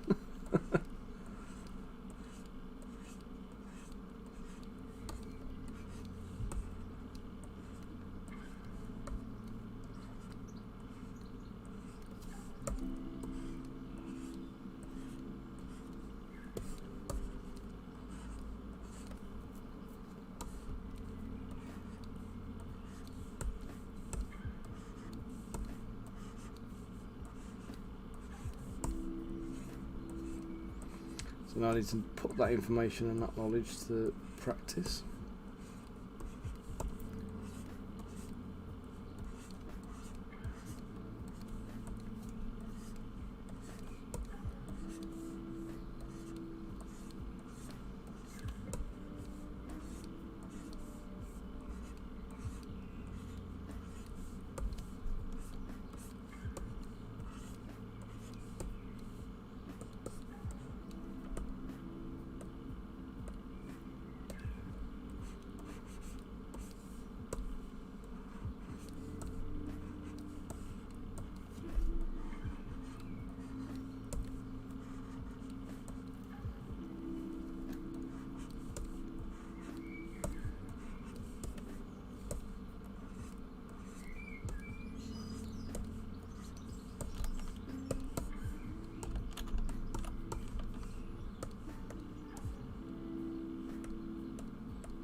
Save it so I don't lose anything. Got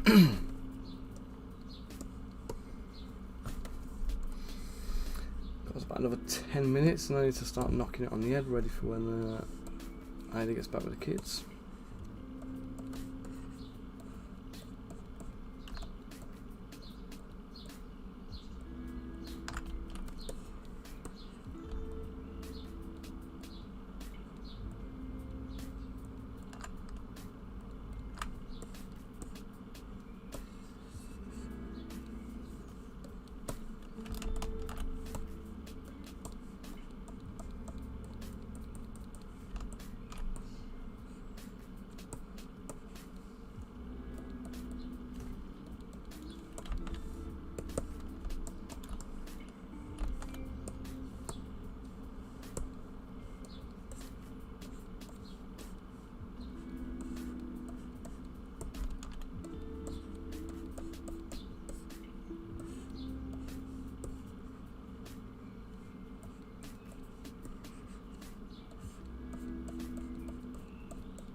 can hear the rumbles of thunder.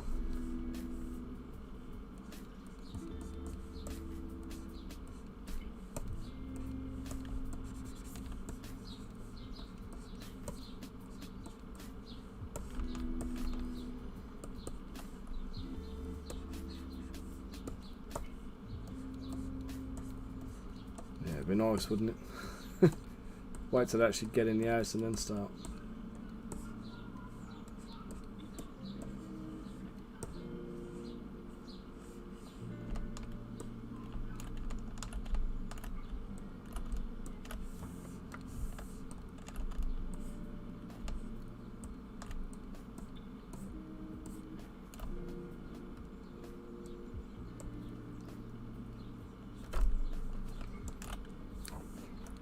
Bugger off your blue, your red back.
Room.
Let's get some first stranding going on.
Tell you what, I far prefer doing fur texture to chainmail.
I'm going to do a few of these brigands. I'm going to do wearing cloaks as a variant. So all the ones I've done normally I'm going to do with the red capes. Hooded capes, a bit like Red Riding Hood. And then they can be used for the red cloaks. Or the red capes I think they're called, I can't remember. They're your bandits from the Mines of Pendelver set.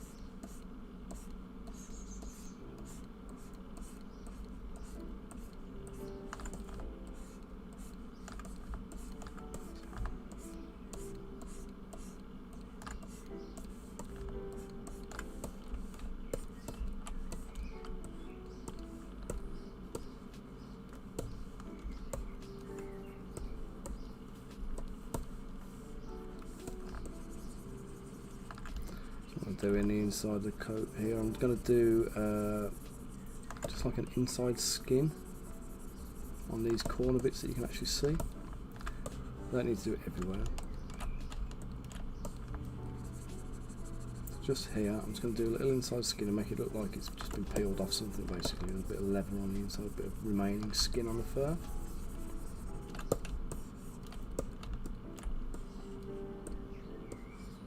That should just be enough.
Hey, you painted dragon. How you doing, matey?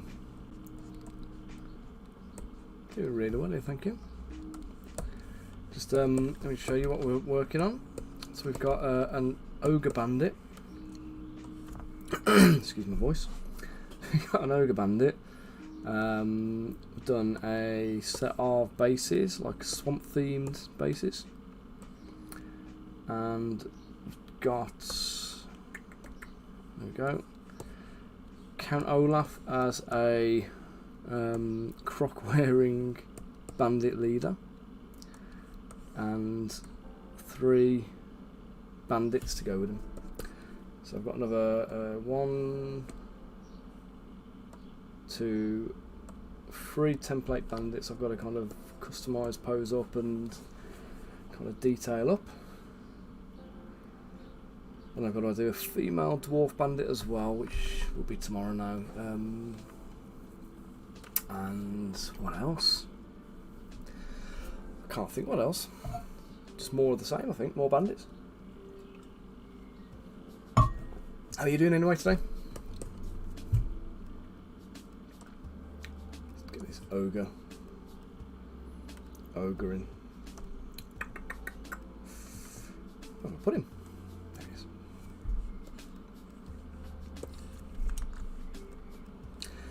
Yep, it's not nice, is it?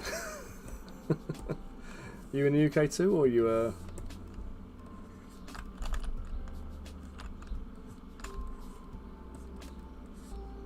sitting here in it's 28 degrees in my office.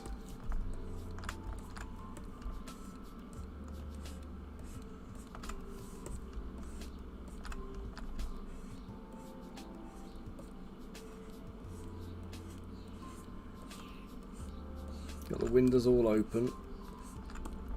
I don't know if you got the ASMR editions of my the birds singing in the garden and probably neighbours mowing lawns and stuff.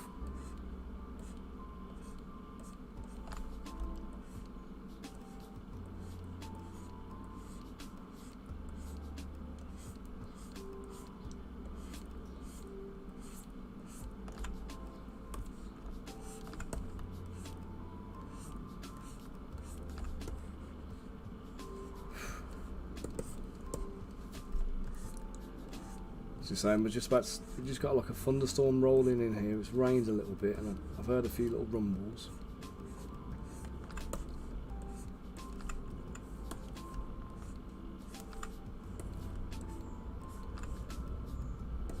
If you're up in Leeds, do you normally do Chilcon then? You're a Chilcon frequenter. Do I know you? So crap with names online.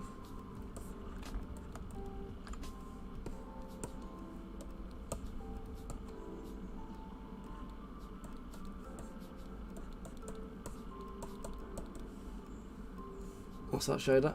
I can't really. Is that little flowers?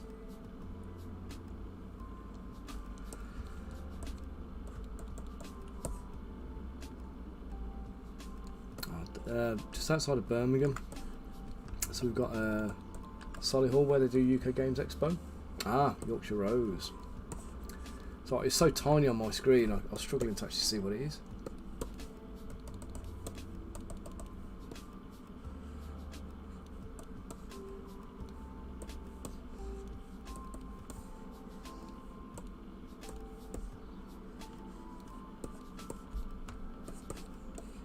Yeah, just over in Solihull, which is just outside of Birmingham. It's right by Birmingham Airport, so.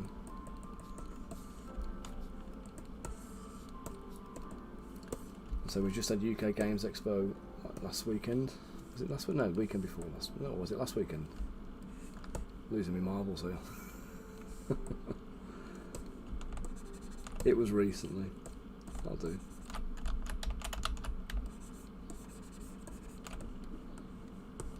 So do you normally do Chilcon then, being up north?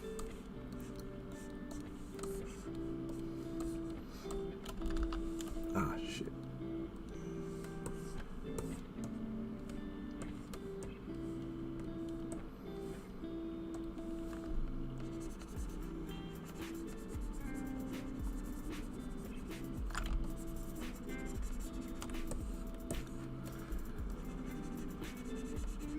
if anybody's up north and doesn't do Chilcon, I would highly, highly recommend it.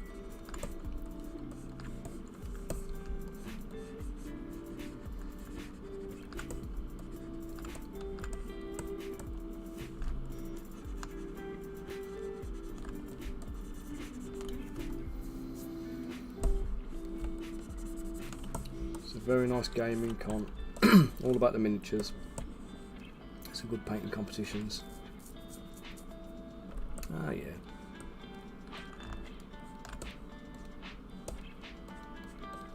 So I've done Chilcon the last couple of years. I'll be doing it next year as well when it's on. It's like one of my, well, it's the one I'll guarantee I'll do every year, I think.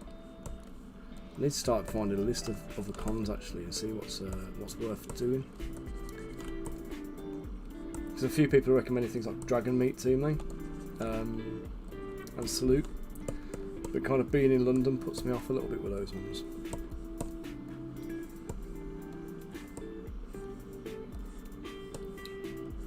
It's the expense of having to go. Do you know what I mean? It's the it's not so much the show itself. It's more like you've got to get to London. You've got to kind of book accommodation. You've got to pay all your congestion charges and it's all the other stuff that goes with it, as well as like food and drinks and stuff.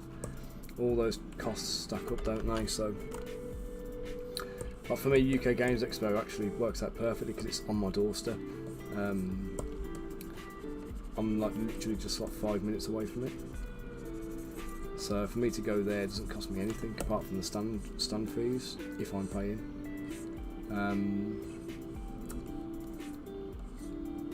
Chilcon, we normally end up paying for like the hotels and stuff there, so that one's a little bit further out. But yeah, I need to try and figure out which ones are going to be the best ones to go to like sell minis and stuff really.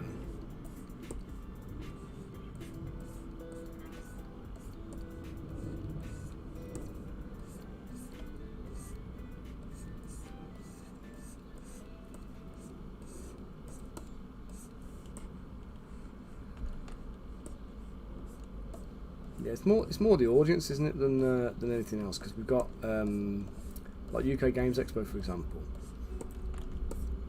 I'm finding it's less, for a lot of people, it's less about miniatures and more about the games.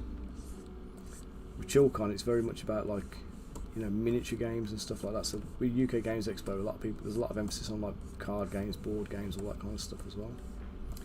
Like I just bought my son the.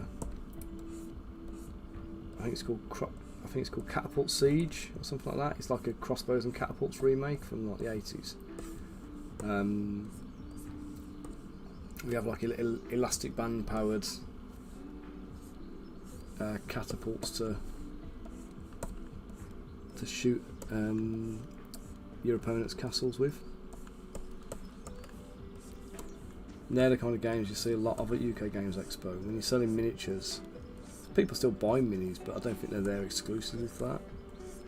You speak to a lot of people going around trying to catch people as they're passing the store, and a lot of people don't even like make eye contact or engage at all when they see the minis there.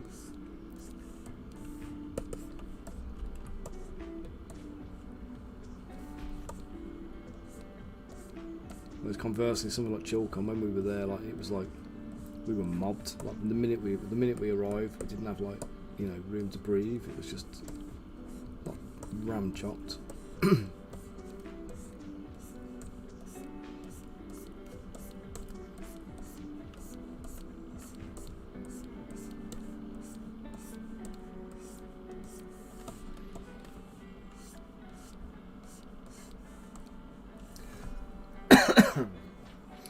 Yeah, it's just a really nice friendly convention, I think. Though. Do you know what I mean? It makes a difference when you go there, and it's like, because it's a family type, family orientated convention. I always find it's everybody's really friendly. And the kids like to come up and ask questions and stuff. It's nice to kind of be able to engage with them as well.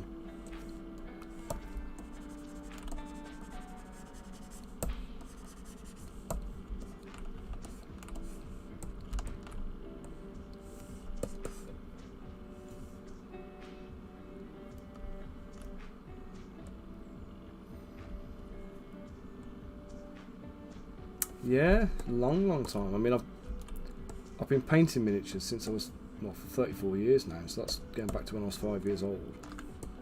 I've been doing like commission sculpting for about 20 years.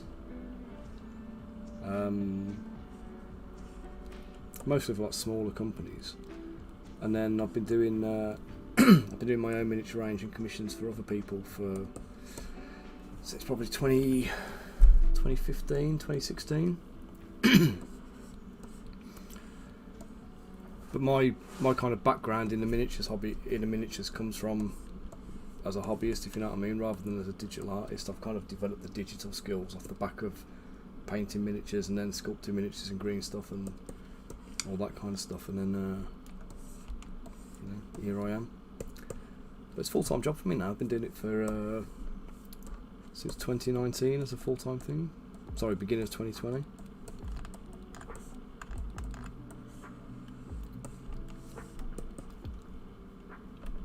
Before lockdown, before things went crazy.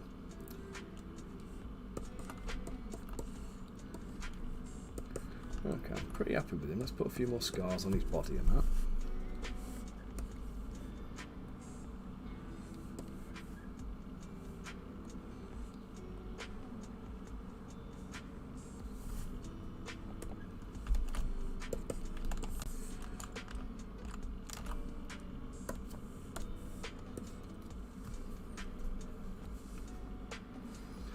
How about yourself? You've been painting for very long?